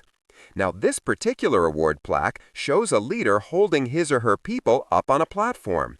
So the whole concept here is actually supporting and holding up people as opposed to looking down on them. Then there's Mary Kay Cosmetics, Inc. That company has no equal in the contest for the most striking reward. At Mary Kay, the top earners of the year receive a pink Cadillac. About 3 years after we started, we were doing fairly well, Mary Kay Ash explains. We had gotten to $1 million, as a matter of fact. I needed a new car, so I went down to the Cadillac dealer and I took my little compact out of my purse. I said to the man, "I want a new Cadillac and I want it painted this color." The salesman got a pale look on his face. He looked at it and he said, "Oh, Mary Kay, you don't really. Really, you don't. Let me tell you what it's going to cost you to get that thing repainted when it gets here and you don't like it." I said, "Please, I want it pink." He said, "Okay, but don't forget, I warned you. Don't blame me for this disaster." It came, and even on the way home, it created a sensation with people driving by. It was amazing. It really was. You know how you can sit in a black Lincoln at a stop sign 2 hours and nobody will let you through? Drive a pink Cadillac. It's amazing the respect and admiration that thing gets. Memorable? Yes. Understated? No. But then no one ever accused Mary Kay Ash of being understated. So the people loved it. They saw it as a big pink trophy on wheels, and they wanted to know, "What do we have to do to get one?" she said. My son Richard is the financial wizard of the company, and I took the question to him. I said, "Richard, put a pencil to this and tell me what someone would have to do to be able to win a pink Cadillac." He said, "Oh, Mother, really?" But he figured it out. He told us how much. And you know, the higher you put the thing, the higher they'll jump. So the first year we gave 1, second year 5, third year 10, fourth year 20. After that, we opened it up to anybody who does a certain number of dollars, and that's the way it remains today. So today we have $65 million worth of cars running around the nation. And even if you don't know anything else about Mary Kay Cosmetics, if you see a pink car in Salem, Massachusetts, it's Mary Kay. People know that. It's become a symbol, a useful symbol for the company and a useful symbol for the employees as well. It says, "You're superior. You've done a top-flight job. Keep it up." The United States government isn't passing out pink Cadillacs. Not yet, at least. Reflection and implementation. But even the government has gotten into the act when it comes to creative recognition. It set up the Federal Quality Institute. The institute was founded in 1988 by an order of President Reagan. Its original mission was to try to find ways for increasing productivity in government. The think tank that was hired to do the initial research and planning on the idea reached the same conclusion that businesses like Corning and Motorola had. If you want to increase productivity, focus positive attention on quality and keep it there. Productivity will follow. People are the most important part of the equation, says G. Kurt Jones, the Institute's senior quality executive. As an integral part of Washington's quality improvement plans, the Institute began its own program of employee recognition, the President's Award. This is the public sector version of the Baldrige Award, and believe it or not, the competition is just as stiff. One year's award went to the IRS Service Center in Ogden, Utah, whose employees figured out how to process tax returns more quickly, even in the face of severe budget cuts. Awards like this are just one idea. American Airlines has found an exquisitely targeted method for rewarding its employees. The airline's customers are brought directly into the process. Since flight attendants do most of their work in the air, literally thousands of miles away from supervisors, it's difficult for the airline to know exactly who is and who isn't doing a standout job. Given the constraints of a union contract, the airline is limited in its ability to pay certain flight attendants more than others. But American Chairman Robert L. Crandall came up with a creative way around these problems. Gold and platinum level members of Americans Frequent Flyer Club receive special certificates that can be turned over to a flight attendant in recognition of exemplary service. The flight attendants can cash in the certificates for free trips and other benefits. It's a creative method that works for the customer, who gets the pleasure of expressing thanks in a concrete way, and it works for the flight attendants too. This idea of using rewards and recognition as an integral part of doing business isn't a new one. It's as old as the personal thank you note. John Robinson of Fleet Financial Group, Inc. learned that from an old friend several decades ago. Jim Bender was a very successful salesman early in his career, and he told me what he used to do was he'd go on the road and make calls all day long. Then he'd go to his motel room at night and set out a bottle of bourbon and have a stack of paper. He'd always write a personal note. Throughout his life, he's written handwritten all these personal notes, Robinson says.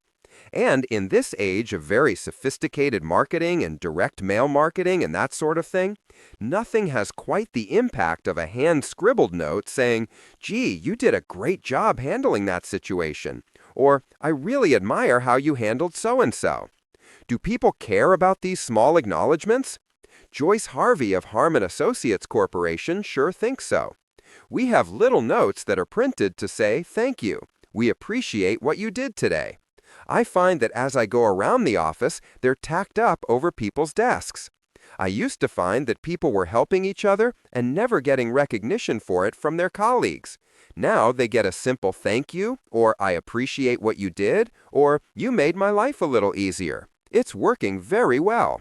Reward, recognition, praise. It doesn't matter how you do it. What matters is that you do it again and again and again. The bottom line on rewarding employees is this. Sure, money's wonderful, but it's not the only effective reward. If you have money to spend, use it intelligently. Reward excellence. Encourage employee participation. Spend it in ways people appreciate. And whether your budget is small or large, follow the advice of writer and lecturer Florence Littauer. Littauer was asked unexpectedly one day to give the children's sermon at her church. One passage from the Bible came to mind, but it was a difficult one for children to grasp. Let no corrupt communication proceed out of your mouth, but that which is good. Good to the use of edifying, that it may minister grace unto the hearers. Lidower worked with the children, deciphering the difficult words, and finally came up with an interpretation that she felt captured the meaning of the passage. Our words really should be like a present, she said, and the children seemed to agree. A little gift, something that we give to other people, something that they want, something that they reach out for. They grab our words and they take them in and they love them, because our words made them feel so good. Lidower went on like that a bit, comparing words to gifts. Then she summed up her message. Now, she said, let's start from the beginning. My words should not be bad. They should be good. They should be used to build up, not knock down. They should be words that would come out like a present. When she finished, a little girl jumped up, walked out into the aisle, turned around to the entire congregation, and said in a loud and clear voice, "What she means is," and then the girl stopped to catch her breath. "What she means is that our words should be like a little silver box with a bow on top." Praise is not only welcomed by children, it goes a long way in the business world as well. People work for money, but go the extra mile for recognition, praise, and rewards. Chapter 10. Handling Mistakes, Complaints, and Criticism. Shortly after the close of World War I learned an invaluable lesson one night in London. I was attending a banquet given in honor of Sir Ross Smith. During the dinner, the man sitting next to me told a humorous story which hinged on the quotation, "There's a divinity that shapes our ends, rough hew them how we will." The raconteur mentioned that the quotation was from the Bible. He was wrong. I knew that. I knew it positively. There couldn't be the slightest doubt about it. And so, to get a feeling of importance and display my superiority, I appointed myself as an unsolicited and unwelcome committee of one to correct him. He stuck to his guns. "What?" he thundered at me. "From Shakespeare? Impossible! Absurd!" That quotation was from the Bible, and he knew it with not one scintilla of doubt. The storyteller was sitting on my right, and Frank Gammond, an old friend of mine, was seated at my left. Frank had devoted years to the study of Shakespeare. So the storyteller and I agreed to submit the question to him. Frank listened, kicked me under the table, and then he said, "Dale, you are wrong. The gentleman is right. It is from the Bible." I couldn't wait to get Frank alone. On our way home that night, I said to him, "Frank, you knew that quotation was from Shakespeare." "Yes, of course," he replied. "Hamlet, Act 5, Scene 2. "But Dale, we were guests at a festive occasion. Why prove to a man he is wrong? Is that going to make him like you? Why not let him save his face? He didn't ask for your opinion. He didn't want it. Why argue with him?" Dale Carnegie. Baron Hendrik Strydom was a vicious, cold-blooded killer. Strydom, a white South African, was angry about the progress blacks were finally making in that land of racial apartheid. So one day in 1988, he decided to do something about it. He sprayed a crowd of black protesters with machine gun fire, hitting 9 men and women, leaving 8 of them dead. He was tried, convicted, and sent off to death row. But even then, he didn't seem to think he had done anything to be criticized about. "To have remorse, one must have done something wrong," he said. "I have done nothing wrong." When a legal technicality got Strydom's sentence changed from the death penalty to life in jail, he still didn't seem to understand the public outcry that his crime had caused. "I'll kill again," he said. Reflection and implementation. I have done nothing wrong. If such a brutal killer doesn't blame himself for his horrific crime, what about the people most of us come into contact with every day? Do you think they're eager to admit mistakes or be criticized? There are 2 fundamental facts about mistakes. Number 1, we all make them. Number 2, we're more than happy to point them out in others, but boy, how we hate it when someone points out one of ours. Noel Coward was as thin-skinned about criticism as anyone, but at least he had a sense of humor. "I love criticism just so long as it's unqualified praise," the English playwright said. No one, absolutely no one likes to be on the receiving end of a complaint, a criticism, or a rotten review. We all bristle when the finger of responsibility is pointed at us. This is easy enough to understand. Nothing stings the ego like being told we've made a bad decision or supervised a failed project or performed below expectations. It's even more difficult when the criticism turns out to be correct. But mistakes get made. Arguments arise. Complaints, both legitimate and exaggerated, get lodged day after day. Customers are unhappy. Nobody is on target all the time. So how do you handle the knowledge that nobody's perfect, but criticism is hard to swallow? With a little practice and the help of a few time-tested human relations techniques. Let's not deny the obvious. It's not always easy keeping both balls in the air. But it's not impossible either. After a while, this particular juggling act can be mastered by almost anyone. The first step is to create an environment where people are open to receiving advice or constructive criticism. Spread the word again and again that mistakes are a natural part of life. One sure way to get this message across is to admit your own mistakes. Setting the example is very important. You can't expect from others what you're not willing to expect from yourself. So says Fred Sievert of New York Life Insurance Company.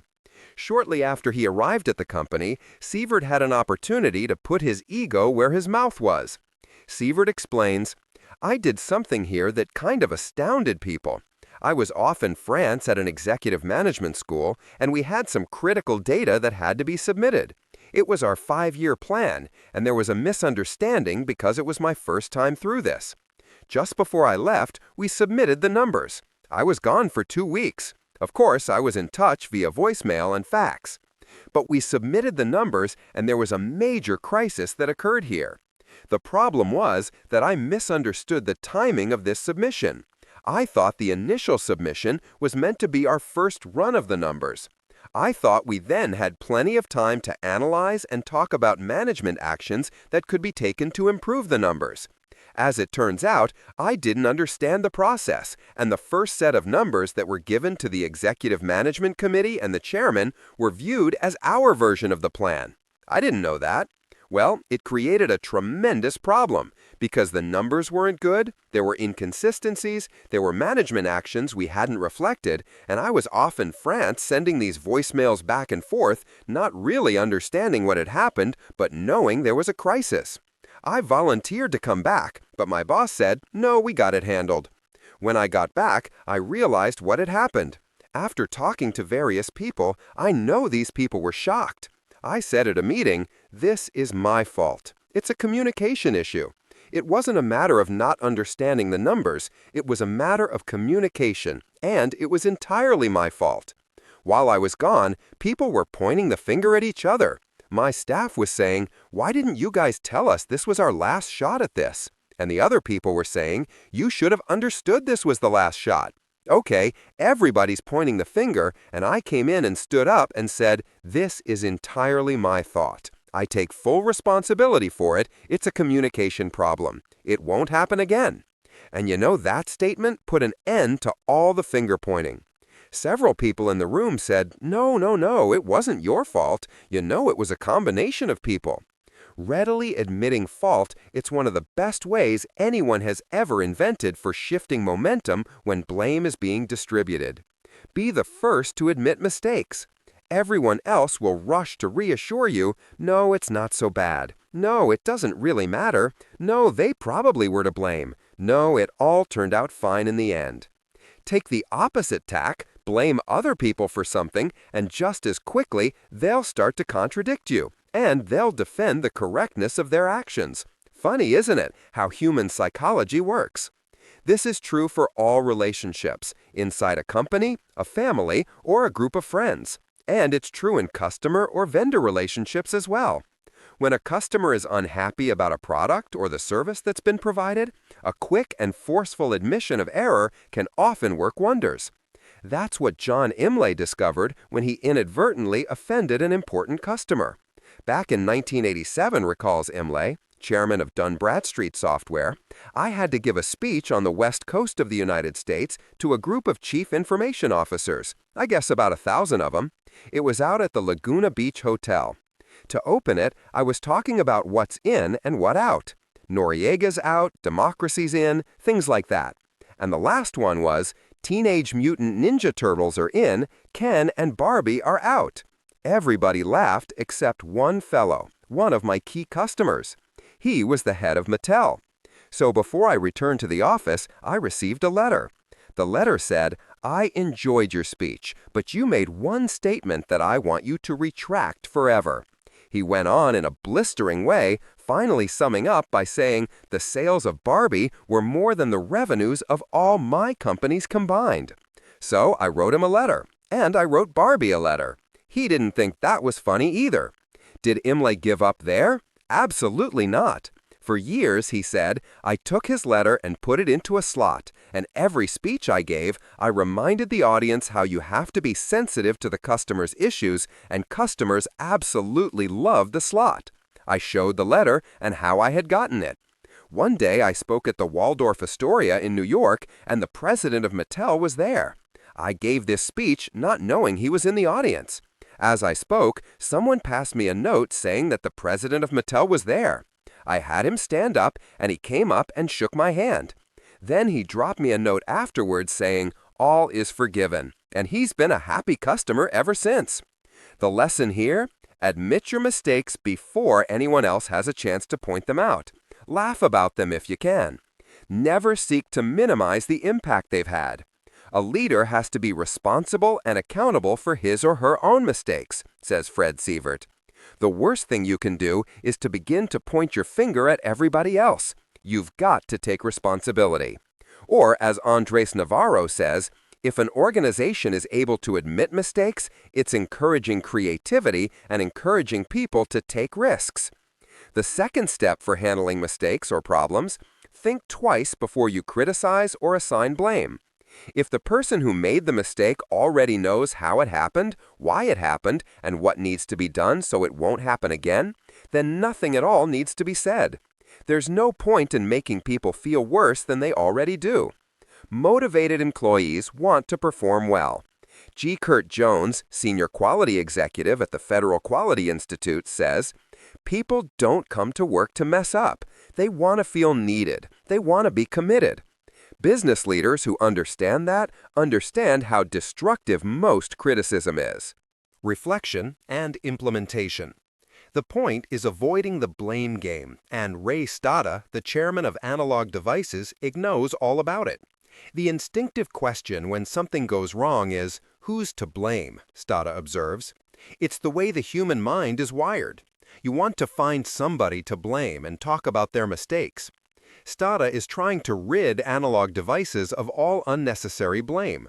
One of the things that I'm cutting out is preaching in the organization, he said. We all tend to do it, commiserate, blame when things aren't going right. Now, I think one of the little tricks is for me to set the example of converting complaints into requests and suggestions. You have to ask yourself, what am I trying to accomplish here? Says Stata. At the end of the day, what you want to do is create effective action that makes the place better. And talking about who was wrong or what's to blame is not it. The real goal is to improve the situation. Jack Gallagher had a major problem on his hands. Gallagher is the president of North Shore University Hospital, a 755-bed institution affiliated with Cornell University Medical College. As North Shore grew over the years, the hospital was stuck with the same kitchen that had been adequate in the days of 169 beds. When the time finally came to build a new kitchen, Gallagher asked an associate to oversee the job. He gave the man two pieces of advice: hire a parking consultant and hire a dietary consultant. I couldn't follow the project every day, Gallagher recalls. And for some reason, he didn't use the parking consultant. He didn't use the dietary consultant. So we got trapped between the opening of the new kitchen and the closing of the old. By the time Gallagher discovered this, construction was already underway and millions had already been spent. It was much too late to change the plans. But no one was happy with the results. The new kitchen was too small, the quality of the food was slipping, and the hospital's reputation was suffering as a result. Gallagher could have fired the associate. He could have criticized the man in public. But what good would that have done? How would a public scolding have improved the lamb chops or the baked chicken? Would it have made the string beans stay hot?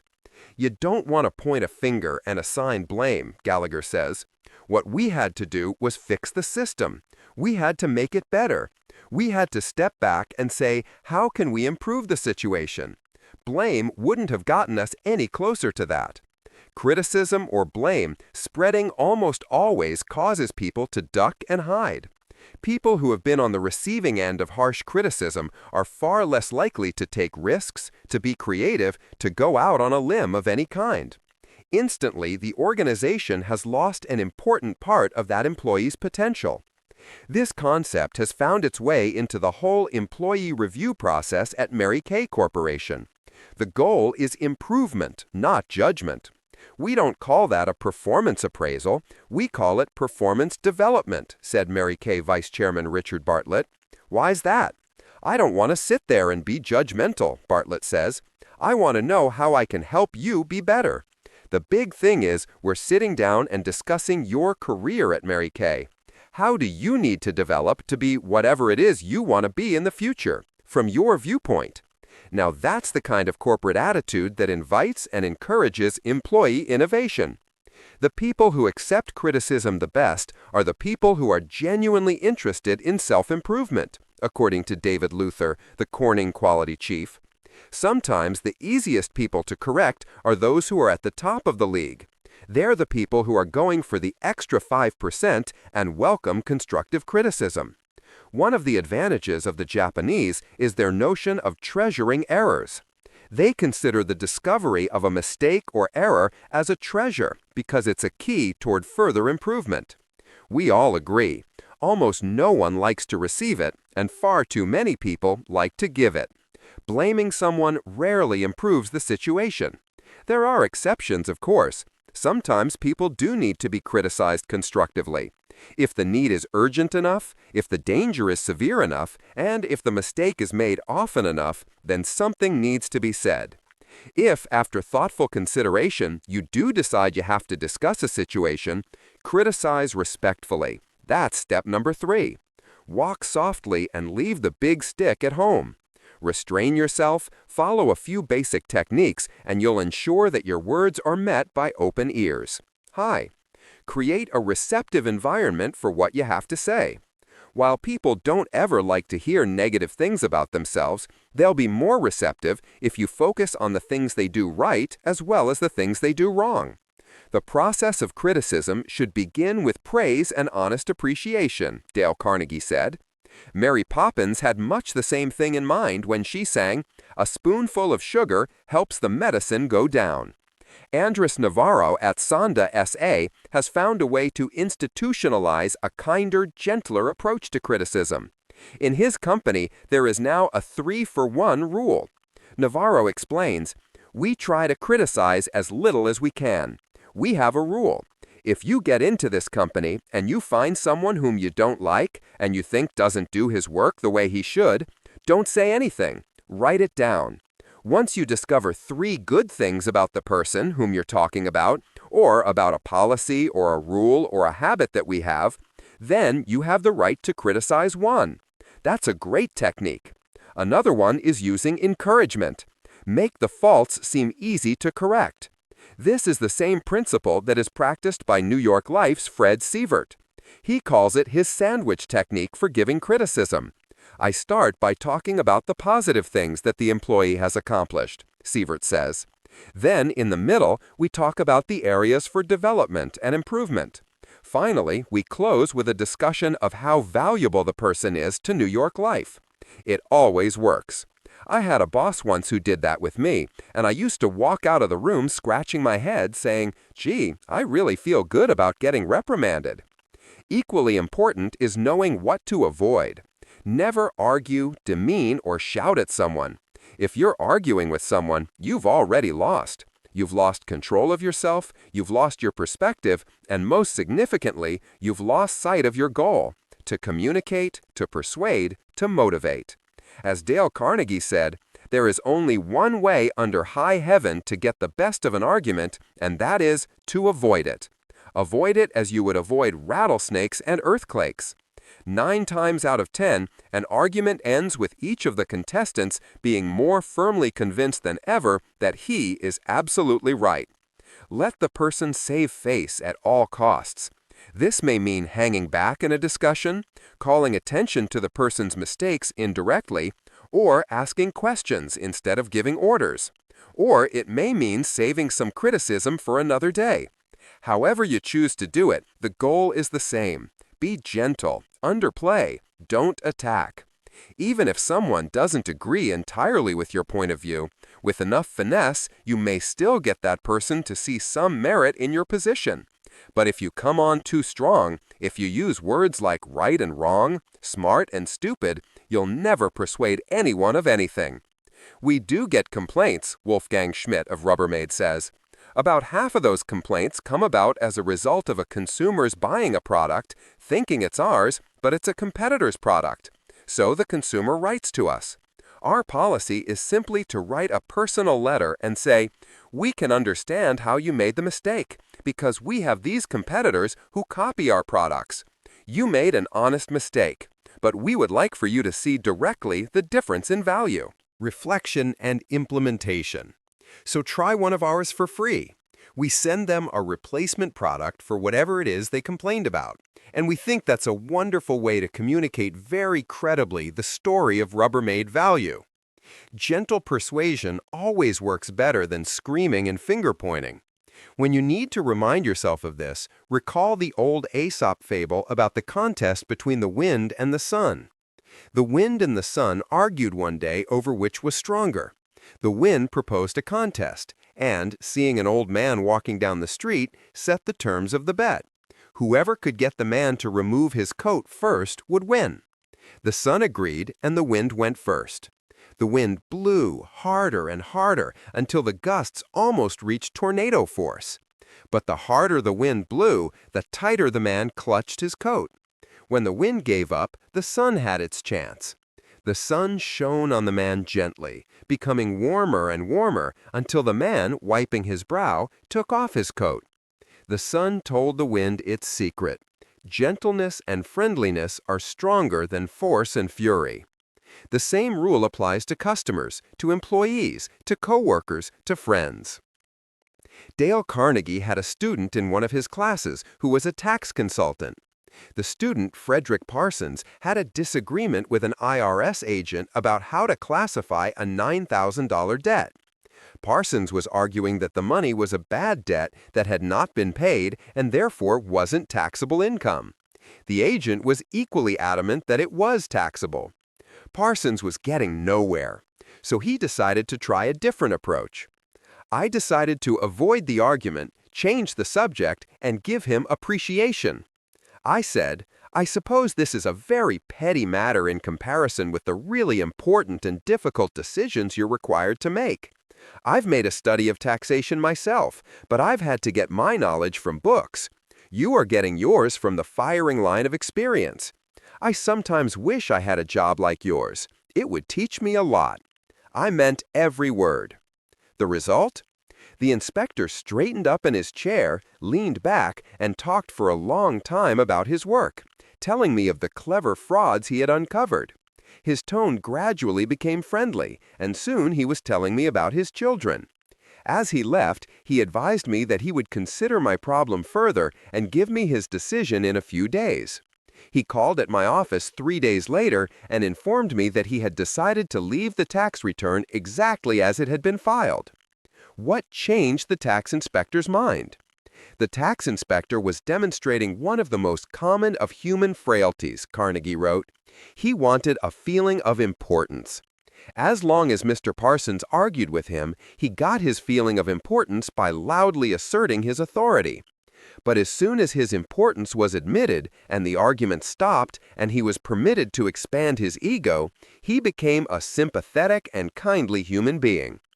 Be quick to admit mistakes and slow to criticize.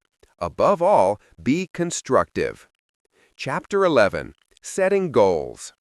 At age 23, I was one of the unhappiest young men in New York.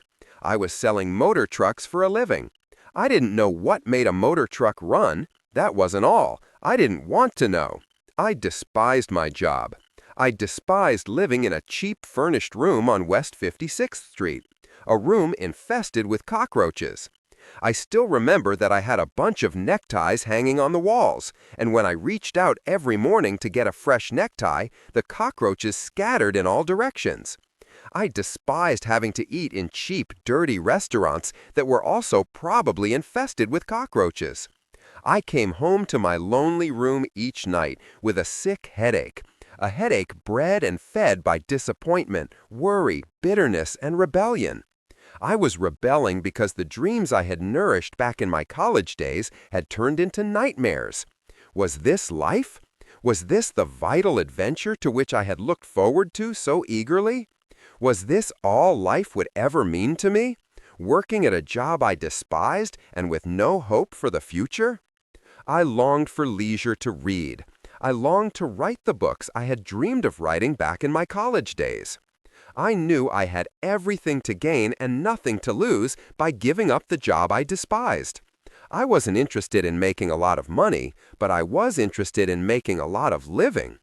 In short, I had come to the Rubicon, to that moment of decision which faces most young people when they set out in life. So I made my decision, and that decision completely altered my future. It has made the rest of my life happy and rewarding beyond my most imagined. My decision was this. I would give up the work I loathed, and since I had spent 4 years studying in the State Teachers College at Warrensburg, Missouri, preparing to teach, I would make my living teaching adult classes in night schools. Then I would have my days free to read books, prepare lectures, write novels, and short stories. I wanted to live to write and write to live. Dale Carnegie. Dale Carnegie never wrote the great American novel, but his remarkable success as a teacher, a businessman, and a writer of human relations books has made him an inspiration to people around the world.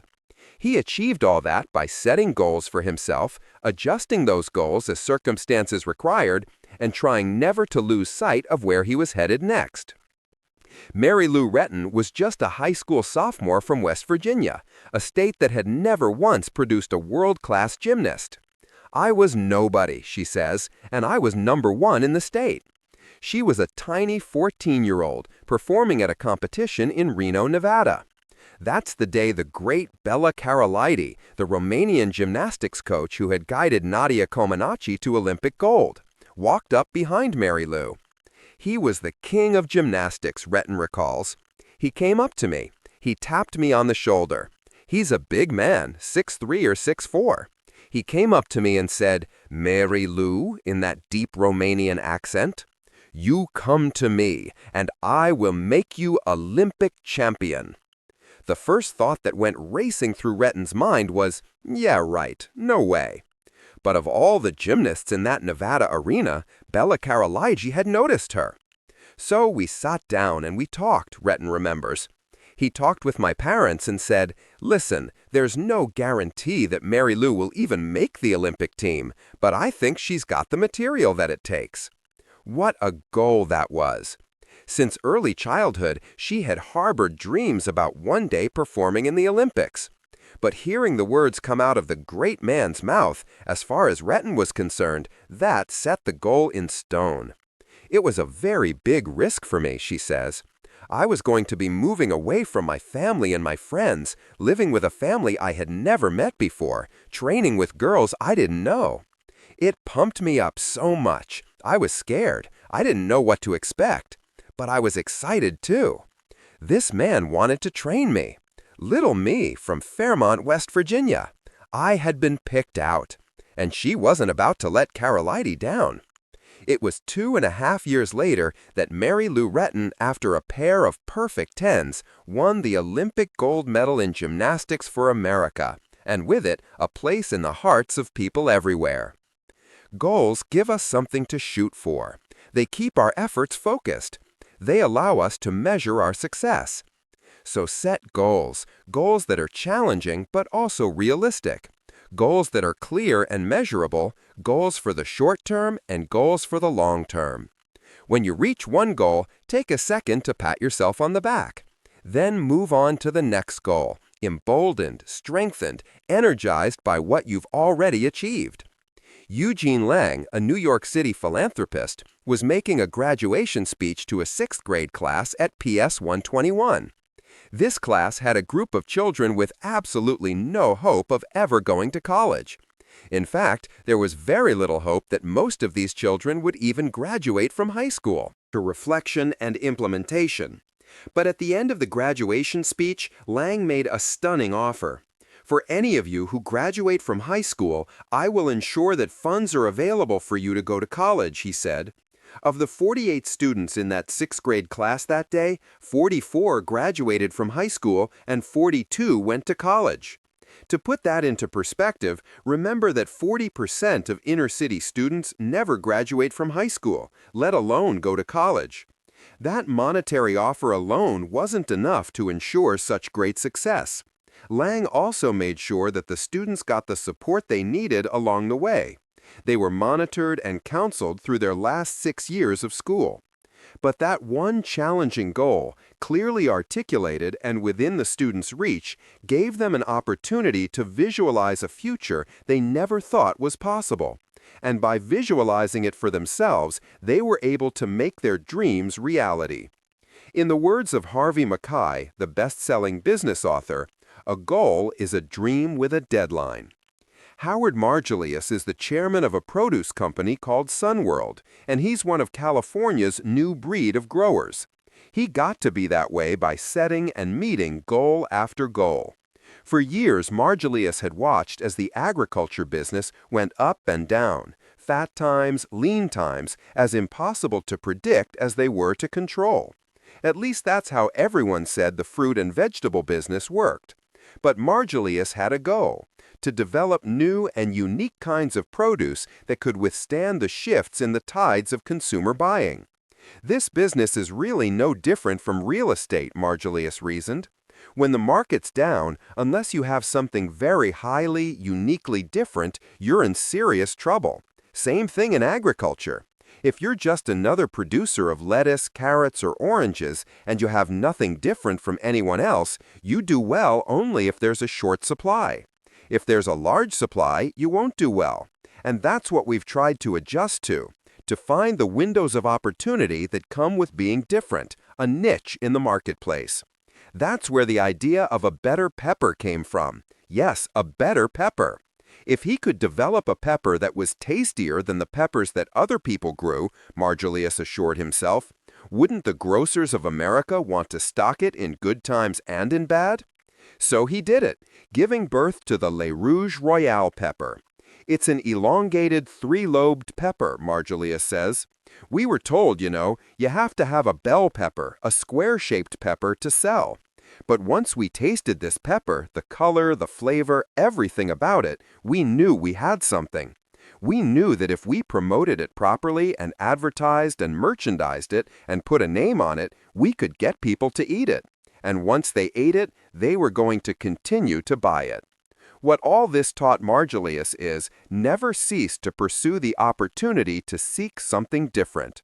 Don't be satisfied with what you're doing. Always try to seek a way and a method to improve upon what you're doing, even if it's considered contrary to the traditions of an industry. Those who fail to establish independent goals for themselves become, in Margolius's word, the Me Too's of the world. The Me Too's, the people who follow but don't lead, do fine when times are good, but when times get tough, they inevitably get left behind. Margolius had his finger on something there. People who set goals, challenging goals, but goals that are also achievable, are the ones with solid grips on their futures, the ones who end up accomplishing extraordinary things. Reebok International Ltd., the athletic shoe company, set a major corporate goal for itself: get Shaquille O'Neal. The Orlando Magic star wasn't going to come easy. Lots of major companies were eager to hire him as their spokesman. It was a question of convincing him that we had the best commitment to him, that we were willing to do something to create for him a program that the next guy couldn't do, says Paul Fireman, Reebok's chairman. The whole company geared up. We created an ad campaign before he was here. We created it for him exclusively. We spent money to create it, and we really put our effort in. We were just absolutely committed to getting him. We took a gamble. We took a risk. We spent the money, the time, and the commitment. Sometimes that's what setting goals is all about. It would have been a major confrontation emotionally if we had lost, Fireman said. If we didn't go so far to get him here, we wouldn't have had the loss emotionally. But we wouldn't have had the player either. Goals aren't important only for companies. They're the building blocks that successful careers are made of. Jack Gallagher worked in the family tire business where he had held just about every job: accounting, bookkeeping, manufacturing, and sales. All that experience in the tire business taught him one thing for sure: he didn't want to work in the tire business. One day, Gallagher ran into a high school friend who was working as an assistant administrator at a local hospital. "That's what I'd like to do," Gallagher told himself. "I'd love to help people. I'd love to have a big business, and I'd love to lead a group for the right things."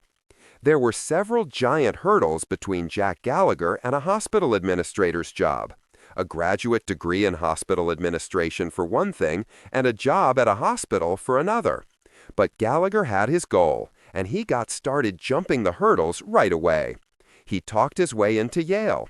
He won a stipend from the Kellogg Foundation. He got a loan from a local bank. He worked nights in the business office of North Shore University Hospital. And after he got the graduate degree, he applied for an administrative residency at North Shore. "I interviewed with Jack Houseman, the chairman of the hospital's board," Gallagher recalls. "I must have spent 3 minutes with him, and I sold him in 3 minutes. He asked me a funny question. He knew I was married and had 3 kids. He said, 'How are you going to afford it?' They paid $3,900 for a resident then." Gallagher recalls how he responded. "Look, Mr. Houseman, I thought it out a long time before I came to see you here. I had to have everything set so I could live during this residency and move into an administrative role after that." He had a goal. He planned every detail. He worked tirelessly toward them. He's North Shore CEO today. Singer-songwriter Neil Sedaka, whose pop music career has spanned more than 3 decades, learned to set goals when he was just a kid. Sedaka grew up in a rough part of Brooklyn, and he was never one of the tough guys. His earliest goal was a perfectly understandable one: to be liked and thereby stay alive through high school. "I wasn't a fighter," Sedaka explained recently, "so I had to be liked. I always wanted to be liked. You know how it is. You're always afraid of getting into a fight." Anyway, young Neil came up with what turned out to be an ingenious method of achieving his personal goal: music. There was a sweet shop near Lincoln High School, and there was a jukebox in the back, he recalled. All the tough kids, the leather set kids, would hang out there, and they would listen to Elvis and Fats Domino. This was the beginning of rock and roll. So I wrote a rock and roll song, and I sang it, and then I was like a hero with those leather set kids. They even let me into their part of the sweet shop. The point here isn't whether Sedaka should have cared about acceptance from the tough kids. These things can seem awfully important in the high school years. But he knew instinctively how to reach these other people and how to achieve what was important to him at the time. For Sedaka, that high school goal turned into a lifelong career, and this early success gave him the confidence to shoot for the stars in the future. Reflection and implementation. Much the same process unfolded in the early life of Arthur Ashe, the late tennis champion.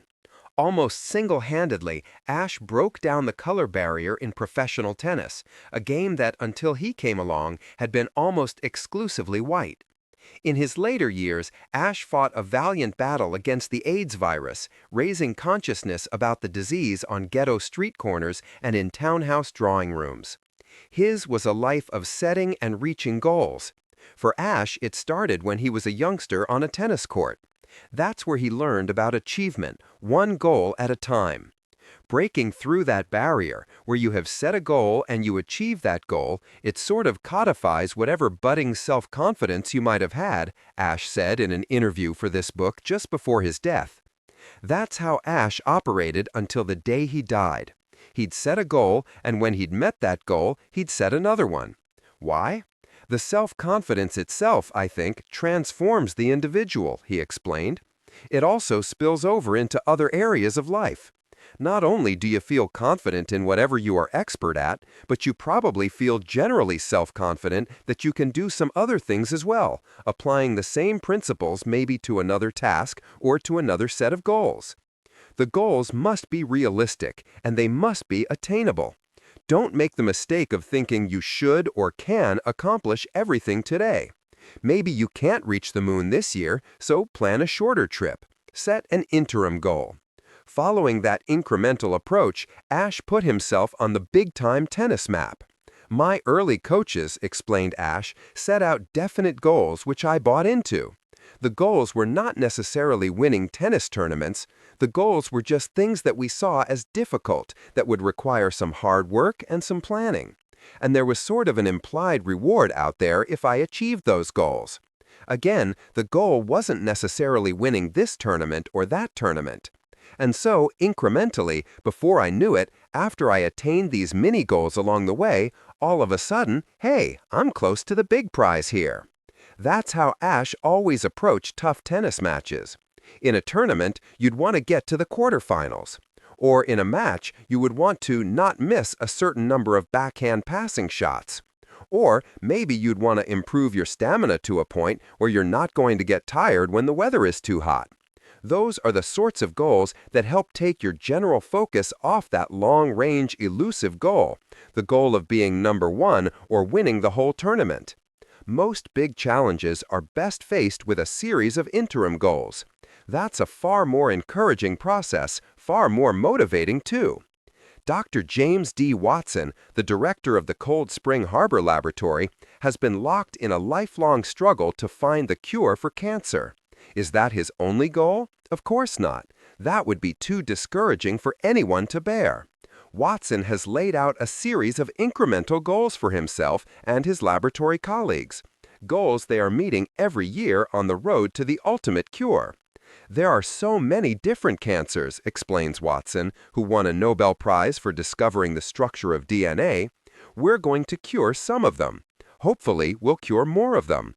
But you've got to pick interim goals, he says. The goal is not to kill colon cancer tomorrow. It's to understand the disease, and there are many different steps. No one wants to be led into defeat. You get your happiness one small goal at a time. That's the way it works. Set little goals, meet them. Set new, slightly larger goals, meet them, succeed.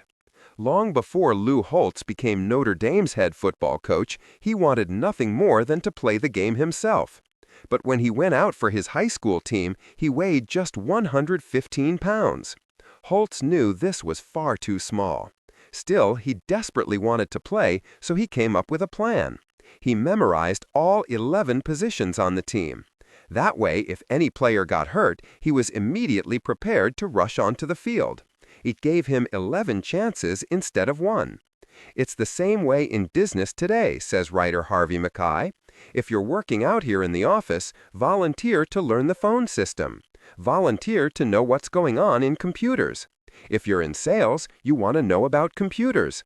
That way, when opportunities appear, you'll have a much greater chance of seizing them. Set goals that make you more valuable to your team, as Lou Holtz did, or to your company. The idea is to set goals and then strive to meet them.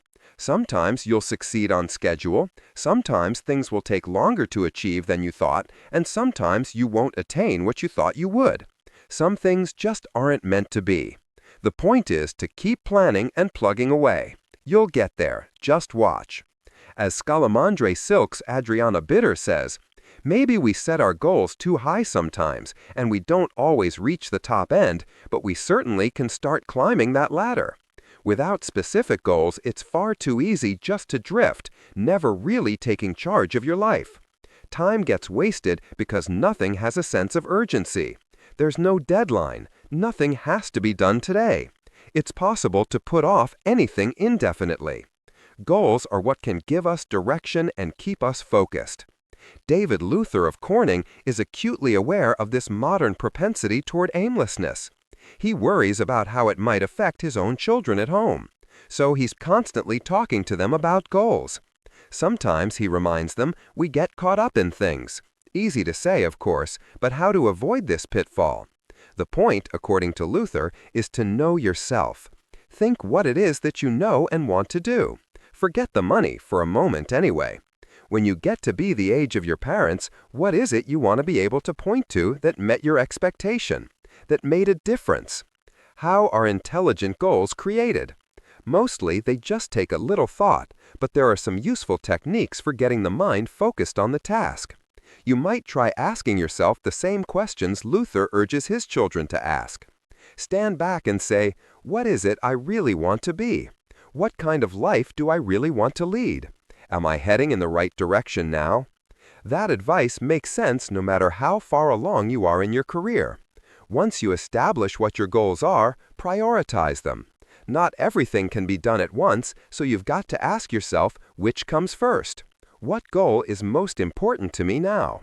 Then try organizing your time and energy to reflect those priorities. This often is the most challenging part. To prioritize his goals, Ted Owen, publisher of the San Diego Business Journal, follows the advice he got from a psychologist friend. He told me to take a piece of paper and draw a line down the center. On the left, put any number you want. I put 10. Put the top 10 things that you want to accomplish in your life before you retire at whatever age that is, 100 or 60 or 50. Put down those 10 things. So you want to have a good retirement program? You want to have a nice home? You want to have a happy marriage? You want to have good health? Whatever those 10 are. Then over here on the other side, you take those 10 and prioritize them. One of those 10 becomes number 1, and so on. Simplistic? Maybe, but helpful too. Through this process, Owen discovered some things about himself he never knew. I found out that a job, a well-paying, steady job, a job that makes me feel good, was about number 7. Once you identify your own number 1, 2, 3, and 7, creating well-crafted goals becomes a whole lot easier. It's fine if, over the years, those goals develop and change. Before I was married, I would come in on the weekends just to read the newspaper here, says Dr. Ronald Evans, a research professor at the Salk Institute for Biological Studies. Reflection and implementation. I had nothing else to do. I loved being in labs. It was sort of a home away from home. Research is addicting, he observes. It's incredibly challenging and pushes your intellectual limits. You make discoveries, and there's nothing like it. But life changes, pressures change, and goals should be evaluated too. With a family now, Evans goes on, it's been very difficult to change my habits, but I have. You just have to say you can't do everything. Corporations need goals as much as individuals do, and the same basic rules apply when companies begin defining theirs. Make them clear, keep them basic, and don't set too many at once. The huge Motorola Corporation was run in one recent year with just 3 specific goals, expressed in precise mathematical terms. To continue 10x improvement every 2 years, to get the voice of the customer, to cut business process cycle time by factor 10 in 5 years. Don't worry about what this language means. It may or may not apply at your company. What's important here is that the company has its goals. These goals are clearly understood within the company. The goals are challenging but attainable. Progress is easily measurable. And if these goals are achieved, the company will have done extraordinarily well. Those 3 specific goals provide enough vision to run an entire company. Imagine what three equally clear, equally realistic goals can do for one person's life. Set goals that are clear, challenging, and obtainable. Chapter 12, Focus and Discipline. Back in 1933, David Burpee, famous seedman of Philadelphia, got the idea that the plain, everyday stepchild of flowers could be made very beautiful and attractive. That stepchild was the marigold, a forlorn but little waif with a most unfortunate trait, an unpleasant odor. So David Burpee set out to develop a marigold that would titillate instead of shock the nostrils. He knew there was just one way to do this, and that was to find what botanists call a mutation, an individual flower which, by accident, doesn't have this unpleasant odor. So he sent all over the world for marigold seed and got 640 separate cultures. He planted them, and when they grew and blossomed, he pushed his nose against them and sniffed. Every single one had a bad odor. Pretty discouraging, but he kept searching. And finally, a missionary in far-off Tibet sent him some seed of a marigold that was odorless, but had a scrawny flower. David Burpee crossed this with one of his large varieties and planted 35 acres. When they were up and going strong, he called his foreman and gave an order that made the foreman think that David Burpee had gone crazy. He told his foreman to get down on his hands and knees and smell every plant in the 35 acres. If just one odorless plant with large flowers could be found, that would be all that was needed. "It would take me 35 years to smell them all," said the foreman. So the employment agencies in that section were called up to be given an order like they had never before received, an order for 200 flower smellers. These flower smellers came from everywhere and started to work. No one ever saw a crazier sight, but Dave Burpee knew what he was doing. At last, one day, one of the flower smellers came loping across the field to the foreman. "I've got it," he shouted. The foreman followed him to the place where the smeller had stuck down a peg. Sure enough, there wasn't a hint of an unpleasant odor. Dale Carnegie. Margaret Thatcher led Britain through some of the most difficult years in the empire's history, a time that included the Falklands War, a worldwide recession, and enough social upheaval to fill a century or two. Those years wrecked any number of promising political careers, and as the Prime Minister of Britain, not to mention the first woman ever to hold that job, Thatcher took more than her share of the heat. Yet there was one thing people on all sides of British politics had to admit. The Iron Lady never melted once. How did she manage such strength under pressure? "If you lead a country like Britain," Thatcher explained shortly after stepping down, "a strong country, a country that has taken a lead in world affairs in good times and in bad, a country that is always reliable, then you have to have a touch of iron about you." "It's really not so complicated," the former Prime Minister said. "Stay focused, be self-disciplined, want desperately to succeed." "I do not know anyone who has got to the top without hard work," she went on. "That is the recipe. It will not always get you to the top, but it should get you pretty near." Maggie Thatcher understood. Have a goal clearly in mind, something you really want. Believe in yourself and be persistent, and don't allow yourself to be distracted. In business, in family life, in sports, in politics, follow these simple rules and your chances of succeeding are astronomically high. Ivan Stewart was a man with a goal. He had a lifelong dream of competing in long-distance off-road auto racing, races of 300, 500, 1,000 miles across rugged terrain, involving hours and hours of intense concentration and intense backaches. But Stewart was a general superintendent in the construction business with a wife, a mortgage, and 3 growing kids. He had responsibilities. He had commitments. The odds were way against his reaching his goal, but he also had a plan and lots of energy to pursue it. "I wanted to be involved in racing, so I worked on the race cars after work and on Saturday and Sunday. Then I got a chance to ride, just to be involved, never thinking at the time, not at all, that it would ever get professional," Stewart says. One day his opportunity arrived. A driver Stewart had been working with broke his leg just before a race. The car was ready and entered. He had no choice but to let Stewart drive. So, with his friend Earl Stahl sitting in the passenger seat, Stewart set out in the race. Everything went to hell. They ran into an embankment. The car flipped over. They got stuck in the mud. The other cars were whizzing by. His one chance of proving himself looked irretrievably lost. By now, we're the last car, he says, recalling that very first race. Everybody's gone. They start one car every 30 seconds, and there were probably 60 cars, 70 cars in that race. Everybody's gone. Here's Earl and I, now we're last. We didn't go another 10 miles, 15 miles, 20 miles, whatever it was, when the throttle, this is a Volkswagen-powered car, the cable that goes from your foot back to the carburetor, broke. So now I can't even drive.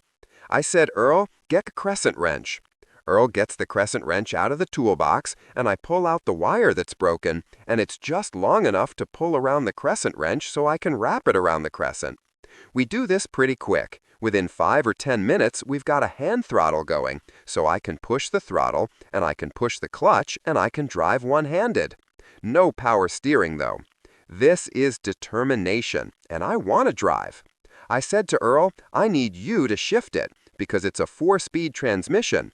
I'm going to give you an elbow every time I want to change. So I'd push the throttle, and we were so messed up, I'd have the clutch in, the throttle on, and he'd be in the wrong gear. Anyway, we got going pretty good. I'd give the throttle and lay off the throttle. I'd push the clutch in and give him an elbow, and he'd give me a higher gear. Pretty soon he realized what we wanted to do. We were messed up because once in a while he'd give me a low gear and I wanted a high gear and vice versa. But we got pretty good at it. Pretty soon we started catching. This is a 300-mile race. We catch one, we catch another one. Teamwork. Yes, we got good at it. Pretty soon, we were really driving. You know, we were driving, and to make a long story short, we won that race. Won that 300-mile race. Reflection and implementation. That kind of focus and self-discipline is what it takes to win the race in all parts of life. Stewart went on to become the top off-road driver in America. He's won the prestigious Valvoline Oil Ironman trophy, the sport's highest man and Super Bowl rolled into ones so many times that his fans now know him simply as Iron Man. And at 47 years old, ancient in this body-jarring sport, Stewart signed another 3-year sponsorship deal with Toyota. They know I'm getting older, and there's a lot of young kids coming in, but that's just another challenge, not a reason to give up. Who knows? Ironman will probably still be racing at 60. It's that kind of focus, whatever the field of endeavor, that separates the achievers from the no-achievers. That's the single biggest secret to raising major money, says Thomas A. Saunders III at Saunders Carp Company. When I was raising this big fund a few years ago for Morgan Stanley, Saunders recalls, we had an assignment to go in and raise for our merchant banking business $200 million. We raised $2.3 billion. It was the second largest amount of money that's ever been assembled for a pure equity fund. I think an awful lot of the success of that was just stick-to-itiveness, not being prepared to go in and be turned off. Not being prepared to accept no for an answer, a willingness to come back at it again, a willingness to keep pushing, a willingness to find out why someone said no and maybe convince the person to say yes. Fred Sievert is Chief Financial Officer at New York Life Insurance Company. The person he learned his perseverance from was his father, whose name is also Fred. The one love in his life was playing the trumpet, Sievert says of his father. He played with some of the best big bands, including Harry James, Artie Shaw, and Jack Teagarden. He's a very exceptional trumpet player. And even the father never stopped practicing the basics. He would play scales, the son says. Here's a guy who's already one of the best trumpet players in the country, and what's he doing? He's not playing some lengthy new tune that he wants to learn. He's playing the scales. Hour after hour, day after day. He would play these different scales. He would say to me that if he knew the scales and he could play them quickly, he could learn any song there was. That same unshakable focus is what propelled two Southern governors 16 years apart all the way to the White House. One was a soft-spoken peanut farmer from Georgia by the name of Jimmy Carter. The other came from a little dot on the map called Hope, Arkansas. His name is Bill Clinton. When Carter started his 1976 campaign, few of the big-time national political pros gave him much of a chance. Hardly anyone outside Georgia had ever heard of him. He was facing a crowded field of higher-profile Democrats, and the campaign's first major hurdle was New Hampshire, about as far from home as this Georgian could get. When Clinton ran in 1992, he was thought to face similarly long odds, and the reasons were mostly the same. He was a little better known than Carter had been, but not much so, and the sitting Republican president had just won a hugely popular war. If you believed the early experts, neither one of these governors had much of a chance. By the end of the early primaries, these two sons of Dixie were supposed to be out of the running. That's not what happened, of course, and there are many reasons why. None of them was more important than the focus and the discipline of these two campaigns. In the course of these grueling races, both men had many reasons to give up. For Carter, besides his utter obscurity, there was the threat of Ted Kennedy and the nagging perception that Kennedy, not Carter, was the choice of real Democrats. For Clinton, there were the claims of Jennifer Flowers, the count-em-out editorials, the power of a sitting president, and a fellow named Perot. Those odds didn't stop Carter in 1976. They didn't stop Clinton in 1992. And the biggest reason both times was that both men were focused. They knew exactly what they wanted to achieve. They were working toward a specific goal, a dream each man had held since childhood. As a result, they had superhuman motivation. They worked like crazy and kept their eyes on the ball, and they won the prize. Persistence is the other part of the equation. To get what you want in life, you've got to believe in yourself, and you've got to be willing to keep after it. Try again and again and again. Burt Manning of J. Walter Thompson, one of the world's largest advertising agencies, started in the business as a copywriter. He became the only creative person ever to head the company, which has produced campaigns for such major clients as Ford, Lever Brothers, Nestle, Kellogg, Kodak, Goodyear, and Warner Lambert. Yes, talent and creativity are vital in a business as competitive as advertising, but without hard, well-focused, and persistent work, all that talent and creativity can come to naught. It's a lesson Manning learned firsthand, early in his career. He came up with what he thought was a great campaign for his first big client. The client was Schlitz, and the slogan Manning was urging was one that would become as famous as, good. When you're out of Schlitz, you're out of beer. Manning was high on the campaign, but hard as this is to believe today, the Schlitz Brewing Company was Mott. The Schlitz people considered the whole idea too negative. They wanted Manning to come up with something more upbeat. Manning wasn't about to give up. He went back to the customer again and again, presenting the campaign a total of 6 times. He recalls the final reaction. I was able to bring it back so many times essentially because I had a relationship with this client that permitted me to and didn't make him throw me out of the room. On the 6th time, he said, "All right, I don't really think this is right, but if you guys do, test it somewhere." The rest, of course, is advertising history. Manning's talent and creativity dreamed up a first-rate campaign, but only his hard work and persistence delivered it to the public. Dale Carnegie articulated the principle. Patience and perseverance, he said, will accomplish more in this world than a brilliant dash. Remember that when something goes wrong. Don't let anything discourage you, he wrote. Keep on. Never give up. That had been the policy of most of those who have succeeded. Of course, discouragement will come. The important thing is to surmount it. If you can do that, the world is yours. What this means in practical terms is that you've got to remember what the basic goal is, whether it's selling an ad campaign, winning an auto race, or getting elected to the presidency of the United States. Then work single-mindedly toward that goal, and be sure to follow through. That's not always easy.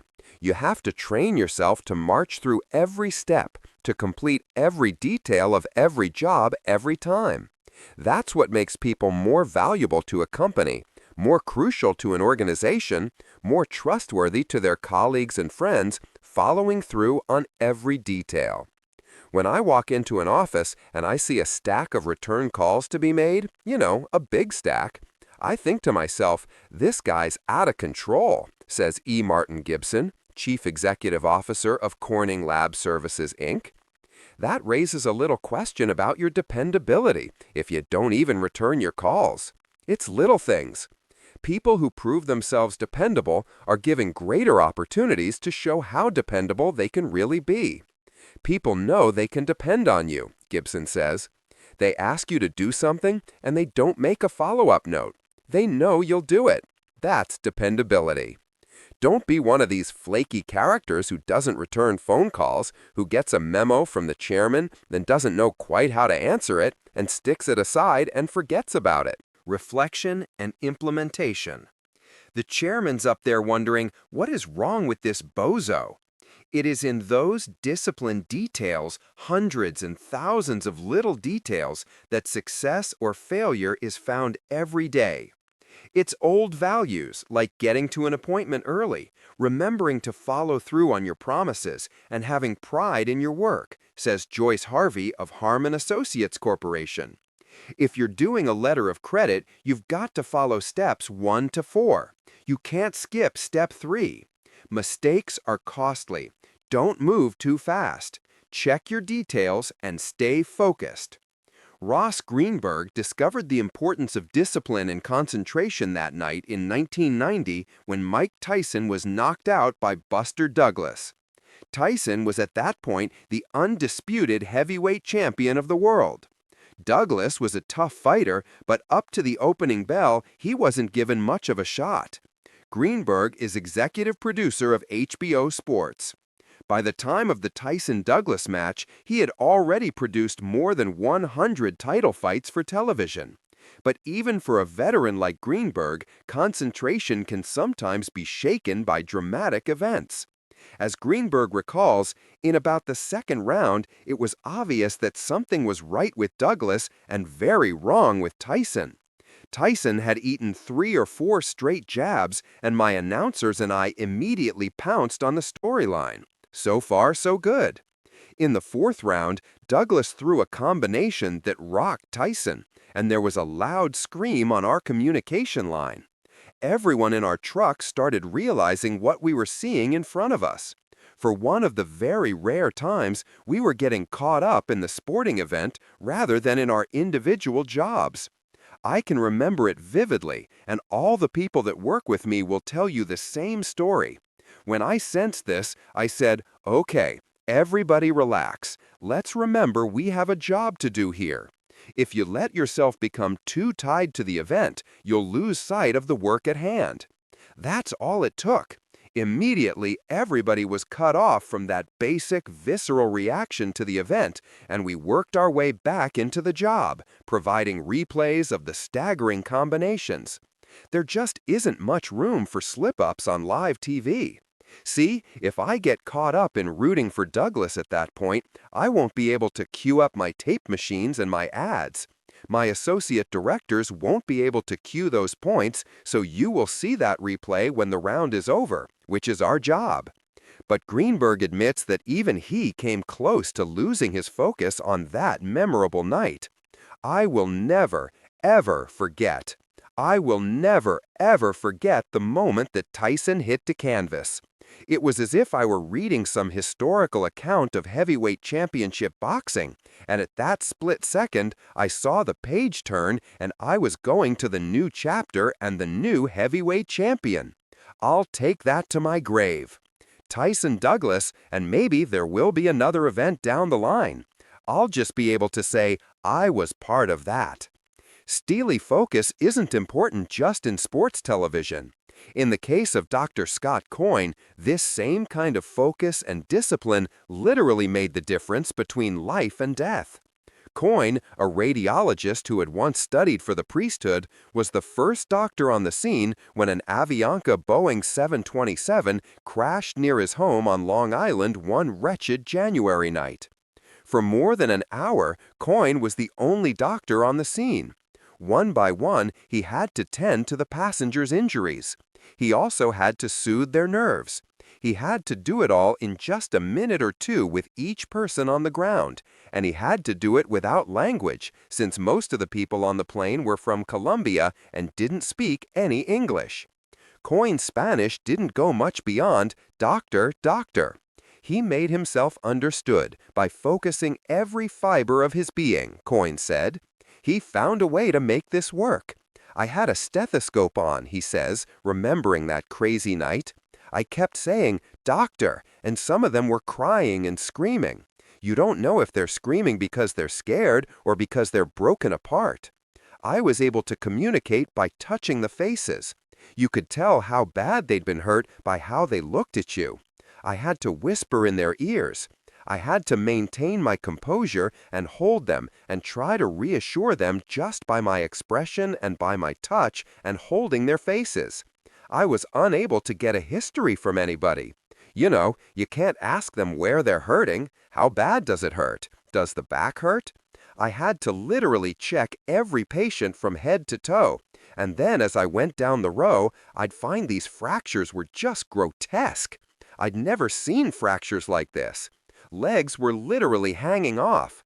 And you check these fractures and start IVs the best you can, and you go to the next patient and start all over and check the rib cage by hand. They couldn't tell you. You couldn't even say "point" so they could understand what you're saying. Well, it was a surreal experience because when you're going through it, the adrenaline is so high. Focus. Intense 100% focus. That's what got Coyne through. Coyne's focus was so intense that everything peripheral was just blocked out of his mind. He discovered just how focused he had been later when he spoke about the accident at a stress management seminar. The others in the group were describing all the mayhem you'd expect in that kind of circumstance. Ambulances and fire trucks and squawking radios and screaming survivors and rescue workers yelling back and forth. Coyne heard none of it. What I remember is how quiet it was. It all seemed so quiet and orderly. I didn't hear anything. You had to focus so much you didn't hear. It was like a trance. All I remember is just walking in utter silence. I never heard a thing. The only thing I did hear was helicopters about an hour later. Helicopters came in to evacuate some of the injured people. Focus. The ability to ignore distractions and pursue only what is important, that's what made the difference that night and helped save all those lives. Leaders never lose their focus. They keep their eyes on the big picture. Chapter 13. Achieving Balance. The United States Army has discovered by repeated tests that even young men toughened by years of arm training can march better and hold up longer if they throw down their packs and rest 10 minutes of every hour.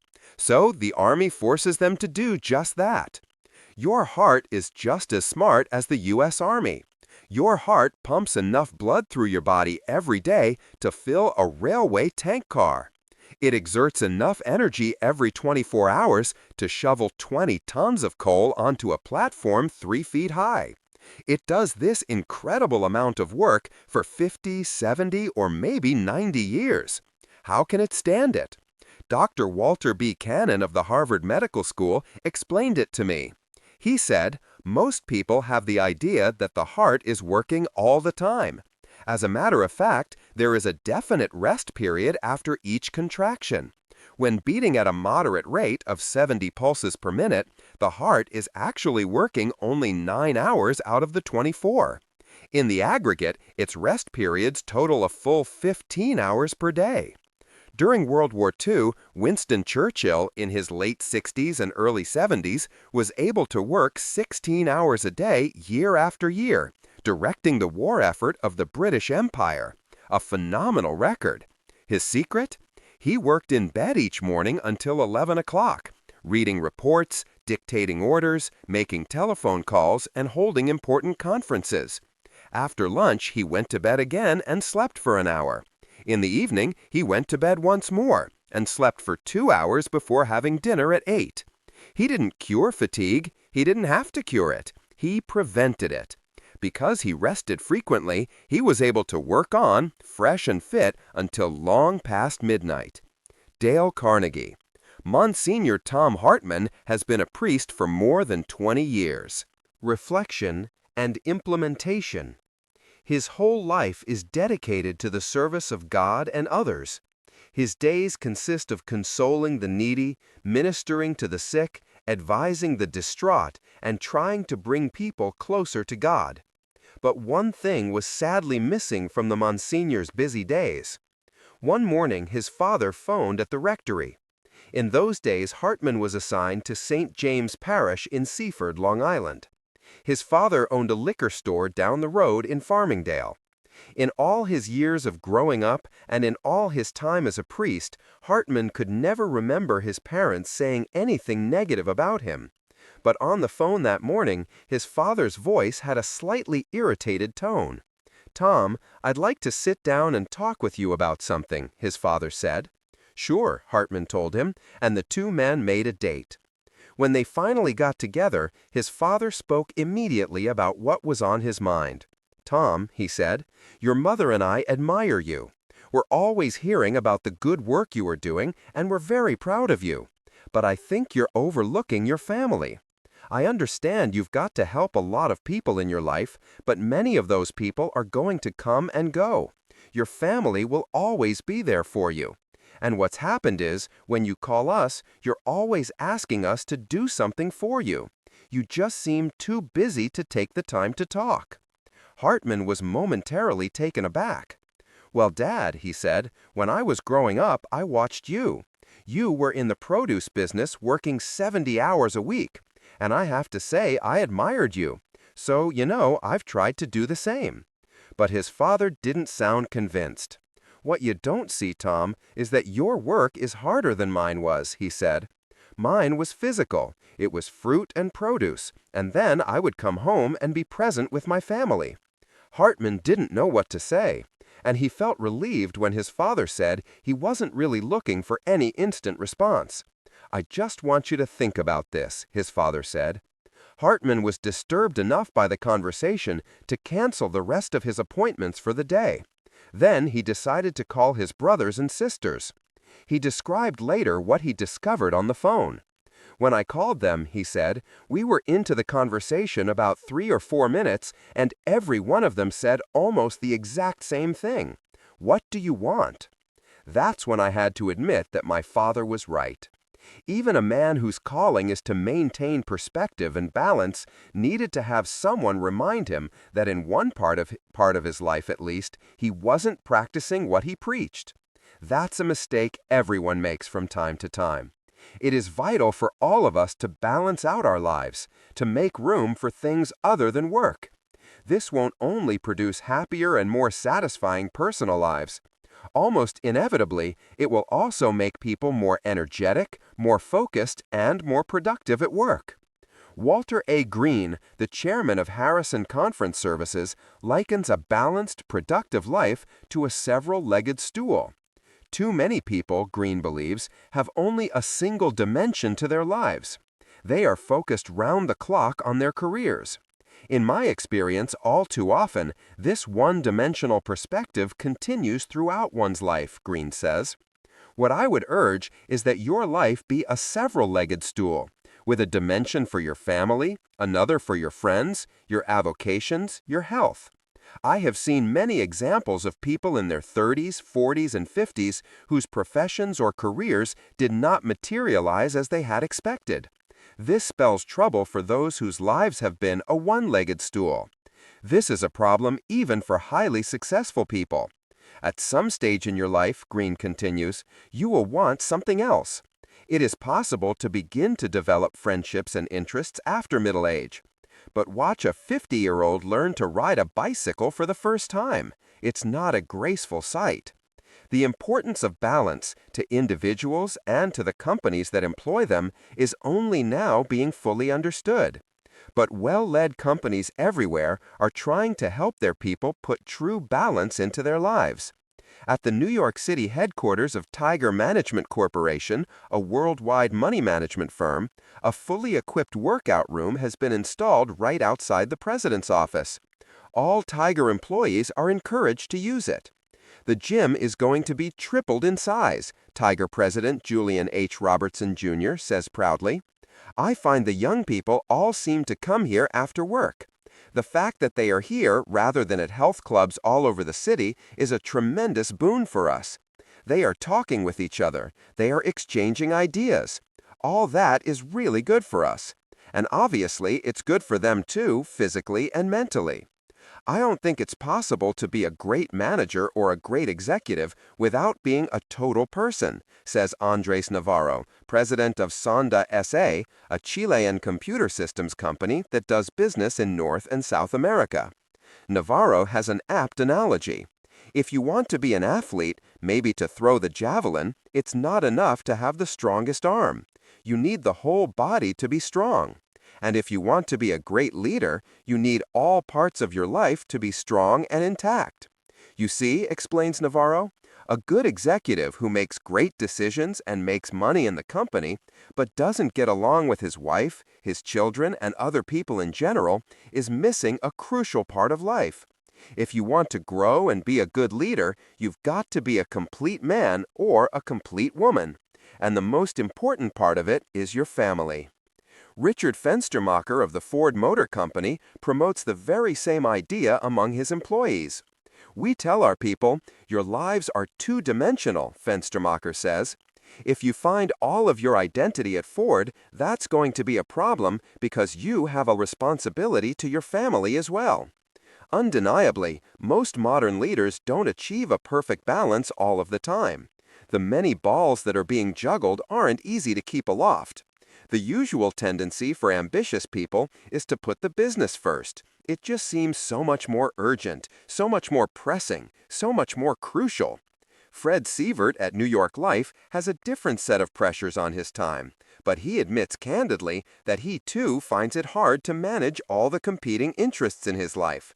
I'm struggling every day to bring balance into my life, he says. I could literally spend all my waking hours at work, and a year from now, not know everything I'd like to know. It's very difficult. Yes, it is. Attaining a reasonable division of time between work and leisure is the greatest challenge, believes Ray Stata of Analog Devices, Inc. But it's worth the effort to master the challenge. John B. Robinson Jr. of Fleet Financial Group, Inc. has realized the benefits that come with having a happy home life. There has never been any doubt in my mind what's most important to me, says Robinson. A big title, salary, stock options, a country home. What's most important to me, long-term, is myself, my wife, and my family. What does this mean in practice? I try to keep a sense of what's fair and what's equitable. And if I've been giving too much to the job and not enough to the family, I say, I'm not going to do that. I'm not going to say yes to that dinner, and I'm not going to shortchange my family life. Most people, if they were asked directly, would probably echo Robinson's sentiments. Family is more important. Time to play is essential. But most people don't put that concept into action. They don't treat balance as a top priority. They fall into the habit of responding to the immediate pressure of work and ignoring the immediate and long-term pleasure that flows from having a satisfying personal life. After his revelation about his family life, Monsignor Tom Hartman taught himself how to waste time. Reflection and implementation. I try in my life for an hour a day to do nothing, Hartman explains. I waste time with God, with people, with nature, my job. It has transformed my eyes. Now I see the connection we have to each other. It is so important not to force things, but to appreciate them. Appreciate your family, your friends, your environment, yourself, whatever it is that gets your mind off work. At Michael and Nancy Crom's home outside San Diego, Saturdays are always reserved for that. As Nancy grabs a few last minutes of sleep, Michael and daughter Nicole make pancakes, Nicole's favorite meal. The two of them go out to the garden where they check on the strawberry plants, water the flowers, and feed the birds. He tells her stories from the life of Nikki Nicole and Belinda McIntosh, the make-believe characters the two of them have invented. We do that every Saturday, whether I've been traveling or I've been in the office, Michael says. Watching the joy in her eyes keeps me joyful too. Wolfgang Schmidt of Rubbermaid takes a walk with his family most nights. It would be unusual if we didn't go out for a walk, Schmidt explains. If our older sons are there, they go with us. The little guy always goes with us because he lives at home. We go out for 40 minutes, an hour, whatever, just walking around. We do it no matter what the weather. Schmidt also makes a point of spending time alone. Just physically doing something is therapy. Raking leaves, cutting wood, planting trees. Any chore is therapeutic. Bill Makahilila at SGS Thompson makes time for himself every day, even though it means getting up at 3 o'clock in the morning. Makahilila explains his practice of pre-dawn rising. I'm busy all day. I'm usually here until 7 or 8 in the evening, and I know I need to be here in the morning. I don't know why, but I've just gotten to the point where I am in deep meditation in the mornings. It's so quiet. I can stretch myself, be creative, read, or reflect on my day. The benefits are immediate. When I've done that, he says, I begin to have peace of mind and self-confidence, even in the midst of the deepest problems that I know I'm going to have to face that day. Cummings David Luther runs. He also vacations with his wife and son 4 times a year, skiing or beachcombing. He makes sure he reads things that have nothing to do with work. And when all else fails, I just go out and sit on the deck and watch the hawks. Once you've analyzed how to enjoy your leisure time, bring some of that same spirit into work. Whoever said the office has to be a depressing place? Certainly not Richard Fenstermacher of the Ford Motor Company. Fenstermacher recalls doing business with a company that brought that spirit of levity right into the executive suite. When they bring somebody on the board, explains Fenstermacher, they give the new person a Mickey Mouse watch. There's a big presentation out of the office, everybody comes and stands around, and somebody gives a speech. The thing is, you don't have to spend 25 years with this company to get a watch. Here's your watch. When you look at that watch, we want to remind you to have fun when you work. That's why it's Mickey Mouse. Tom Saunders makes enjoyment a high priority at his international merchant bank, Saunders Carp Company. We waste time. When we've got a little bit of time to sit around, we laugh at each other about something or make fun of each other. I make fun of them all the time, and they make fun of me worse.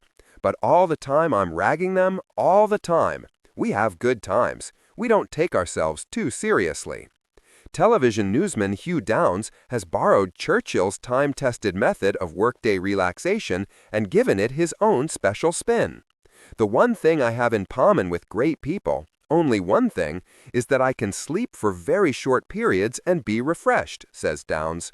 I can sit down in a chair and go to sleep for 3 minutes, 5 minutes, and wake up and it's like I've had a night's sleep. I would go into my dressing room often when I was otherwise all ready and say, "Wake me 2 minutes before airtime," and they'd come in and wake me 2 minutes before air. I'd go out and do the show. My wife laughs at that, Downs continues. She says, if you were condemned to death in 2 hours, you're going before the firing squad in 2 hours, you'd take a nap the first hour and face the problem the second hour. It's probably true. If there were nothing I could do about it in that first hour, it would be appropriate to take a nap. What is always appropriate, at the office, at home, on the road, wherever you happen to find yourself, is to keep real balance in your life. As Fleet Financial's John Robinson says, there are many ways of getting involved in outside activities. Every time you get involved in outside interests, it adds balance, whether it's church-related, civic-related, or school-related. I just try to avoid extremes, I guess. Singer-songwriter Neil Sedaka had two close friends growing up in Brooklyn, a young couple who had great ambition in their lives but also just loved to have a good time. Over the years, they both achieved tremendous professional and financial success, but they lost something along the way. It was the balance they once knew in their lives. Sedaka wrote a song about his friends, which turned into a giant hit. The song was called "The Hungry Years." They struggled to hit the top, Sedaka recalls, success and money. But when they finally did it, they discovered that they missed the times when they were just getting started, when they were hanging out in the old neighborhood, when they were building a life together. It's like, I want that $5 million home, but then you finally hit it, you actually get to move in, and after a couple of months you say, is this all? Is this it? You miss those years that you did things together. You've lost some of the pleasure and balance in your life. There's nothing wrong with material success, but that alone is not enough to sustain a happy life.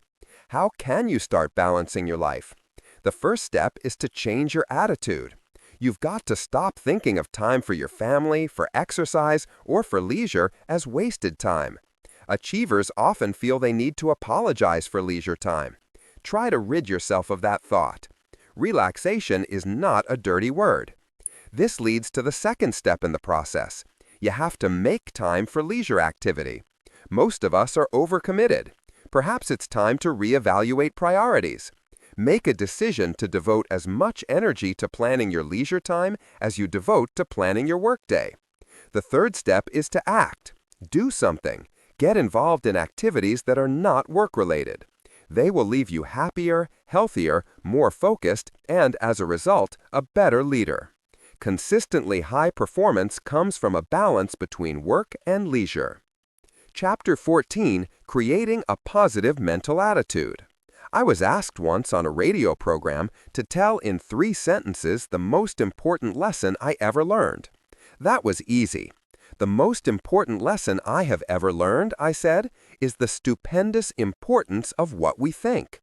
If I knew what you think, I would know what you are, for your thoughts make you what you are. By changing our thoughts, we can change our lives.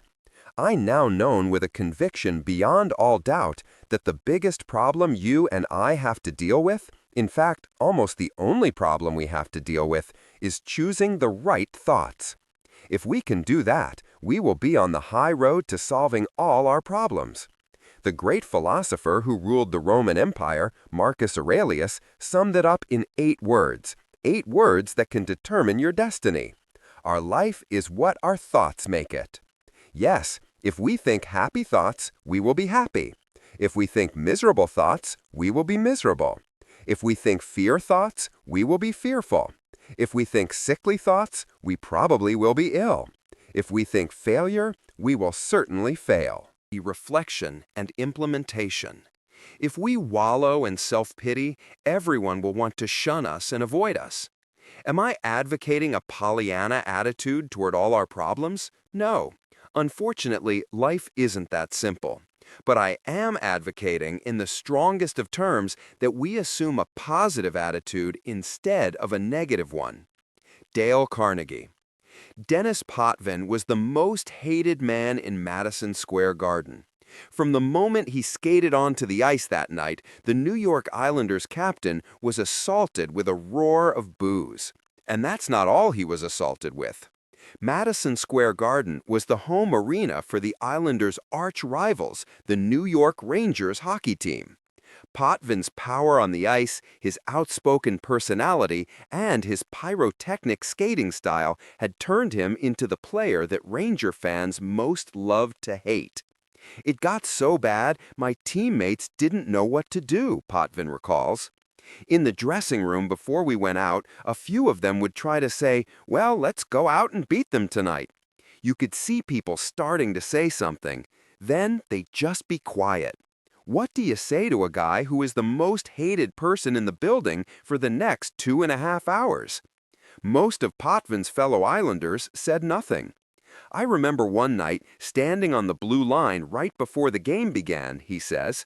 In those days, they used to dim the lights for the national anthem. They would bring out a singer and put a spotlight on the singer and the flag. They don't do that before hockey games at Madison Square Garden anymore. That night is the reason why.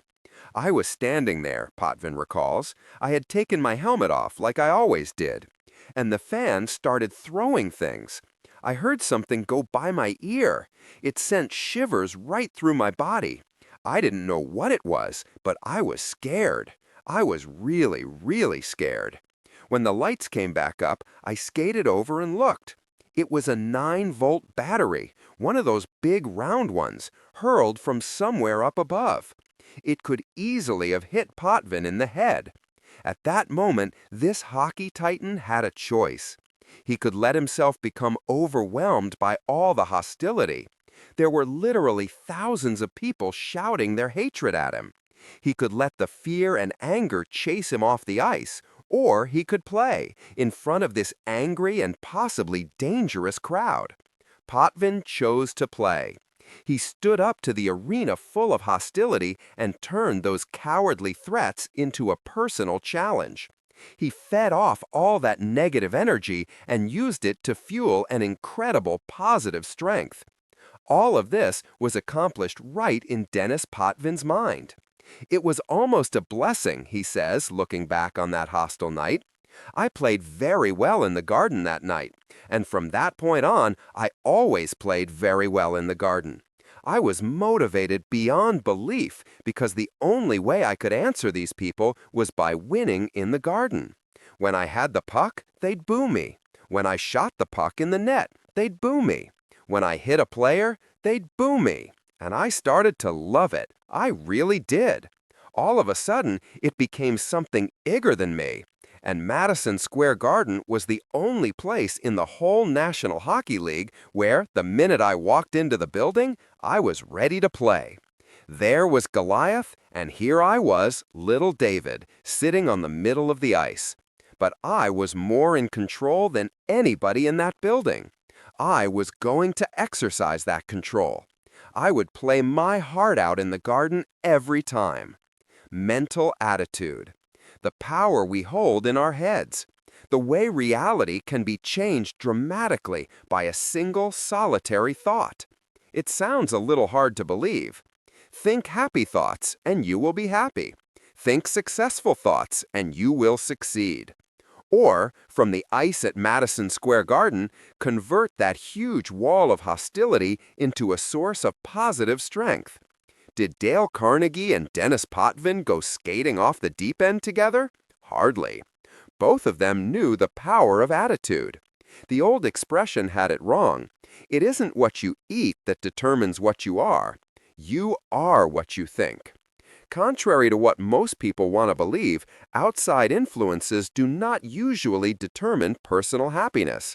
What matters is how we react to those influences, good or bad. Marshall and Maureen Cogan achieved great financial and professional success. He was a partner at a big New York investment banking firm. She was a rising star in the publishing business who would become editor-in-chief of Art Auction magazine. Their 3 children were all in private school and doing well. The Cogans had a beautiful co-op apartment in the city, and they had just built a summer home in East Hampton. It was a big, modern place near the ocean, and people came literally from around the world to see this unusual home. The house won several architecture and design awards. It was featured in more than one national magazine. And the Cogan children seemed to love that house as much as their parents did. Then trouble arrived. Marshall, who had been growing bored at the investment firm, decided to strike out on his own. Despite his high expectations and the encouragement of his colleagues and friends, Marshall's new business never really got off the ground. His timing turned out to have been miserable right at the start of a recession. Almost overnight, the business Marshall had sunk all his savings in was worthless, and the income he was expecting had disappeared. All this bad luck was topped off by one final blow. Just at the most crucial point of his struggles to keep the business afloat, Marshall came down with hepatitis, which confined him home to bed for more than a month. Marshall's bankers were full of personal empathy, but they wouldn't budge an inch in their demand. You'll have to sell the new house. He couldn't stand the idea. It was hard to break the news to his wife. He had no idea how she or the children would react. He needn't have worried. "Then we'll sell the house, that's it," said Maureen. So the Cogans sold their house along with every last piece of furniture in it. All they would have to do was pack their clothes, collect the children's toys, turn out the lights, and lock the door. "Look, we should take the kids out to the house," Maureen told Marshall the day before the new owners were set to arrive. "We can give each one of them a big trash bag to put all their toys in, and we can bring all that stuff back to the city." Marshall wasn't so sure. "I don't want the children to see it," he said. "I don't want them to be a part of this. You and I will do it." "No way," Maureen told him. "They're going to come. They're going to see what it is to be down. They're going to understand, because they're going to watch you come back, and they're going to understand that if that happens to them one day, they can come back too." So the parents agreed. Everyone piled into the car, and they rode out to East Hampton. The children cleaned out their rooms while the parents collected the clothes and a few other personal effects. When it came time to leave, they all stood together for a moment on the front steps of the house, and then Marshall locked the door. Then the 5 of them climbed back in the car for the drive to the city. That's when Maureen spoke quietly to Marshall. "We'll put this in perspective," she said. "So we're not going off to the Caribbean. So we're not running off to our house in East Hampton. Life will go on." And then she talked to the kids as well. "No, we don't have our house," she said, "but we have a nice apartment. We're together. Daddy's healthy, and he's going to start a new business.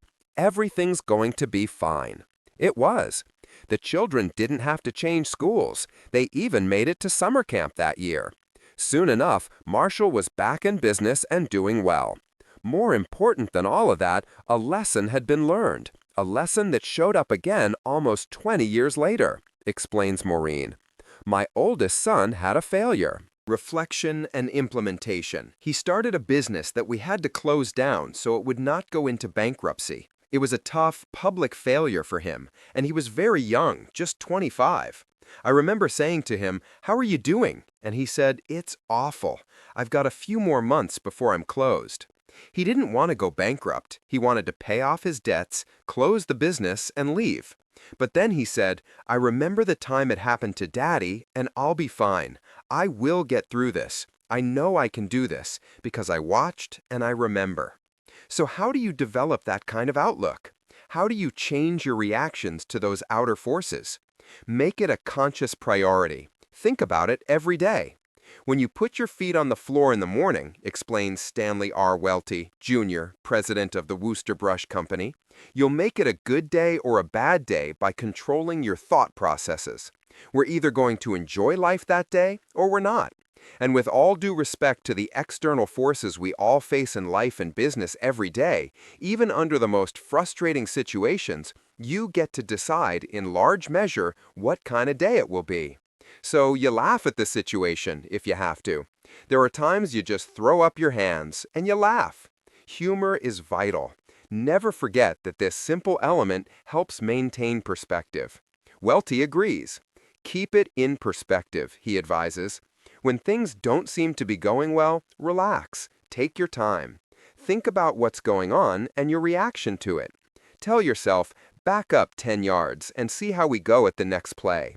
There are hundreds of things that can irritate, worry, or annoy you. Don't let them. Don't let the small things get you down. When you get cut off on the freeway, there are only 2 things you can do," says Ted Owen, publisher of the San Diego Business Journal, who, like most Southern Californians, spends an awful lot of time behind the wheel. "You can swear at the other driver and give some obscene gesture, or you can shrug and say to yourself, 'How long is it going to take this guy to end up in the junk heap? He's not going to make it to work the way he's driving.' Neither approach will have much effect on how quickly you arrive at the office. Shrugging at this trivial irritation will get you there in a much happier and more productive frame of mind. It might even add a couple of years to your life." Owen wasn't born with this laissez-faire outlook on life. He used to have one of those high-tension personalities, but he came over the years to recognize how self-destructive it could be. When he was asked to run the business journal, where he would be commenting frequently on how other executives perform, he decided he'd better overcome his own attitude problems. Many of us tend to be reactive and overreactive, he observes. Since starting this job, I've never been angry at work. I got angry other places, but I haven't been angry here. People are responding like they've never responded before. After years of struggle, things were finally looking up for Mary Kay Ash. She had remarried, the children were finally grown. She and her new husband had saved just enough money to start a small cosmetics company, a dream she had nurtured for years. Then her dream nearly disintegrated. The day before we were to open this company, Ash recalls, my husband died of a heart attack right there at the breakfast table. My husband was to handle the administration of the company. I don't know a thing about administration, even today. Every single penny was committed. We had only $5,000, my personal savings. It sounds like very little, but probably it would be worth $50,000 today. On the day of the funeral, we had no time to waste. My 2 sons and my daughter and I sat down to decide what to do. Do I stop or do I go on? All my dreams just plunged to the ground. But Mary Kay Ash believed in herself too much to give up. Her son Richard, who was just 20, offered to do what he could. Mother, he said, I'll move to Dallas to help you. She had her doubts. I thought, big deal. How would you like to turn your life savings over to a 20-year-old? I figured maybe he could lift boxes I couldn't. I didn't know if he could fill out an order or not. I mean, he had been just one kid that I had to bring up by myself. But Ash wasn't one to let doubt overwhelm her. She doesn't take well to defeat, so she pressed on. That was the beginning of the company. True to his word, Richard moved to Dallas the very next day with his little 2-month bride on his arm. The lawyers were saying, why don't you go directly to the trash and throw the money in, because you're never going to make it. And pamphlets from Washington told us how many cosmetics companies go broke every morning. Her positive attitude got her through it all. She just kept telling herself, I think that people will support that which they have to create. I think it can be done, and I'm going to try. With an attitude like that, is it any surprise that Ash succeeded? These positive, self-confident feelings don't only help you achieve more, they also make other people want to be associated with you. We all respond to the attitudes of others. That's why people are drawn to those with upbeat outlooks on life. We want to surround ourselves with friends or coworkers who are happy and productive, who have a can-do, it's-no-problem attitude. Just as predictably, the constant complainer in any crowd doesn't get much company. Why is this? Attitude rubs off on others, good or bad. This is a vital concept to remember for anyone who wants to be a successful leader today. There are few more powerful motivators than a positive attitude. We all know organizations where a large percentage of the employees are unhappy. How did they get that way? Slowly, one employee at a time. A leader has to fight that spread, constantly substituting positive feelings and attitudes for negative ones. David Luther, the quality chief at Corning Incorporated, learned about the importance of focusing on the positive and ignoring the negative from a smart union leader in Detroit, a man who represented workers at a factory that made Lincolns and Thunderbirds. An enormous place, it had been very successful in quality, Luther says. This guy got up and said, I made the change when I started worrying about the 90% who said yes instead of the 10% who said no. That's a very insightful statement, because a lot of labor negotiations revolve around the 10% who are always resisting. People are always saying, well, let's convert them. This guy knew better. He said, that's the wrong way. I'm going to work with the 90% who want to move forward. And that's what he did, a very insightful approach. Luther has developed this philosophy at Corning. Eventually, he says, I may win some of the others over, yes, but these 90% are ready to come along. They're sitting out there with the power doors open. They're waiting, and the motor's running. You don't want to be locked in here trying to convince these last people when the vast majority are waiting outside ready to climb on board. One of a leader's most important jobs, then, is to set a positive, self-confident tone, showing others that failure isn't even a possibility. When Julius Caesar sailed across the Channel from Gaul and landed with his legions in what is now England, what did he do to ensure the success of his army? A very clever thing. He halted his soldiers on the chalk cliffs of Dover. Looking down to the waves 200 feet below, the men could see every one of the ships that had carried them across the channel completely ablaze. So here these soldiers were, stranded in the enemy's country, their last link with the continent entirely severed, their last means of retreat going up in smoke. Reflection and implementation. What else could they do but advance? What else could they do but conquer? What else could they do but fight with every ounce of strength that was buried in their souls? That is precisely what they did. A positive attitude isn't important only in life or death struggles like this, where the soldier's attitude was infused by desperation. It's also the secret to building a happy life and a successful career. It is the cornerstone of leadership. That's what Hugh Downs believes, at least. You really don't have to be unkind, says Downs, the veteran ABC newsman and program host. Downs recalls a man he worked with in television, an aggressive, hyper-ambitious TV man on the make. He was almost pathological. He sought to climb by taking advantage of other people and what I call kicking open doors. The man did make some initial progress advancing his career, but the people he alienated, the people he abused, the people he disrespected during his single-minded climb, they did not forget. They resented him with a passionate unanimity. When he stumbled, as all of us will from time to time, these people simply stepped aside and let him fall. I have never once kicked open a door, Downs says. So how then did he get so far? Instead of aggressive ambition, he substituted patience and a keen attentiveness. You need to be alert, he observes, so that if the door ever opens, you can dart right through. If you kick a door open, it's apt to come swinging back and hit you in the face. This has happened 2 or 3 times to this man I was talking about. I've always believed you don't do it that way, but you have to be alert to take advantage of whatever opportunity there is. In the long run, his attitude has more than paid off for Downs, and it's made the people he's worked with push for his success. One of the things I cherish most, Downs says, is something Tom Murphy gave to me. Murphy was chairman of Capital Cities ABC. I don't remember what the occasion was. I guess it was my 50th anniversary in broadcasting. He gave me a clock with an inscription that said, and it sounds outrageously flattering, but it said, "Nice guys don't finish last." I thought it was a very kind thing for the people here to say.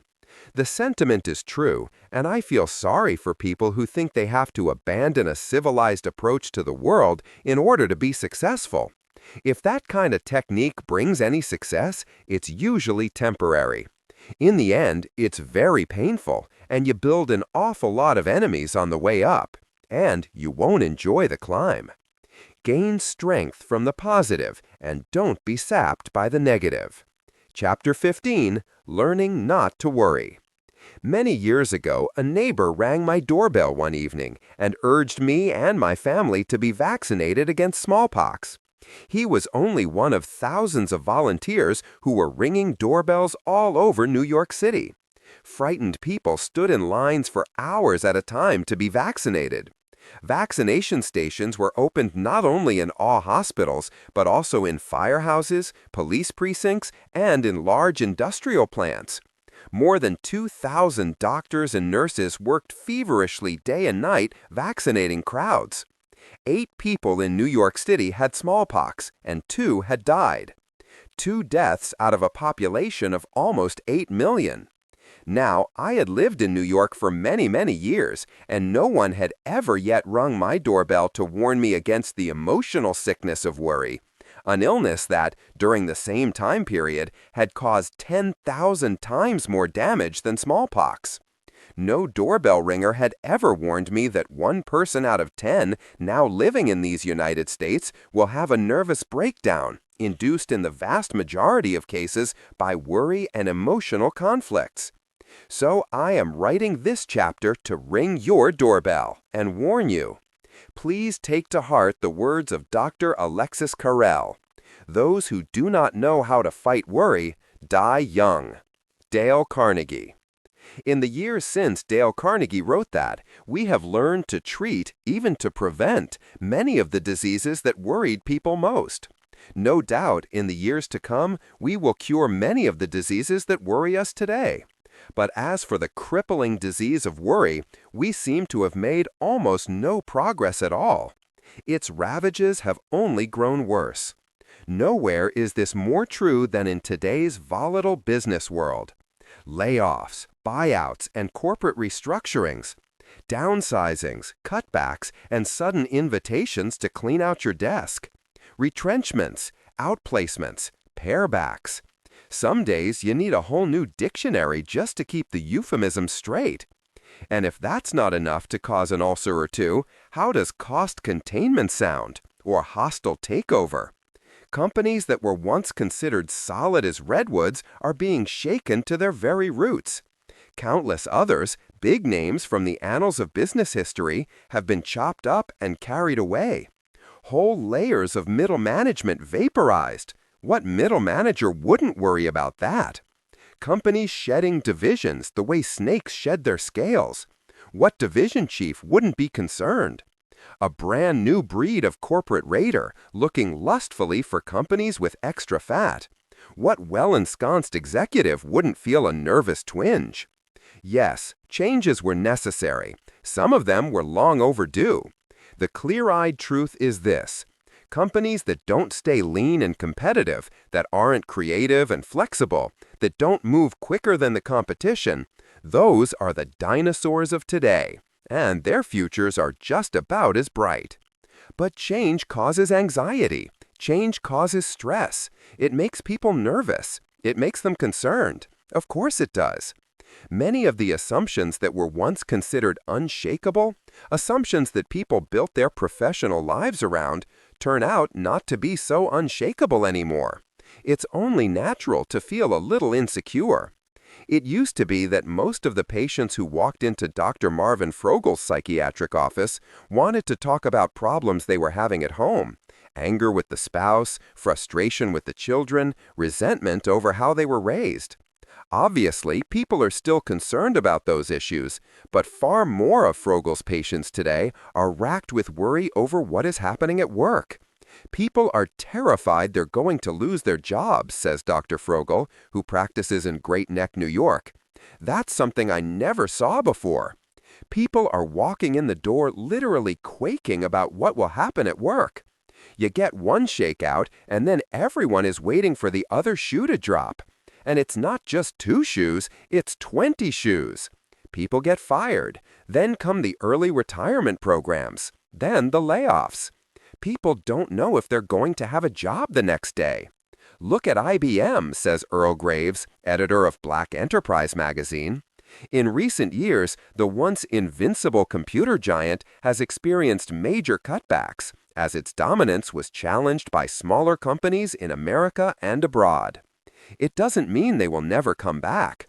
But when they're laying off people in Poughkeepsie, IBM will never be the same company again. That's turmoil, and that's when you've got to say, where's your happiness going to be? People who are leaving IBM are finding out that life is not over. When you think your wings have been clipped, you'll find out you can still fly. You think, leaving IBM, you can't fly out of the nest, but you can. When Dale Carnegie first turned his attention to the subject of worry, the world was still gripped by the Great Depression. He could see the jagged lines of worry on the faces of his students and friends. As the years went by, Carnegie wrote, I realized that worry was one of the biggest problems that adults had to face. A large majority of my students were businessmen, executives, salesmen, engineers, accountants, a cross-section of all the trades and professions, and most of them had problems. There were women in the classes, businesswomen and housewives. They had problems too. Reflection and implementation. Clearly, what I needed was a textbook on how to conquer worry, so I tried to find one. I went to New York's great public library at Fifth Avenue and 42nd Street and discovered to my great astonishment that this library had only 22 books listed under the title Worry. I also noticed, to my amusement, that it had 189 books listed under Worms.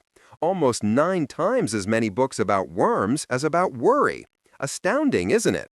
Since worry is one of the biggest problems facing humanity, you would think, wouldn't you, that every high school and college in the land would give a course on how to stop worrying.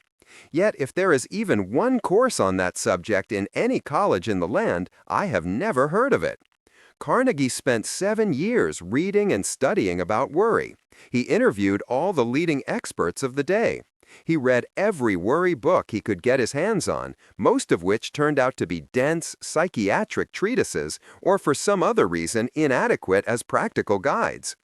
Carnegie did more than read and study, though. He relied on what he called his laboratory for conquering worry, the adult education classes he was teaching most nights. Out of all that research came a book about worry and stress, How to Stop Worrying and Start Living, published in 1944. For the first time ever, the basic techniques for overcoming worry were laid out in a simple, straightforward way. These techniques have been updated and revised many times over the years, as new causes for worry have presented themselves. Learn these techniques, apply them every day. Almost certainly, you will gain greater control over your life. You will experience less stress and worry. You will end up mentally and physically healthier too. Live in day-tight compartments. Business was slow at Chase Manhattan Financial Services in San Diego, California. The loan department was already $9 million behind on the year. The people who worked in the department were growing increasingly tense with each other. And Becky Connolly, the loan office manager, was so worried she could barely sleep at night. Then she decided to try living in day-tight compartments. Listen, she told the staff, this has always been a cyclical business. Loans have always come in waves. Just focus on your daily activities, your customer calls, servicing, and following up on the advertising. We'll all get through this slump. The results? A happier, more productive workforce, and soon enough, loan activity picked up. It's mind-boggling to think about how much energy gets wasted on the future and on the past. The past is over, and the future hasn't yet arrived. Try as we might, we are utterly unable to affect either one. There's only one time we can possibly live in. That time is the present. That time is today. You and I, Dale Carnegie wrote, are standing this very second at the meeting place of 2 eternities. The vast past that has endured forever, and the future that is plunging on to the last syllable of recorded time. We can't possibly live in either of those eternities, no, not even for one split second. But by trying to do so, we can wreck both our bodies and our minds. So let's be content to live the only time we can possibly live, from now until bedtime. Remember this, and don't go crazy worrying about what might have been. Don't get all tied up in anxiety about things that may or may not happen at some future time. Focus your attention instead on the one place where you can do any good, the reality of life today. So give up the wallowing and give up the butterflies. Sure, think about tomorrow and learn from yesterday. Plan ahead and try to improve upon the experiences of the past. But while you're doing all that, remember that the future and the past are the 2 things nobody can possibly change. Singer-songwriter Neil Sedaka learned this truism from his mother. She always said, "Take each day as a gift. Try to live with the good and the bad, looking more at the good." Is that easy? It's a constant struggle, Sedaka agrees, but I think it can be done. We all have our problems, and going through the day, it hits us. Try to push it away. You've got to. Work in the realm of the present. Put your energy, put your attention, put your drive where it will count, today. And then get to work. You just may be surprised by how much can be accomplished in one day-tight compartment. As the Scottish poet Robert Louis Stevenson said, "Anyone can carry his burden, however hard, until nightfall. Anyone can do his work, however hard, for one day. Anyone can live sweetly, patiently, lovingly, purely, till the sun goes down. And this is all that life really means." Take comfort from the law of averages. Theo Bergauer could see immediately that something was wrong. Bergauer is the general manager of Carl Bergauer GmbH Co. KG, the largest construction company in northern Bavaria. His secretary of many years looked like she was about to cry. "What's the matter with you?" Bergauer asked the woman. She told him that her son had just joined the German army. The part of the army he joined, they're the first people to go to a foreign country to help out. Problems were just then brewing in Yugoslavia, and she was worried sick that her boy was about to be sent off to his death. Bergauer didn't quite know what to say, but he thought about odds for a minute. What are the odds that his part of the German forces will be called to go to Yugoslavia? About 1 in 100, they decided. So the two of them made an agreement. Bergauer explains, "If this 1% came into reality, then she would worry a little. But until then, there was no reason to worry at all." By asking yourself just one question and paying attention to what the answer is, you chase a good chunk of worry from your life. The question is this: how likely is this thing to happen anyway? Most people spend far too much time worrying about things that never occur. In fact, most of the things that most people worry about don't happen. That's worth remembering.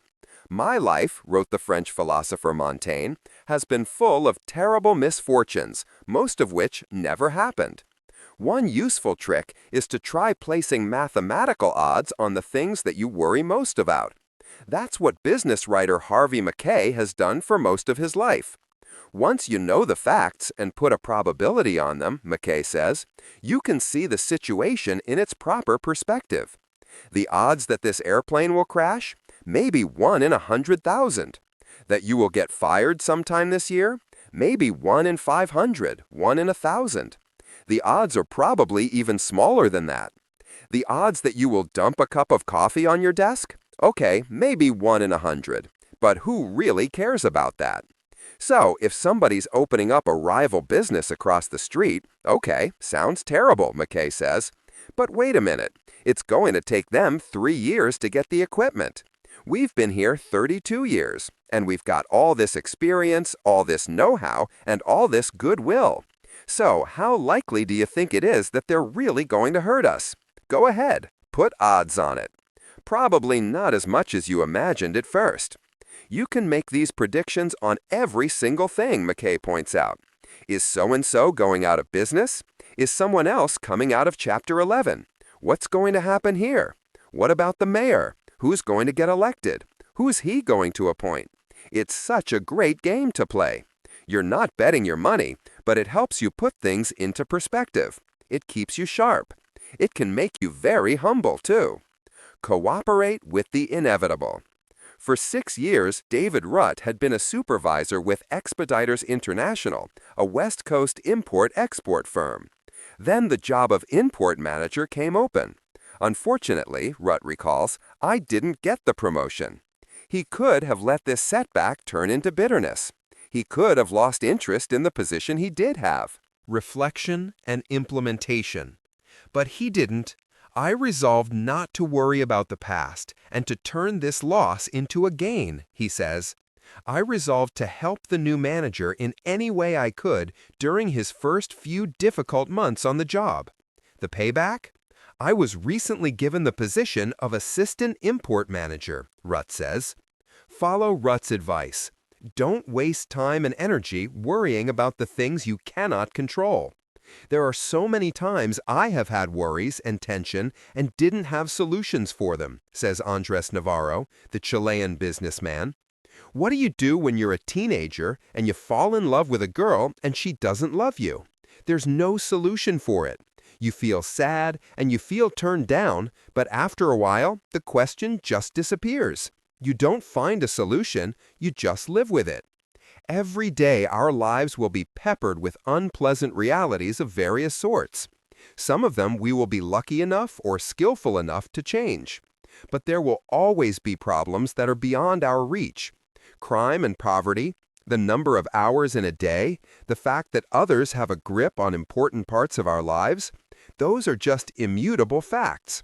Despite our strongest efforts, despite our most creative ideas, despite all the assistance we can muster on our behalf, despite all of that, some things we simply cannot control. Too bad, isn't it, that we aren't all masters of the universe? And too bad that other people don't always do exactly what we would like. That's just life, and the sooner we learn to accept it, the happier and more successful we will be. That's what Mother Goose was driving at. For every ailment under the sun, there is a remedy, or there is none. If there be one, try to find it. If there be none, never mind it. The real trick is telling them apart. Obviously, circumstances do not make us happy or unhappy. It's how we react to them. But we really don't have much choice about accepting the inevitable. The alternative is usually a life of disappointment and bitterness. It's when we stop fighting the inevitable that we have the time, the energy, and the creativity to solve the problems that we can. Be willing to have it so, said Henry James. Acceptance of what has happened is the first step to overcoming the consequences of any misfortune. Put a stop-loss order on your worries. Like many hospitals, Sharp Capreo has been going through some difficult times. Laurie England, a clinical specialist, was right in the middle of a big wave of layoffs, and she was certain she would be next. The whole situation at work was beginning to make her depressed. But she made a decision about her life. She wasn't going to devote any more worry to the uncertainties at the hospital. She would instead start having fun at work. She started teaching CPR. She put extra enthusiasm into other parts of her job. People started noticing her efforts, especially against the glum background of everyone else. Who do you think will be laid off in the future? England asks. Someone down and worried? Or a valuable member of the team throwing enthusiasm into everything she does? Try asking yourself the question that Wall Street investors ask themselves whenever the market falls. How much of a loss am I willing to take on this investment?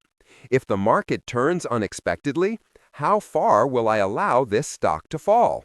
At what point do I just take the beating and walk away? A stop-loss order, it's called on Wall Street.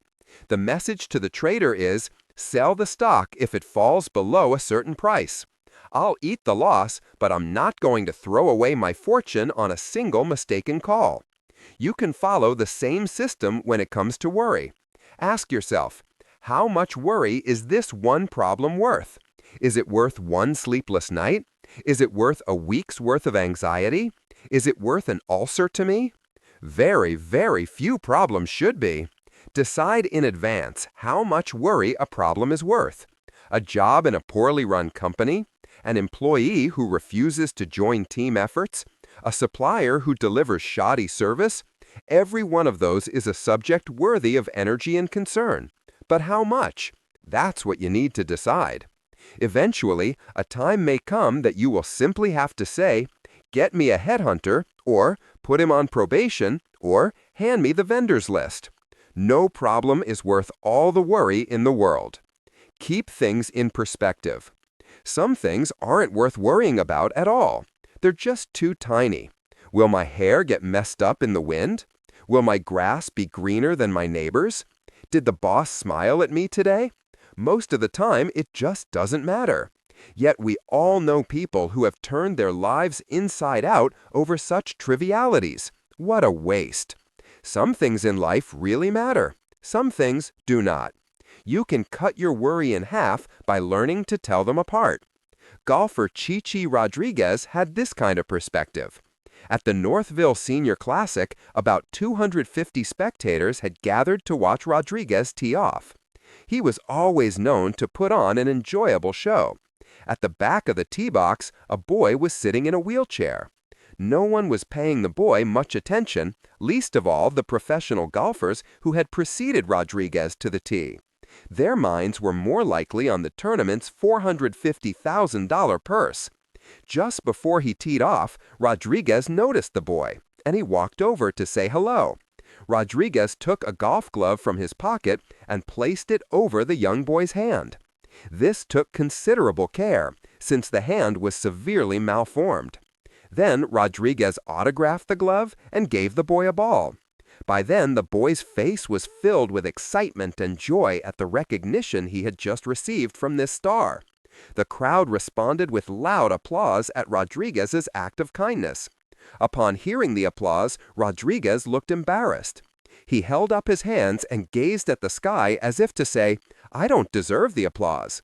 The person who is suffering and his family are the true heroes here. Although Rodriguez was focused on the golf match, he also recognized what the larger stakes of life can be. Stepping up to help other people. That's a terrific worry-fighting technique. Finally, get busy. Nothing takes your mind off worry like having it occupied with something else.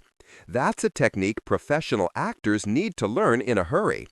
When you're up for a big film, says Annette Bening, who has had major roles in Bugsy, The Grifters, and other films, the waiting period can be months.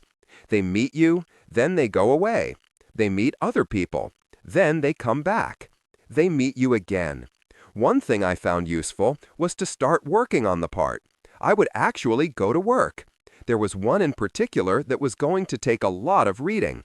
So I found myself, as a way of dealing with the anxiety of not knowing what the outcome was going to be, I figured I would just work on it. In that particular instance, I didn't get the part.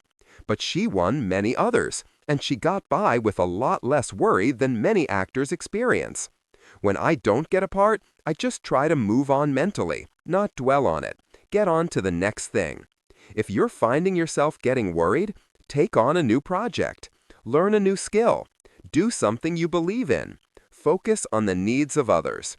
Getting busy takes your mind off your own troubles. You'll also be serving others, which will make you feel better about yourself. What if there is good reason to worry? Despite all these fine worry-stopping techniques, you will still have problems in your life. All of us do. You can accept the inevitable. You can put an ironclad stop-loss order on your worries. You can remind yourself of what havoc all this worrying can cause. But still, you will have problems, and you will need to deal intelligently with them. Here's a useful 3-step approach. If you'll just follow these 3 steps, it's amazing how much more clearly you'll see what you're dealing with. 1. Ask yourself, what's the worst that can possibly happen? Thankfully, most of our problems are, in fact, not matters of life and death. Reflection and implementation. So maybe the worst that will happen is that you lose an important account, or you're late for a meeting, or your boss yells at you, or you get passed over for a promotion you were hoping for.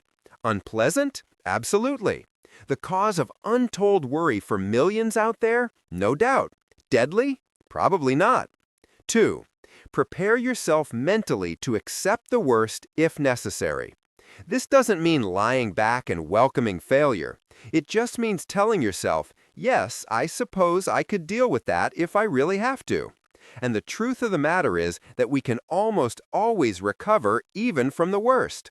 It won't be any fun. There's no reason to pretend otherwise. But at the same time, losing a promotion or being reprimanded is not quite the end of the world. When we remind ourselves of this, hey, what's the worst that can happen? We'll be sure to confront the real issues in a far less hysterical frame of mind. 3. Then work calmly and methodically to improve upon the worst. Ask yourself, what can I do to make the situation better? How quickly should I act? Who can be of help? After I make that first move, what are the second, third, fourth, and fifth things I should do? How can I measure the success of the steps I take? Patty Adams, a marketing representative for TRW Ready Property Data, Inc., used that 3-step approach in facing the scare of her life. One day, my phone rang, Adams explains. It was my worst nightmare. My doctor wanted me back in his office as soon as possible to rerun and confirm the test. Uterine cancer. I was devastated by the fear of the unknown, she says. Would I lose my femininity, or worse, my life? 1,000 scenarios ran through my head. First things first. I got confirmation of the awful verdict, and of course, I totally collapsed inside. Pulling herself together, she faced her fears and asked her doctor for the worst-case prognosis. It was surgery with the loss of ability to have children. Her heart sank. At 27, Adams recalls, I was too young and vital to face such a loss. But if I didn't go for treatment, I would die. Before she became hysterical, Adams got the facts. This has a 95% cure rate. At that point, I recognized that even if I had the surgery, I would be no less alive. For 18 months, she used drugs to fight the disease without success. When surgery was scheduled, I resigned myself to have faith and not let fear destroy me, she says.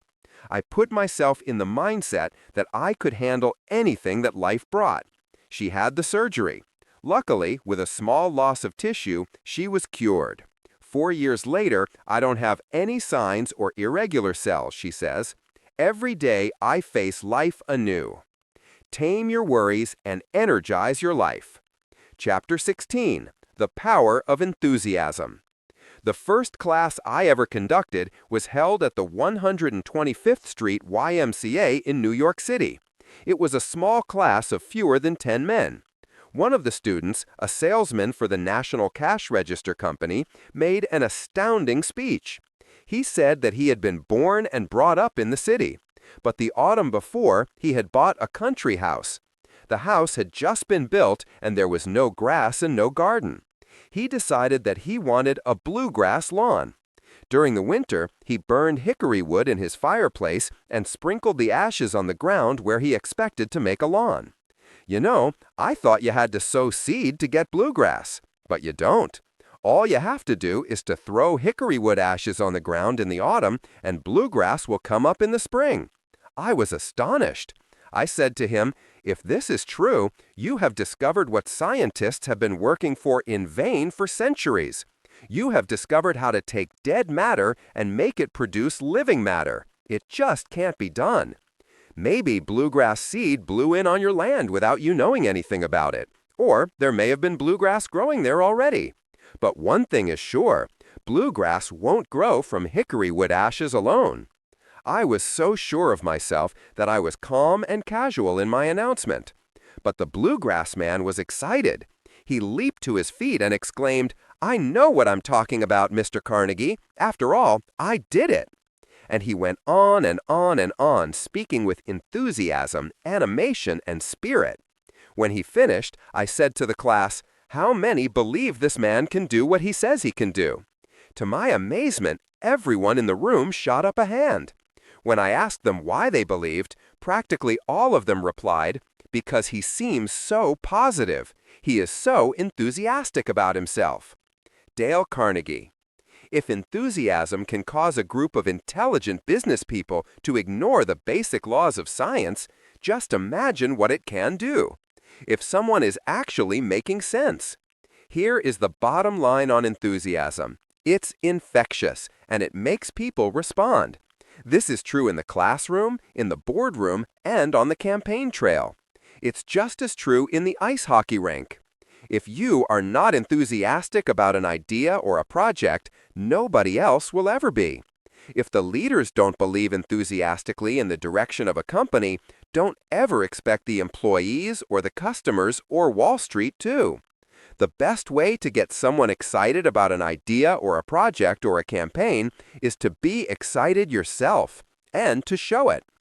Tommy Draffin had just taken a new job as a salesman with Culver Electronic Sales, a California importer of intercom speakers. According to the long-standing company practice, this meant one thing. Draffin was handed a list of incredibly tough prospects. There was one firm in particular that used to be a big Culver customer but had been lost years ago.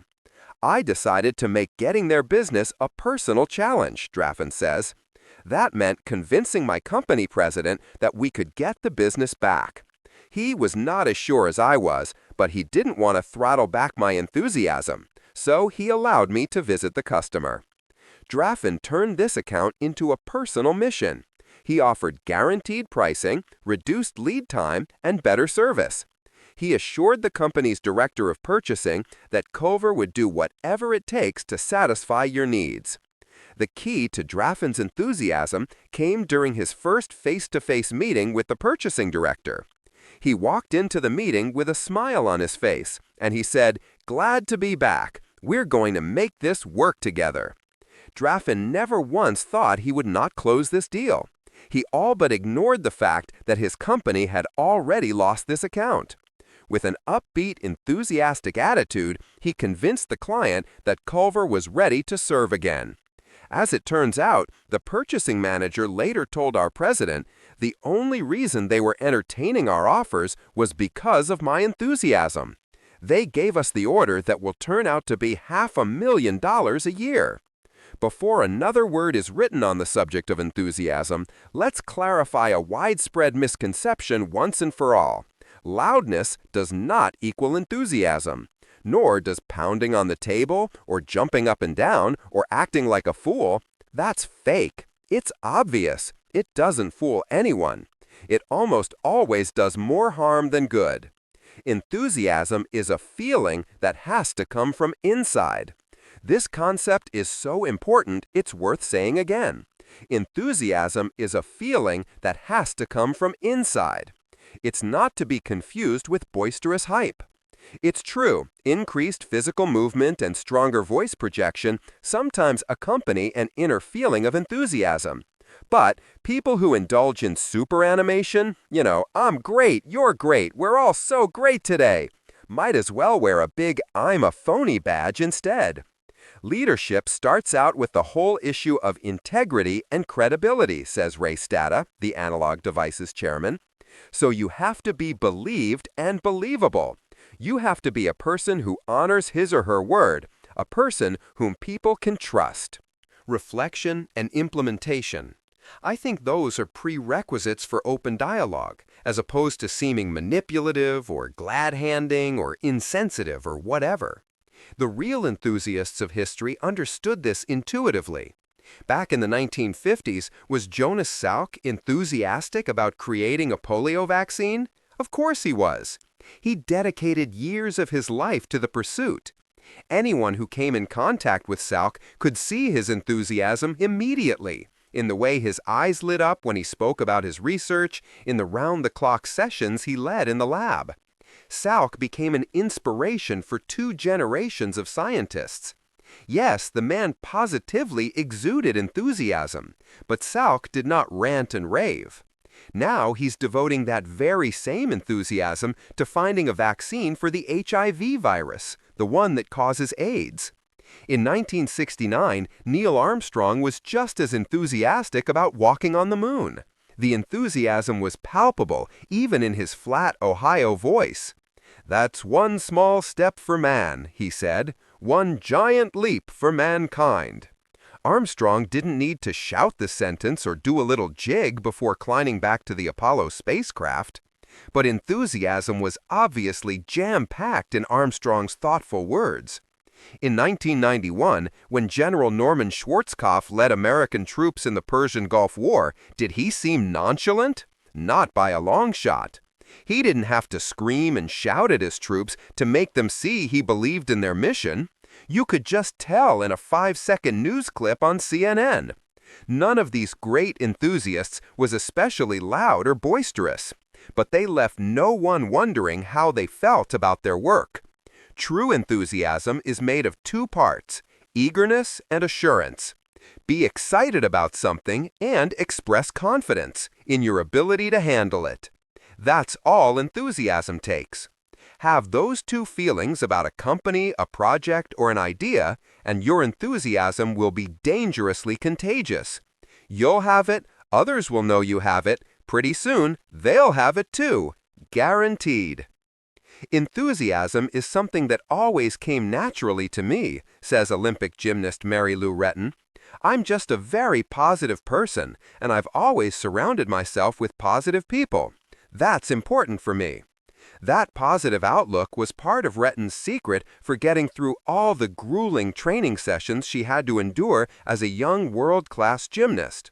There were times when my coach, Bella Carolai, was in a bad mood and was very strict in the gym. I would try to keep our group of 4 or 5 girls positive. But if you had one girl who was down and said, "Gosh, I don't want to do this," it would bring everybody down. I hated that. You could have 10 people who were in the best possible mood, but if you have that one negative person, you'd bring the whole group down. So I'd try and steer away from those people. Always surround yourself with happy, successful people, agrees Harvey Mackay, the business book author. I don't go around with negative people. If your friends and your peers and the people you respect and the people that you're reading about are upbeat, enthusiastic, confident people with a lot of self-esteem, that will also become a part of you. It is almost impossible to underestimate the power of enthusiasm. Every great and commanding movement is the triumph of enthusiasm, Ralph Waldo Emerson once said. Nothing great was ever achieved without it. This was true of the civil rights movement. It was true of the founding of America. It is just as true of all big companies today. Enthusiasm is as important as high ability, as important as hard work. We all know people who are brilliant and accomplish nothing. We all know people who work hard and get nowhere. But people who work hard, love their jobs, and convey enthusiasm, those are the ones who are going places. Dale Carnegie once asked a friend how he chose his top subordinates, the people on whose abilities his business would succeed or fail. The friend's answer might sound surprising to some. The difference in actual skill and ability and intelligence between those who succeed and those who fail is usually neither wide nor striking, said Frederick D. Williamson, president of the New York Central Railway. But if 2 people are nearly equally matched, the one who is enthusiastic will find the scales tipped in his favor. And a person who has second-rate ability with enthusiasm will often outstrip someone of first-rate ability without enthusiasm. The chief failing of IQ tests has always been that they don't measure a person's enthusiasm or emotional drive. When these tests were first introduced 2 generations ago, they were touted as amazing predictive tools. By measuring someone's intelligence quotient, you could predict with great precision what that person would be able to achieve in life, or so the IQ testing companies claimed.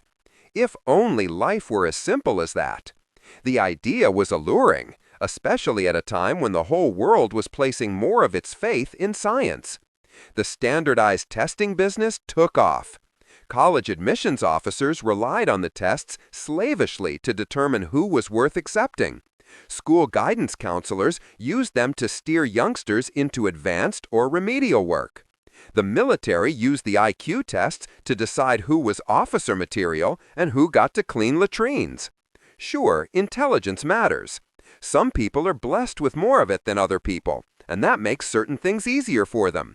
Ditto for creative talent, or athletic prowess, or perfect pitch, or any of life's other precious gifts. But this raw talent is really only half the total picture. The other half we must paint for ourselves. Even the people at the Educational Testing Service, the New Jersey company that administers many of today's standardized tests, now go to great lengths to emphasize how incomplete their results really are. School admissions officers are warned not to interpret these results too rigidly. A whole range of other factors must apply. Personal enthusiasm at the top.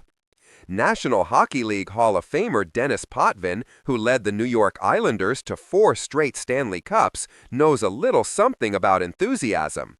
When I got to training camp, the former Islanders captain remembered, I needed to be emotionally excited about hockey. So I didn't take the approach that some players did, thinking I should skate all summer long. I actually felt the opposite. I didn't want to skate a lot. So when I got into training camp, I was never in as great shape physically as a lot of the people were. I knew I had to work extra hard to be in shape. But the thing I had over them was that I was genuinely enthusiastic about playing hockey again. Here it was, the 15th September of my professional career, and I felt like I was a kid again. No, you can't fake enthusiasm. But yes, absolutely yes, you can create it, you can nourish it, and you can put it to work for you. Dale Carnegie explained the process like this. The way to acquire enthusiasm is to believe in what you are doing and in yourself, and to want to get something definite accomplished. Enthusiasm will follow as night follows the day. How can you get this process started? By telling yourself what you like about what you are doing, and passing on quickly from the part you don't like to the part you do like. Then act enthusiastic. Tell someone about it. Let them know why it interests you. If you act as if you are interested in your job, that bit of acting will tend to make your interest real. It will also tend to decrease your fatigue, your tensions, and your worries. Enthusiasm is easiest to attain when you have real goals in your life, things you are genuinely looking forward to. Let that happen, and enthusiasm will grow inside of you. Wake up in the morning and take a minute to think about something pleasing that will happen that day. It doesn't have to be anything monumental. Maybe it's some part of your job you always enjoy. Maybe it's a friend you're meeting for lunch. Reflection and implementation. Maybe it's a family outing, a beer with your friends, an hour on the squash court, or in an aerobics class. Whatever the pleasing event is, what's important is this. Life doesn't need to be dull or uninteresting. We all need goals and experiences worth looking forward to. These are the things that give a forward thrust to life. People who reflect on this, even for a moment, can build a whole new way of looking at life. They can break from the ruts that they re-stuck in. They will, in other words, live enthusiastically. When you do, the results can be truly remarkable. Modern organizations need enthusiastic leadership more than ever, believes Andres Navarro, president of Chile's Sonda, S.A. That's almost a definition of leadership, the ability to transmit enthusiasm to other people for a common goal. If you want a group of people tomorrow or today to have enthusiasm and feel happy working on a project, it's useless to write a memo. Starting tomorrow, everyone will have a lot of enthusiasm. You have to have the enthusiasm yourself. If you don't have enthusiasm, it's impossible you will transmit enthusiasm to anyone, Navarro says. So if you want to change an environment, first of all, you've got to change yourself. If you won't change first, you can't even change your children. If you want your son to be enthusiastic at playing soccer, you've got to be enthusiastic. Enthusiasm is something you transmit through your eyes, in the way you move, the way you act all day, more than the way you write it in a memo. Actually, I think all of us can have enthusiasm for something. If you don't feel any type of enthusiasm, you might as well be dead. Once you discover that you are enthusiastic in doing something, it's easy to develop the ability to get yourself enthusiastically behind almost any goal. Indeed, having enthusiasm almost always assures success. That may be hard to believe, but the raw evidence suggests it is true. You can tell that David Webb, the former president of Lever Brothers Company, brims with enthusiasm by just watching him walk through his office door. He's not a screamer or a grip and grin artist, but there's a positive, joyful spirit in his stride, head up, a look of eagerness in his eyes. This may sound trivial, but this look has more force than most of us imagine. This is no accident. People are always going to read you in the elevator, Webb says. You express whatever your values are 24 hours a day. People have a good memory, Webb goes on. I learned this from a man who became the chairman of Unilever, Sir David Orr. I took over for him in India. He was the marketing director. He knew everyone. David Orr went everywhere. We have a huge network of distributors. Every time you go to a distributor, they garland you. I toured all over India, and I tried desperately to find a distributor where David Orr hadn't been, where there wasn't some photograph of him on the wall. He knew every salesman in the country. It was Sir David's enthusiasm they all remembered. Webb learned this lesson, and he didn't forget it as he rose through the ranks to CEO of Lever Brothers. "I'd met every salesman in this company, I think we've got about 700, within 3 months of being in the business," he recalls. "They know me. They can relate to me. I'm out there playing the fool with them sometimes, enjoying the fun, just being with them. I love the salesmen and the people in the plants, but there isn't anyone I don't like." Thomas Doherty was an executive at North Star Bank when the regional financial institution was acquired by Fleet Financial Group, Inc.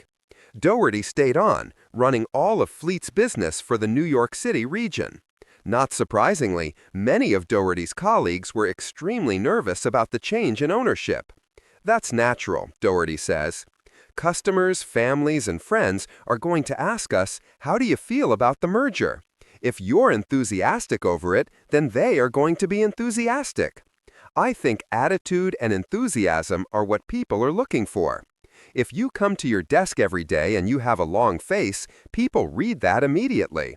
But if you get on the elevator and you say good morning to everyone just as you have in the past, people notice that. They think, 'Gee, he's enthusiastic. Why not give it a chance?'"